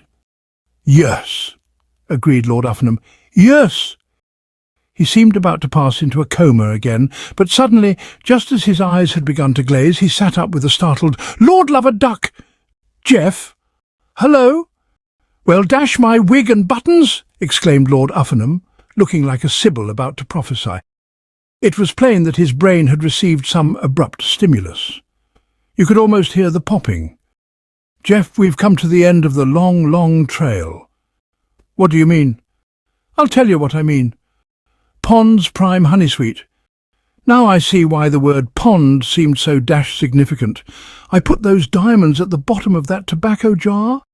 "No!" "I did. I remember doing it." Jeff had sprung to his feet. News like this was not to be taken sitting down. "Is this official?" "Absolutely official. The whole scene rises before my mind's eye. There was I, and there was the tobacco jar, and I put the package in it, underneath the dashed tobacco. Golly, yes! We can get it after dinner. We'll have to be careful. That cork woman's always popping in and out of the study. But she's giving a lecture on the Ugubus in the drawing room after dinner." "She is. The coast will be clear. Absolutely clear. A child could get the stuff, a child of 10, a child of 6, a child of 4. boomed Lord Uffingham, now completely infected with his junior's enthusiasm. "Any dash child, in fact, that wasn't crippled in both legs and both arms, and could walk in and turn a key in a door." "Have you the key?" "Certainly I have." The mental vista down which he was looking became more and more beautiful to Jeff. "And here's another thing," he said. "Once we have those diamonds, Anne will be so thankful and overjoyed and delighted that we shall have no more of this Trappist monk and professional sprinter stuff." "You mean she'll come round?" "That's what I mean. She'll come round." "You're right, Jeff. She won't be able to help herself." "Three hearty cheers," said Lord Uffingham. There was a tap at the door. Dolly Malloy entered. "Hello, big boy," she said in her genial way. "Hello, Pop. Got a drop of that port of yours to give a fellow?" "Certainly, certainly, certainly," said Lord Uffingham, beaming freely. "Sit down, dear lady, and take the weight off your feet. Ha, ha, ha." "That's one of her expressions," he explained to Jeff. And noting that the latter was making preparations for departure, added, "You off?" "Yes," said Jeff. He fixed his old friend with a meaning glance. "Careful," his eye said. "The silent tomb," replied Lord Uffingham's. Chapter 25. Soapy Malloy, when his wife had suggested to him that he accompany her to Lord Cakebread's pantry and get a quick snootful before the evening meal, had reluctantly declined the invitation. He liked port, but he had to think about his figure. He had remained in their mutual bedroom, taking his ease in a chair with his feet on the window-sill, a mild cigar between his lips. Fanned by the gentle breeze which stole in from the darkening garden and played about his lofty forehead with a soft caress, he would have been feeling completely happy but for one crumpled rose-leaf. Chimp Twist, although a bedroom of his own had now been assigned to him, had elected to come and keep him company, and Soapy found his presence embarrassing. True, the little tiff which had resulted from Dolly's impulsiveness had been adjusted by those well-expressed arguments of his, but it had not been adjusted quite enough. On Chimp's side, it was plain, a coolness still existed. This was made evident by the fact that almost from the moment he entered the room, he had started to speak to himself in an undertone, as if he had been one of those soliloquizing characters in Shakespeare whom Lord Uffingham disliked so much, about low-down double-crossers and people with whom skunks would blush to associate. He did not mention names, but Soapy had no difficulty in identifying the persons whom he had in mind, and his cigar, as he listened, lost much of its power to soothe. It was a relief to him when the door opened and Dolly re-entered. Dolly's vivid face was alive and her eyes sparkling, and it seemed to Soapy, as he gazed on those loved features, that port of old Cakebread's must be considerable port to have produced this uplift in such quick time. For an instant, remembering his refusal to sit in at the orgy, he was tortured by the thought of what might have been. "You seem kind of pepped up, Sugar," he said, and Chimp Twist felt the same. Suspending his soliloquy, he eyed Dolly sourly. It offended him to behold such radiance in a woman through whose machinations he had gone through so much. He would have preferred not to see Dolly at all, but if he had to see her, he would have liked to do so when she had toothache or had recently been run over by a truck. Dolly, observing Chimp's presence, for a moment found it, as Soapy had done, unwelcome. She had that to say which she would have preferred to impart to her husband's ear alone. Then it occurred to her that in the enterprise, with the outlines of which her agile brain had been busy since she had left Lord Uffingham's pantry, there would be a part for him to play, and she checked the impulse to ask him why the heck he was sitting there like a bump on a log. "I'll say I'm pepped up," she cried. "Guess what, Petty? Give you 3 guesses." Her words were cryptic, but taking them in conjunction with the strange, almost febrile vivacity of her demeanour, the two men found them pregnant with meaning. Chimp, sitting with his elbows on his knees and his chin cupped in his hands, straightened sharply, quivering like a blancmange. Soapy, who had been tilting his chair back, tilted it too far, and had the misfortune to sustain a nasty blow on the back of the head. But at a moment like this, he could ignore physical pain. He did not even bother to rub the place. Sprawling on the carpet, He gazed up at his wife with bulging eyes. "You don't mean—" "Yes, sir. I've gotten the whole dope. From Lord Cakebread, from his own personal lips. He told you where the ice was? Just that little thing? Well? You may well say well. I'll tell the world I may well say well," said Soapy, rising and clasping her fondly to his bosom. "Honey, you're terrific." "Well, I'll admit I don't think I'm so bad myself," said Dolly, producing her lipstick and restoring the mouth which her mate's caresses had temporarily obliterated. "There is an unpleasant type of man on whom the spectacle of married love jars. Chimp Twist was such a man. It was with a celibate's moroseness that he surveyed the affectionate couple. Soapy was standing with his arm about Dolly's slim waist, while Dolly, busy with the lipstick, rested her head on his shirt front, and he made it clear that the sight nauseated him. "Ah, cut it out," he said peevishly. A change had taken place in Chimp Twist's manner since Dolly had begun to speak. What had been joyous animation had become the coldness of the sceptic. Second thoughts had warned him that all this was probably just another of those things. Briefly, he feared a trap. "So he told you where the ice was, did he?" "I said he did." "I heard you, and I suppose," said Chimp, giving his moustache a sardonic twirl, "it turns out that it's in his bedroom after all, and you want me to go there again and have another look around." It was only too plain that he spoke satirically, and this reopening of old sores pained Soapy. He was a man who liked the dead past to bury its dead. "Now, Chimpy," he protested, "is that the way to talk? I only wanted to know." Dolly was more offended than pained. She replaced the lipstick and, raising her head, glared balefully.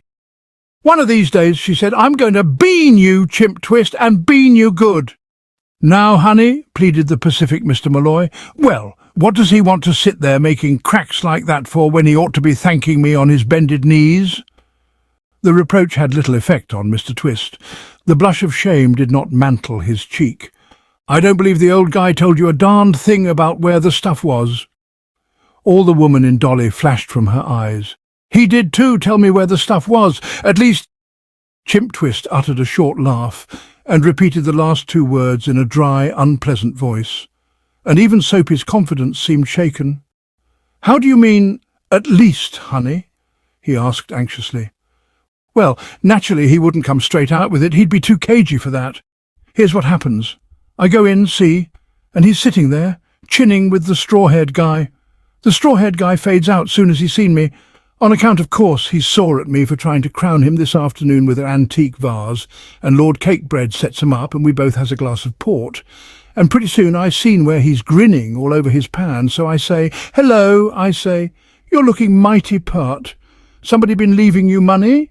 And he says, 'It amounts to that, dear lady, it amounts to that.' And then he says he had some little savings, the fruit of years of being a butler, and he stowed them away somewheres and forgot where.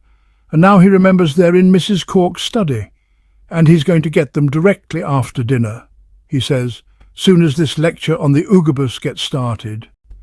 Well, I don't know how you feel, but that was good enough for me." The anxious expression faded from Soapy's face. "He must have meant the ice." "Sure, he meant the ice. What else could he have meant?" Mr. Twist, the heckler, had another question to ask. "Whereabouts in the study?" Dolly made no attempt to disguise her exasperation. "Say, listen," she cried, "if you're wanting to know, did he give me full written instructions and a map marked with a cross and a team of bloodhounds and a valise to fetch the stuff away in? He didn't. But if it's in the study, and he's going there soon as this lecture starts, there's nothing to it. It's in the bag. All we have to do is you lurk around in the garden, Soapy, outside the window till you see him come in, and when he's gone to the place where the stuff's hid and dug it out, you simply step forward and stick him up." No instructions from a commander-in-chief could have been simpler or more clearly set forth. It was not lack of comprehension that caused Mr. Malloy's fine forehead to wrinkle. "Me? Sure you! I and Chimp'll be busy somewheres else." Mr. Malloy continued to brood doubtfully.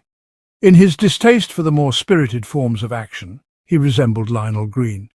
"Stick him up?" "Yeah."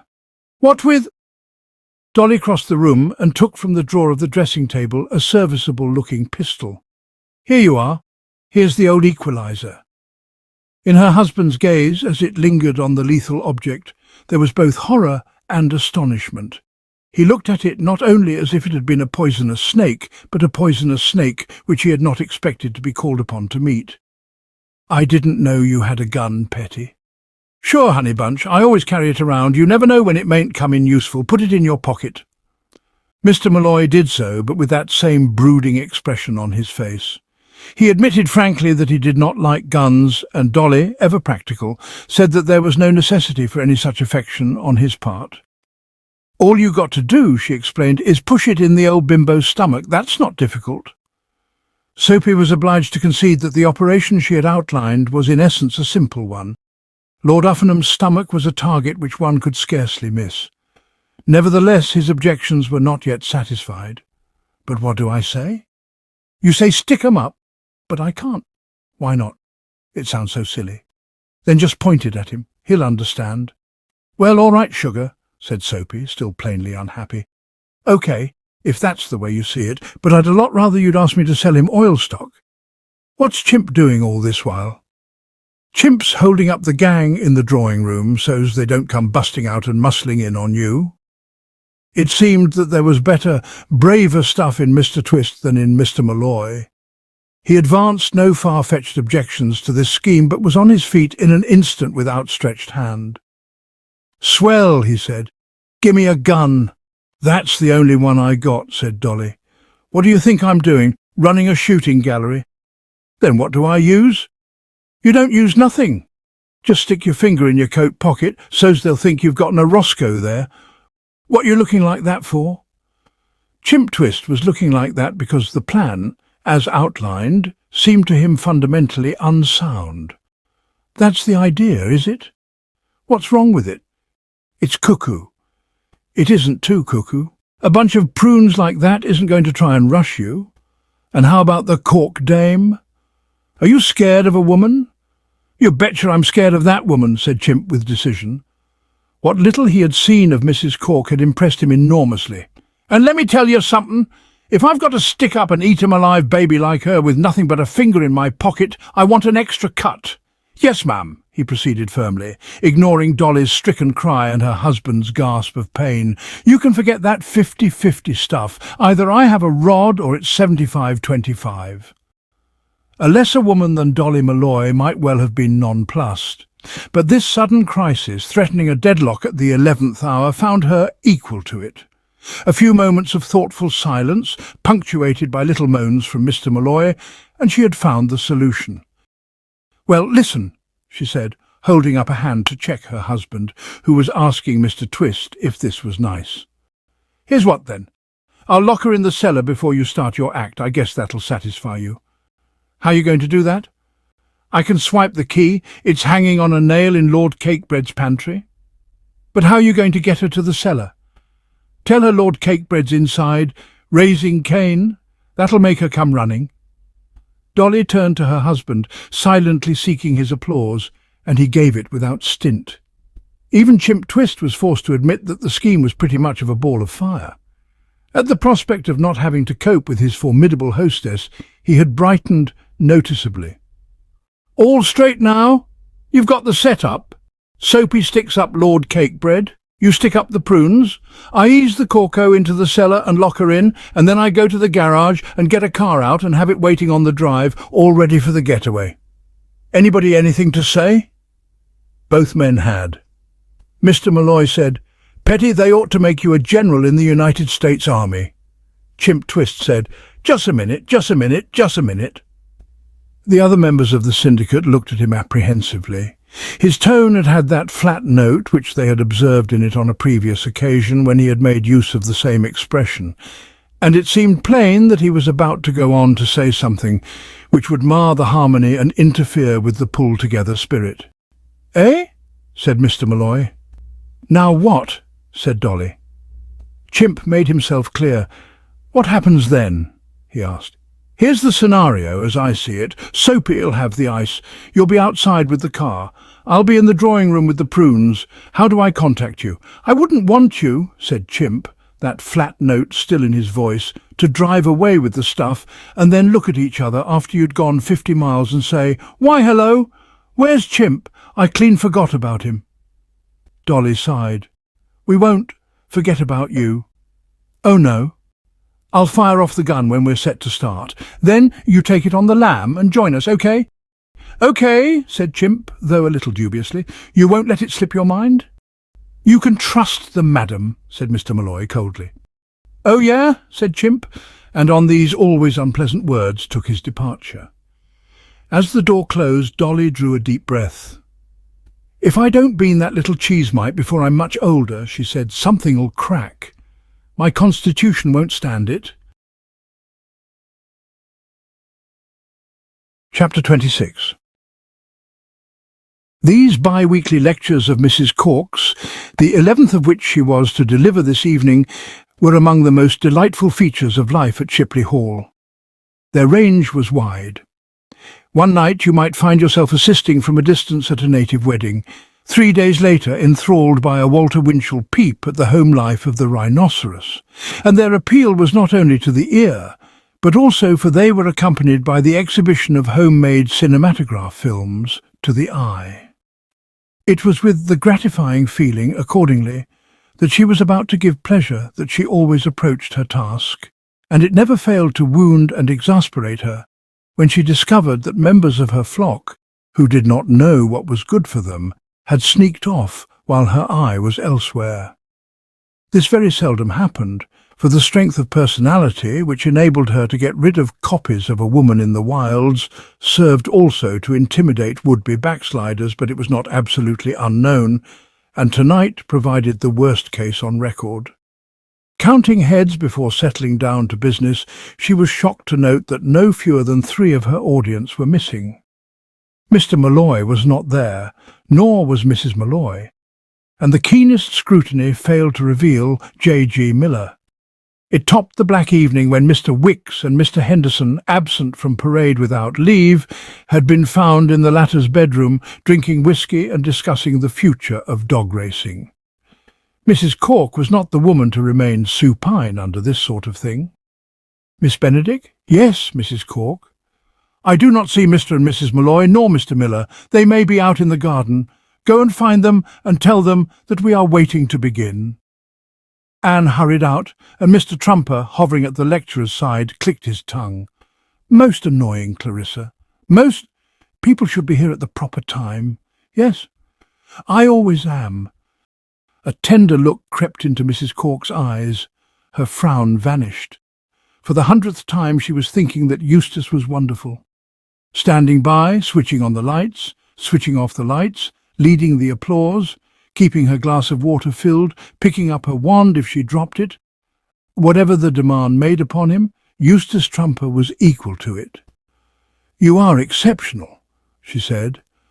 "I often feel that I don't know how I could get along without you." Something seemed to go off like a spring in Eustace Trumper.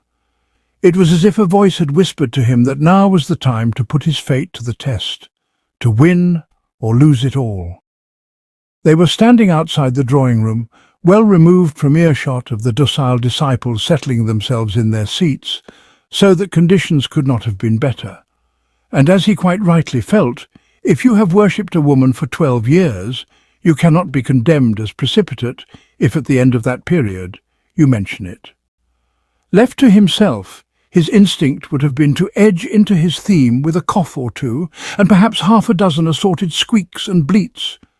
But he saw that these bronchial preliminaries were out of the question now. Footsteps could be heard approaching along the corridor, and at any moment the owner of these feet would be coming into view. "Clarissa," he said, "I love you. Will you be my wife?" The words were crisp and to the point. He could hardly have made them crisper and still kept his meaning clear.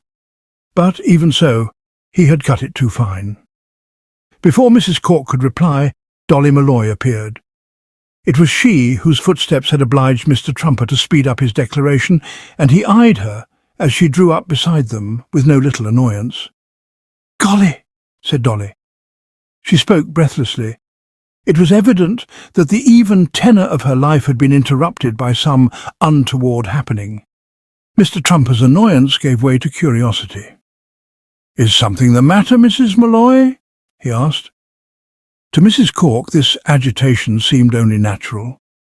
She took it for the decent remorse of a woman who has suddenly realised that she is late for a lecture and has been keeping everybody waiting. "It is quite all right, Mrs. Malloy," she said graciously. "I have not started." "Then that's where you're different from me," said Dolly. "I started plenty. Gee, I jumped 6 feet." Mrs. Cork froze a little. "I beg your pardon?" "When that bottle came whizzing past my bean—" "Bottle?" Dolly laughed. Hysterically, it seemed to Mr. Trumper. "I'm starting the story at the wrong end," she said. "Here's how it was. I'm on my way here, see? And I'm going through the hall when one of the help comes up and tells me cake bread's acting sort of peculiar and they don't like to disturb you. So would I step along and see could I do anything about it?"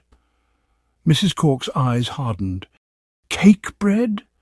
She spoke grimly. Her views on her eccentric employee had come of late to resemble those entertained by King Henry II towards Thomas à Becket. The words, "Will no one rid me of this turbulent butler?" seemed to be trembling on her lips. "Cake bread? What has he been doing now?" "Getting pie-eyed, sozzled, fried, plastered, ossified." "Oh, hell!" said Dolly, impatient as so many of her compatriots had found themselves when in England, at the slowness of comprehension of the aborigines. "Drunk! Drunk! He's got a load on that would sink an ocean liner," Mr. Trumper squeaked amazedly. "Bless my soul, are you sure?" "Sure?" repeated Dolly, weighing the question. "Well, no, I'm not sure. I'm only guessing. The bozo may be a strict teetotaler, for all I know. I'm just going by the fact that he's in the cellar, singing comic songs and breaking bottles." "Breaking bottles?" "Yeah, he seemed to be using a hatchet on them.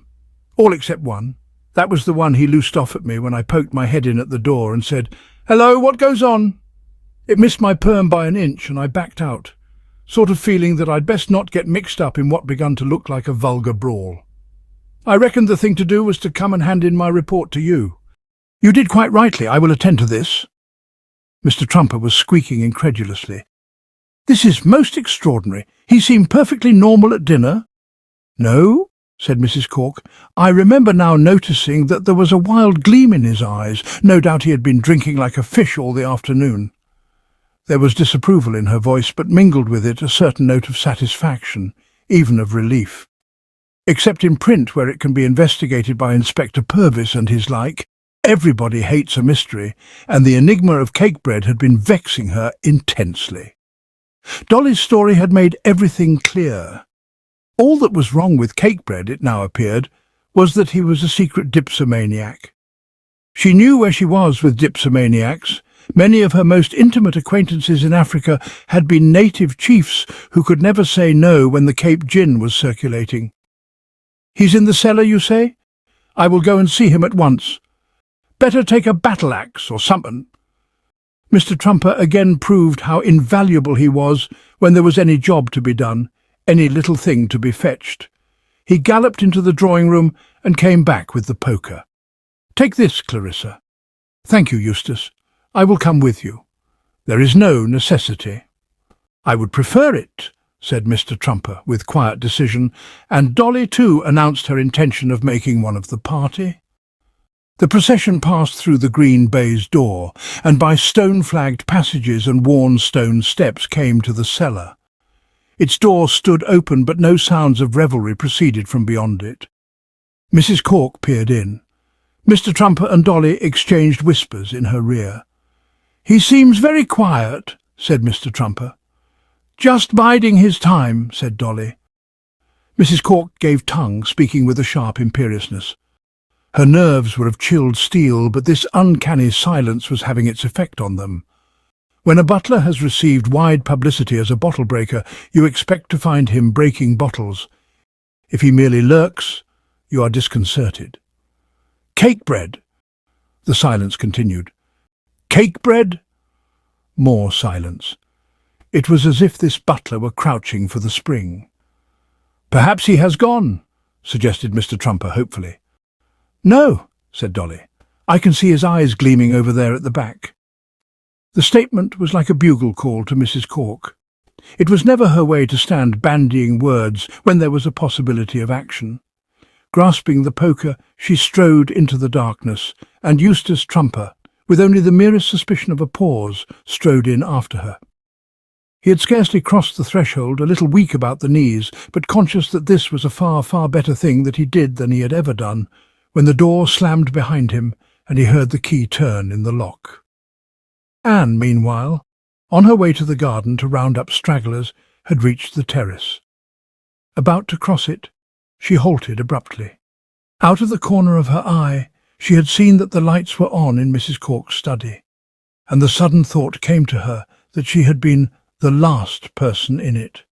Her employer had sent her there only a quarter of an hour before to fetch a copy of A Woman in the Wilds, extracts from which she wished to incorporate in her lecture. Bowed down with the sense of guilt which weighs on those who leave lights on in unoccupied rooms, she hurried in through the French windows to repair her negligence, and found that the room was far from being unoccupied. The first thing she saw in it was England's least likeable scrum-half, J.G. Miller. His back was towards her, and he was making encouraging noises to something on the floor, at the moment obscured from her view by the desk. Moving closer, she found that this something was a substantial trouser seat. It was jutting out from the interior of a cupboard, and the eye of love told her that it was a trouser seat she knew, that of her uncle, George, 6th Viscount Uffernham. An intelligent girl, she should have realized that if her uncle's rear elevation was sticking out of cupboards, it was because he was prospecting for diamonds there. But the strenuous day through which she had passed must have dulled her senses, for the spectacle surprised her. "What?" she began, and Jeff soared into the air like a man practicing for the standing high jump. And simultaneously what Inspector Purvis would have recognized as a dull, sickening thud told that the last of the Uffernhams had bumped his head on the roof of the cupboard. Jeff, turning in mid-air, had been enabled to identify this addition to their little gathering. "Oh, hello," he said cordially. "Come on in, you're just in time." It was open to Anne to draw herself to her full height and stare coldly at him without speaking. But no red-blooded girl, agog with inquisitiveness, can pursue a settled policy of aloof silence, even towards the dregs of the human species, when such dregs seem to be in a position to provide first-hand information on the point which is perplexing her. "What on earth are you doing?" she cried. Jeff was brief and to the point. Good news need not be broken gently. "We've found 'em!" Anne gasped. "The diamonds?" "Yes, all over but the cheering." Lord Uffernham backed out of the cupboard like a performing elephant entering an arena the wrong way round. With one hand he was rubbing his head, with the other he clutched a large tobacco jar. "Here they are, my dear, but I wish you wouldn't speak suddenly like that, not at such a moment." Jeff could not subscribe to this view. The long, enthralling conversation he had just had with this girl had refreshed him as rain refreshes the parched earth. It was true that the shock her voice had given him had turned his hair white and probably affected his heart permanently. But if she liked to speak suddenly, he felt by all means let her speak suddenly. The great thing was to get her speaking. "Yes," said Lord Uffernham, "here they are." "Then stick 'em up," said a strong, firm, manly voice, and Mr. Molloy walked jauntily in, preceded by the pistol. Chapter 27. At his last appearance in this chronicle, it may be remembered, Soapy Molloy was far from being in debonair mood.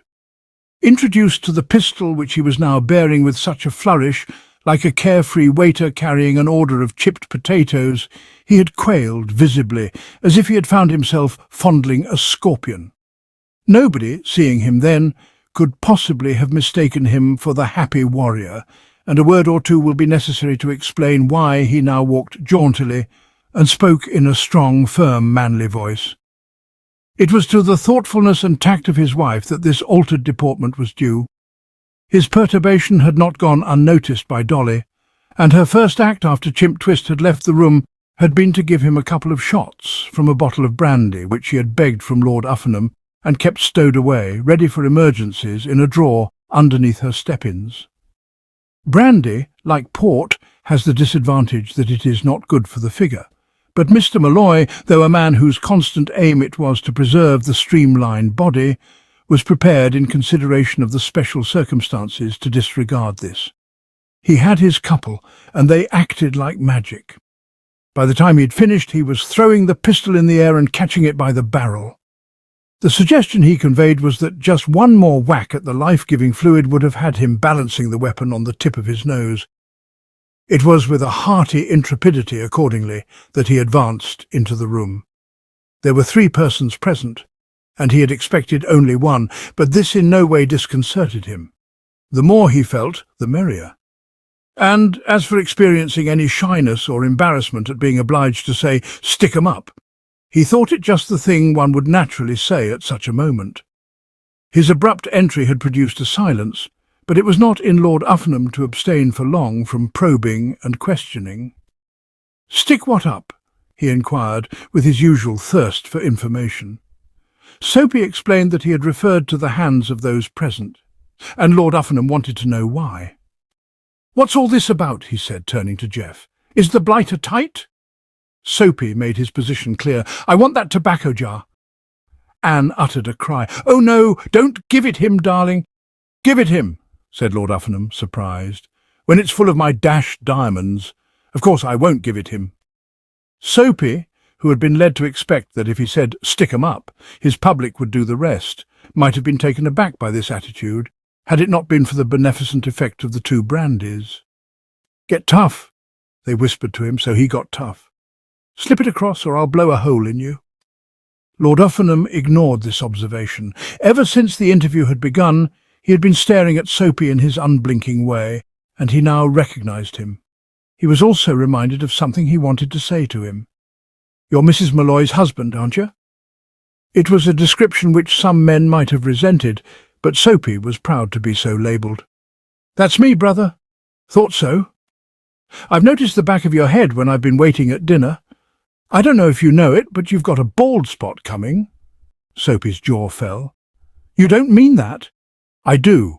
If you aren't careful, you'll be getting as bald as a toad's stomach. Try Scalpo. Excellent stuff." "I will," said Soapy fervently. "Thanks for telling me." He raised a hand to feel the back of his head and found that it was holding a pistol. The discovery recalled him sharply to his duty. "Well, to hell with all that," he said, blushing as he thought what his wife would have felt had she been there to witness his neglect of the vital issue. "Give me that jar." His insistence annoyed Lord Uffenham. "But I keep telling you it's got my diamonds in it." "I think that's why he wants it," said Jeff. "I ought to have mentioned it to you before, but he's a crook." "A crook? You mean one of these foul gangsters?" "Something on those lines. That was why I wanted you to be careful what you said to Mrs. Malloy." "Is that sweet little woman a crook too? More deadly than the male?" "Lord love a duck," said Lord Uffenham, pained and disillusioned. "I must think this over." "Give me that jar," said Soapy, but he might have saved his breath. Lord Uffenham was in a trance. There was a silence. Soapy was uncertain as to what his wife would wish him to do next. Anne was looking at Jeff reproachfully. He was standing with his hands in the air, and this meek acceptance of the position came as a shock to her. She disliked him, but she'd supposed him a man of spirit. "Can't you do something?" she demanded. Before he could reply, Lord Uffenham had come to life, and it was evident that his meditations had been fruitful. There was a sort of phosphorescent glow in his eyes which looked like the light of inspiration. "Leave this to me, my dear fella," he said buoyantly. "I can handle this. I've suddenly remembered something." He advanced on Soapy, waggling the tobacco jar sternly. "You can't point that gun," he said. "You can't pull the trigger. You can't even hold the gun." Soapy could not follow this. "Why not?" he asked, surprised.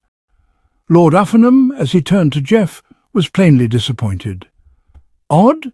It doesn't seem to work. I heard a fella in a play in New York say that to a fella with a pistol, and the other fella, the fella with the pistol, just dropped the dashed thing and burst into tears. Perhaps I didn't say it right." "It sounded fine," Jeff assured him, "but I doubt if mere words are what you need here. Excuse me a moment." With a sudden dive, he launched himself at Soapy's knees, and Soapy, who, though he had seen him coming, had expected him to arrive a good deal higher up, crumpled beneath the onslaught. Jeff's arms were round him before he could step aside, and he staggered and fell. There was a sharp report as the pistol exploded, and then the confused noise of two strong men face to face, rolling about on the carpet. Every drop of fighting blood in Lord Uffinham's veins stirred at the sight. He started like a war horse. A good many years had passed since he too had rolled about on carpets in this manner, but the old spirit still lingered, and he itched to join in the fray. Pawing the air and snorting valiantly, he found himself hampered by the tobacco jar. A man cannot give of his best in a rough and tumble unless his hands are free, and he was wondering where to put the thing so that it would be safe for a minute or two when he was aware of a sylph-like form at his elbow and gratefully enlisted its services. "Just catch hold of this, will you, my dear?" he said. It was only after he had handed over the encumbrance that he made the discovery that his female assistant was not, as he had supposed, his niece Anne, but that ex-sweet little woman, Dolly Malloy. The report of the pistol was what had brought Dolly to the study. After locking the cellar door on Mrs. Cork, she had hurried to the garage, started up her hostess's two-seater and steered it out into the drive, and it had been her intention to remain seated at the wheel till Soapy joined her. But shots in the night alter everything. They always caused Inspector Purvis to break into a sharp run, and they had the same effect on Dolly. She had not liked the sound of that shot. It seemed to suggest that her mate had struck a sticky patch, and, like a good wife, she flew to his assistance. A glance told her that she had done well to make it snappy. At the moment when she entered the room, Soapy had contrived with a lucky kick to free himself for an instant from his adversary's clutching hands, and he was now on his feet. But he was in poor shape. Selling shares in non-existent oil wells is profitable, but it does not develop the thews and sinews, and only the two brandies had enabled Soapy to put up the admirable fight he had been doing. He had the air of a man who would crumble at the next onslaught, and it was plain this onslaught was in the very process of developing. Jeff, too, had risen, and his whole demeanour was so patently that of one who is measuring his distance preparatory to swinging the right to the button that Dolly did not hesitate, but acted at once like the resourceful little woman she was. She raised the tobacco jar in both hands and brought it down with a bump on the back of his head. The tobacco jar was one of those large, thick, bulging tobacco jars, constructed apparently of some sort of stone and ornamented with a college coat of arms. Lord Uffinham had bought it in his freshman year at Cambridge, and the fact that in all this time it had not managed to get itself broken testifies to its rugged strength. Dolly, moreover, though of apparently frail physique, was stronger than she looked. She possessed good, muscular wrists and had a nice sense of timing. The result was that one blow or buffet, as Ernest Pennefather would have termed it, was amply sufficient. Jeff's eyes rolled heavenwards, his knees buckled beneath him, and he sagged to the floor. And as he did so, Anne sprang forward with an anguished scream and flung herself on the remains. "Jeff!" she cried. "Oh, Jeff, darling!" Considering her views, strongly held and freely expressed regarding this young man, such agitation may appear strange. One would have expected a bravo, or possibly a round of applause. But it is a well-known fact, to which any authority on psychology can testify, that at times like this the feminine outlook tends to extreme and sudden alteration. A girl may scorn and loathe the scrum half who leaps at her in rhododendron walks, but let her behold that scrum half weltering in his blood after being rapped over the head with a tobacco jar, and hate becomes pity, pity forgiveness, and forgiveness love. It is true that Jeff was not weltering in a great deal of blood, for all that had happened was that the ragged edge of the arms of Lord Uffinham's alma mater had scratched his scalp. But he was weltering in quite enough to make Anne realise that she loved him, that she would always love him, and that so far from being the dregs of the human species, he was the finest flower that species had produced to date. "Oh, Jeff!" she wailed. "His name's Walter," corrected Lord Uffinham, who, tense though the situation was, could not let this pass. "No, by Jove, you're right," he added. "Forget my own name next." He turned to stare reproachfully at Dolly, who was picking up the pistol. "Hey!" he said. Dolly was busy with Soapy, who was leaning against the desk, slowly recovering. "Feeling okay, honey?" "Shall be in a minute, sweetness." "Attaboy. Did you get the ice?" "It's in the jar." "In the jar?" "Sure, in the jar. The old egg said so." "If by the old egg you mean me," said Lord Uffenham, offended, "let me tell you, you greasy tishbite." Dolly raised a hand. "Just a minute, Pop. Be with you in a second." She turned back to Soapy. "Get to the car, Petty, quick, and start her up. We want to be on our way before Chimp comes horning in. It's just along the drive. Turn to the right as you go out. Take the jar." "Okay, honey bunch," said Mr. Molloy dutifully, and disappeared. "Now, Pop," said Dolly briskly, "I'm with you. What's on your mind?" Lord Uffenham stared. "What's on my mind? What's on my dashed mind? Do you realise that every penny of my capital is in that tobacco jar that your blasted husband's gone off with? Is that a fact? Every ruddy penny?" Dolly chewed her lip. She appeared genuinely distressed. "That's kind of tough," she agreed. "I hate to do a thing like this to you, Pop, because you're a good old scout. Listen, here's the best way out. We'll cut you in for 25 per—" Anne looked up. Her face was twisted. "I believe he's dead," she whispered. "Oh, I shouldn't think so," said Dolly. Lord Uffenham betrayed a certain petulance. "Don't interrupt now, my dear. We're talking business. You'll do what?" "Slip you 25% of the gross receipts. I wouldn't do it for everyone, mind you. It's a lot of money, and that's not a firm offer," Dolly warned him. "It all depends on whether we can freeze Chimp out of the deal. How about it, Pop? Think on your feet. I'm in a hurry." Lord Uffenham was breathing stertorously. He seemed unimpressed by the magnanimity of the concession. 25%? Are you aware that my niece's little bit of stuff is in that jar too?" "You don't say? How did that happen?" "I had charge of it. It was my sacred trust, dash it. I'll have to make it good to her. Do you realise what this means? It means that I've got to marry Mrs. Cork." Dolly's grave, concerned face broke into a relieved smile. "Well, why didn't you tell me before that you and the Corko were that way? Why, this makes us all happy. If you're all set to marry Mrs. Cork, there's nothing to worry about.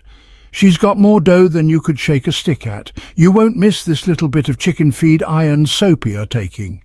Listen, Pop, she's in the cellar. Here's the key. Go let her out, and don't do it till she says yes through the keyhole."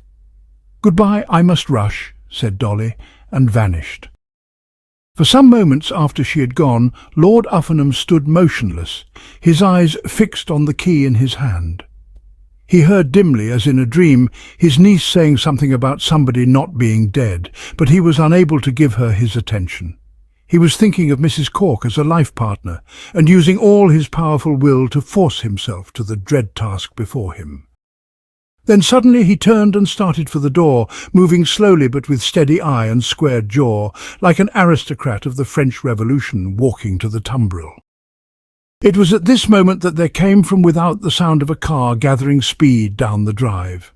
It had not taken Dolly long to reach the car. Like Myrtle Shoesmith and Anne Benedict, she could move quickly when she chose. Her mood, as she hastened to where the tail light shone redly in the darkness, was one of quiet happiness. And her first suspicion that all might not be for the best in the best of all possible worlds came when, arriving where the car waited, its engine purring softly, she saw, standing beside it, not only her husband but the cheese-mite Twist. "Oh, hello," she said, not a little taken aback. Chimp was in excellent humour. The pistol shot had come to him as a refreshing surprise. He had been so certain that Dolly would have forgotten that item in the programme. "At a girl," he said quite amiably. "Let's go." Dolly was still trying to adjust herself to his unwelcome presence. "What have you done with the prunes?" "Locked 'em in. How about the Cork dame?" Relief flooded over Dolly. She had seen the way. "She's in the cellar," she said, then started dramatically, with a quick intake of the breath. Her eyes had widened, and she was staring past Chimp. "Cheese!" she exclaimed. "She isn't neither. Here she comes." Chimp started. "Where?" he cried, wheeling. "There," said Dolly, bringing the butt end of the pistol into a smart contact with his averted head. Between a smallish pistol and a stout tobacco jar ornamented with the arms of Trinity Hall, Cambridge, there is really no comparison, considering each in the light of a mechanism for soaking people on the occipital bone. Where Jeff had collapsed like a wet sock, Chimp Twist merely tottered. But it takes a man several seconds to totter, and a woman accustomed to acting promptly finds a few seconds an ample margin for pushing her husband into a two-seater car, leaping in herself and driving off. Mr. Malloy, who had been an entranced spectator, was overcome with admiration. "You're certainly hitting 'em right tonight, Petty." "It's all in the follow-through," said Dolly. She relapsed into silence, her eyes on the road. Chapter 28.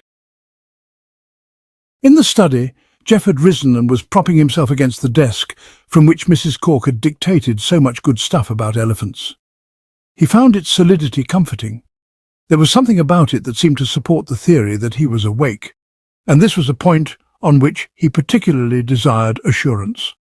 A man cannot be bumped on the back of the head with a stout tobacco jar without undergoing a certain amount of mental disorder, and it seemed to Jeff that there were aspects of his recent experience which might quite easily have been the phantasmagoria of delirium. Anne had perched herself on the arm of a chair and was looking at him with the tender eyes of a mother whose firstborn has come safely through a testing attack of mumps. She too was conscious that the late happenings had not been without their bizarre side, but of one thing she was sure, quite sure, and that was that this was the man she loved. "How are you feeling now?" she asked gently. Jeff passed a hand across his forehead. "I'm feeling stunned." "Well, nobody has a better right to. I was never more surprised in my life. Than when Mrs. Malloy hit you with that jar? Than when I came out of my swoon and found you kissing me?" "Oh, that... you were kissing me." "It was not just a lovely dream. No, I was kissing you. You see, I thought you were dead." Jeff paused. They were approaching the nub. From this point, he would have to follow her answers very carefully. "Do I have to be dead for you to kiss me?" "Not at all. I would prefer it otherwise." Jeff's brain was still a little clouded. "I don't quite follow this. What's puzzling you?" "Well, only a short while back your manner suggested that you were not particularly fond of me. It was meant to. But now, it looks as if I had changed my mind, doesn't it? You are fond of me?" "Very." Once more, Jeff paused. Much depended on her answer to his next question. "You don't by any chance love me?" "I do." "This is amazing. I must say it surprised me too. It seemed to come over me like a wave when I saw Mrs. Malloy hit you with the tobacco jar." Jeff's head was still singing, but now his heart was singing too. "Then heaven bless Mrs. Malloy," he cried. 3 rousing cheers for the sweet little woman. Convinced at last, he delayed no longer. He drew Anne into his arms, and for a while there was silence. "Mind you," he said at length, "I don't believe this is happening. It isn't fooling me for a second. I know perfectly well that I shall wake up and find we're back in the Ice Age with you saying, 'Oh?' I wonder if you have the remotest conception what it's like for a fellow when you catch him without his warm winter underclothing and say 'oh' to him." Anne uttered a remorseful cry. "My poor angel! Was I very haughty? Cleopatra could have taken your correspondence course. I'm sorry. The fact is I don't know my own strength, still you deserved it. If you're going to freeze me to the marrow every time I deserve it, my future looks pretty bleak. Oh no, it won't happen again. Whatever you do, I shall just say to myself, 'Oh, it's only that old idiot Jeff. He can't help it, and he has many good points, and I love him.' That will be better? That will be fine. I see a singularly placid and happy married life before us, but you know, you came very near to losing me. You mean you might have gone off and fallen in love with some other girl?" "Good Lord, no. How on earth could I fall in love with another girl after I'd seen you? What I meant was that a little more of that iciness of yours, and I'd have been like the chap in Excelsior. That's a bit above your head, of course. You've never heard of Excelsior." "I have. Extraordinary, that private education of yours. It's like your uncle's memory. You never know when it's going to work." "It worked all right this time," said Anne ruefully. "I suppose you know the Malloys went off with the diamonds?" "No, did they? By the way, what's become of your uncle?" "I don't know. He went out. Probably to fetch a grasshopper so that he could tell what the temperature was. Like the chap in Excelsior, I was saying. They sent out the St. Bernard dogs and found him lying in the snow, lifeless and beautiful. That's how I should have been. Not beautiful. You think not? Definitely not, thank goodness. I never want to see another beautiful man as long as I live. I should call yours a good, honest face, no more. Perhaps you're right. Though you aren't seeing me at my best. Being swatted like a fly with tobacco jars does something to a man. It removes the bloom. Still, I knew what you mean. It's pretty tough for girls, isn't it? They start out dreaming that someday they will marry a Prince Charming, and they wind up with fellows like me. I have no regrets. None? None. Anne, you angel, said Jeff with deep emotion. If you knew what an angel you were, you would be staggered. The embrace in which he folded her was one which Lord Uffinham, sternest of critics, would have passed as well up to standard. Anne emerged from it, looking thoughtful. You know, she said with a little sigh, life's very hard. Jeff could not agree to this. Not a bit. I won't hear a word against life. It's terrific. What do you mean? I told you the Malloys went off with the family diamonds. What of it? Well, it's a pity, don't you think? Jeff seemed bewildered. I can't follow you. You tell me you love me. You did say that? Yes, I remember saying that. And you're going to marry me? Yes.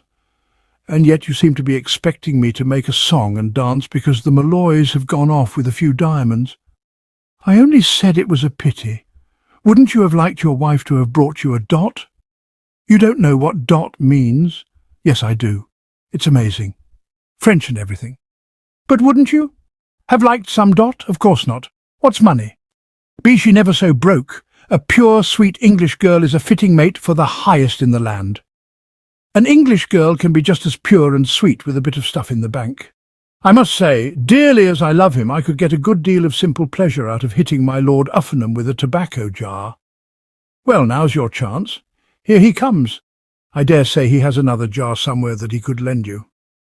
George Viscount Uffinham was a man who always walked heavily, and he was seldom seen without a glassy look in his eyes. But it seemed to Jeff, as he watched him enter the study now, that his tread was even more measured than usual, and that the glassiness of his eyes had become a super glassiness. Except for the fact that his face was covered with coal dust, which at such a ceremony it would not have been, he might have been attending the funeral of a dear friend. Anne, womanlike, noticed this physical blemish rather than the evidences of a bruised soul. "Darling, what have you been doing to your face?" Lord Uffinham's eye lost its glassiness and became a smouldering eye. It was plain that some memory, some vision of things past was disturbing him.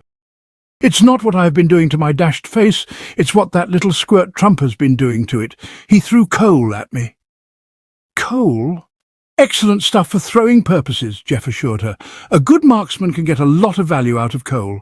Why was this?" he asked. "Or didn't he say? He didn't like me kissing Mrs. Cork?"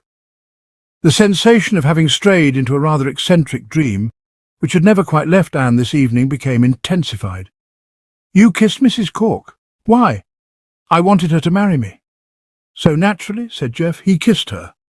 "The first move when you want someone to marry you is to kiss them. Look at you and me. If it hadn't been for you kissing me, I might never have yielded. I was in two minds."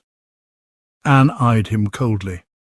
"I don't know if you know it, young J.G. Miller, but you're in grave danger of having O said to you again." "Who cares?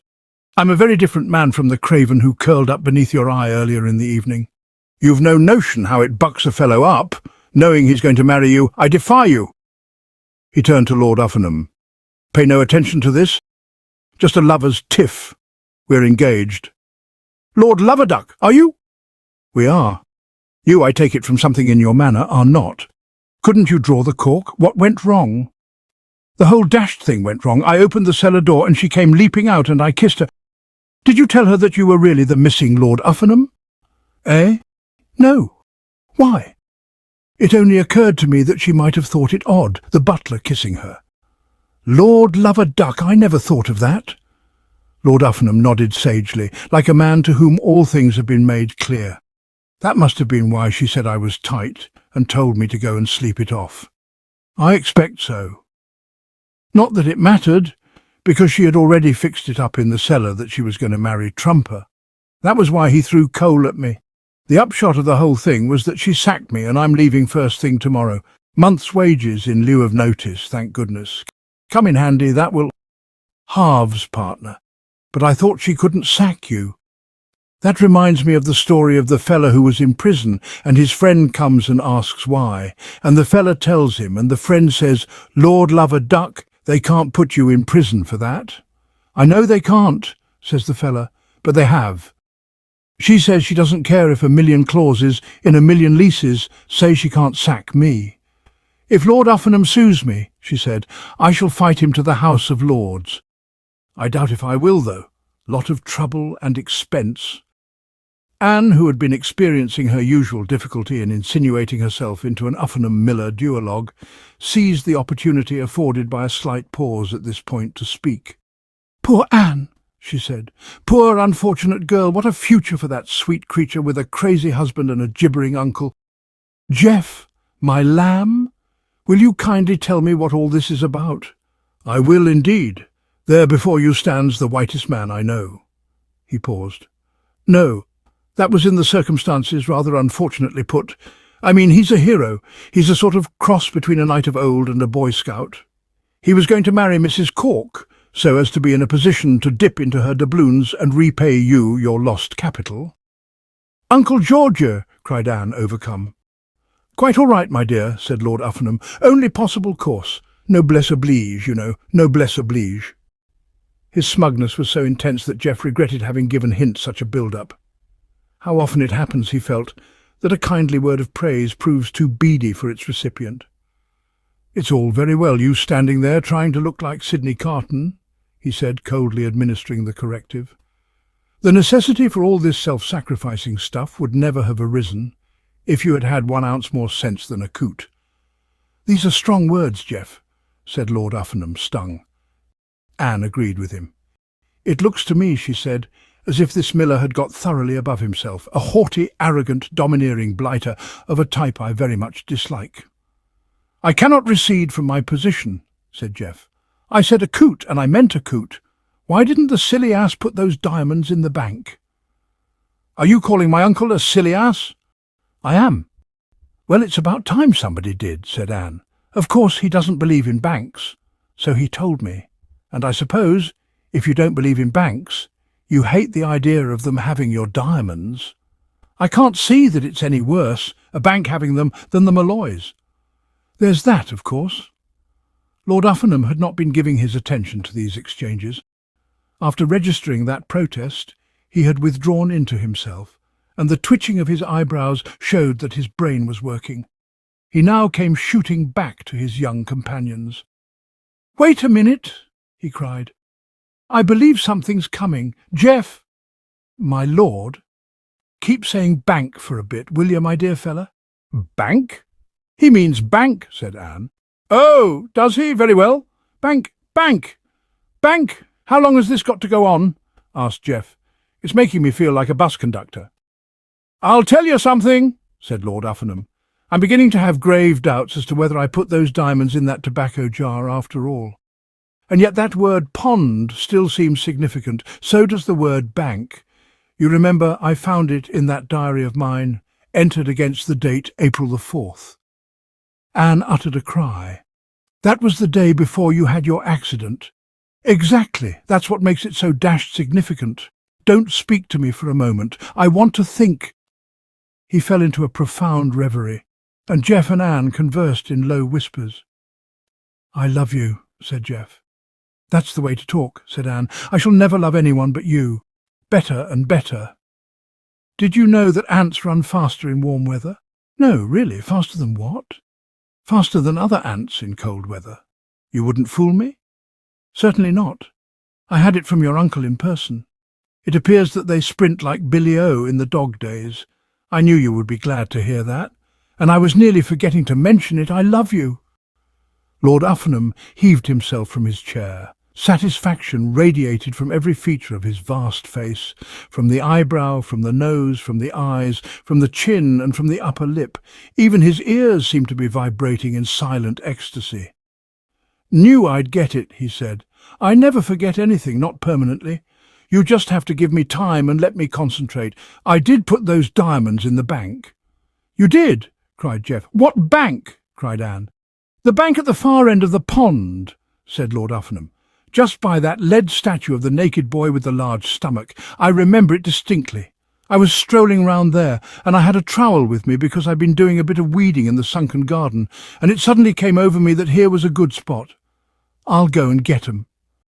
He stumped ponderously through the French window, and Jeff and Anne looked at each other with a wild surmise. Anne was the first to speak. "Do you think they're really there?" Jeff shook his head. "Not a hope.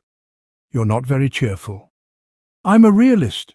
You aren't going to make me believe at this late hour that your uncle would ever have chosen a sane conservative place like the bank of a pond as a repository for diamonds.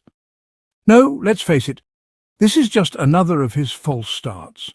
What we have to do is plan out our future quietly and calmly and forget all about those diamonds." "My Dot, come, come. I know, but I did want to bring you a Dot. I tell you I don't want your dash Dot. It will be a cold day when a Halsey Court miller cannot support his wife without the help of her money. In modest comfort, of course, not luxury. At first, no doubt, we shall have to live fairly smallly. You will cook our simple meals, I shall wash the dishes. No, by Jove, I jolly well shan't. Your uncle shall wash the dishes.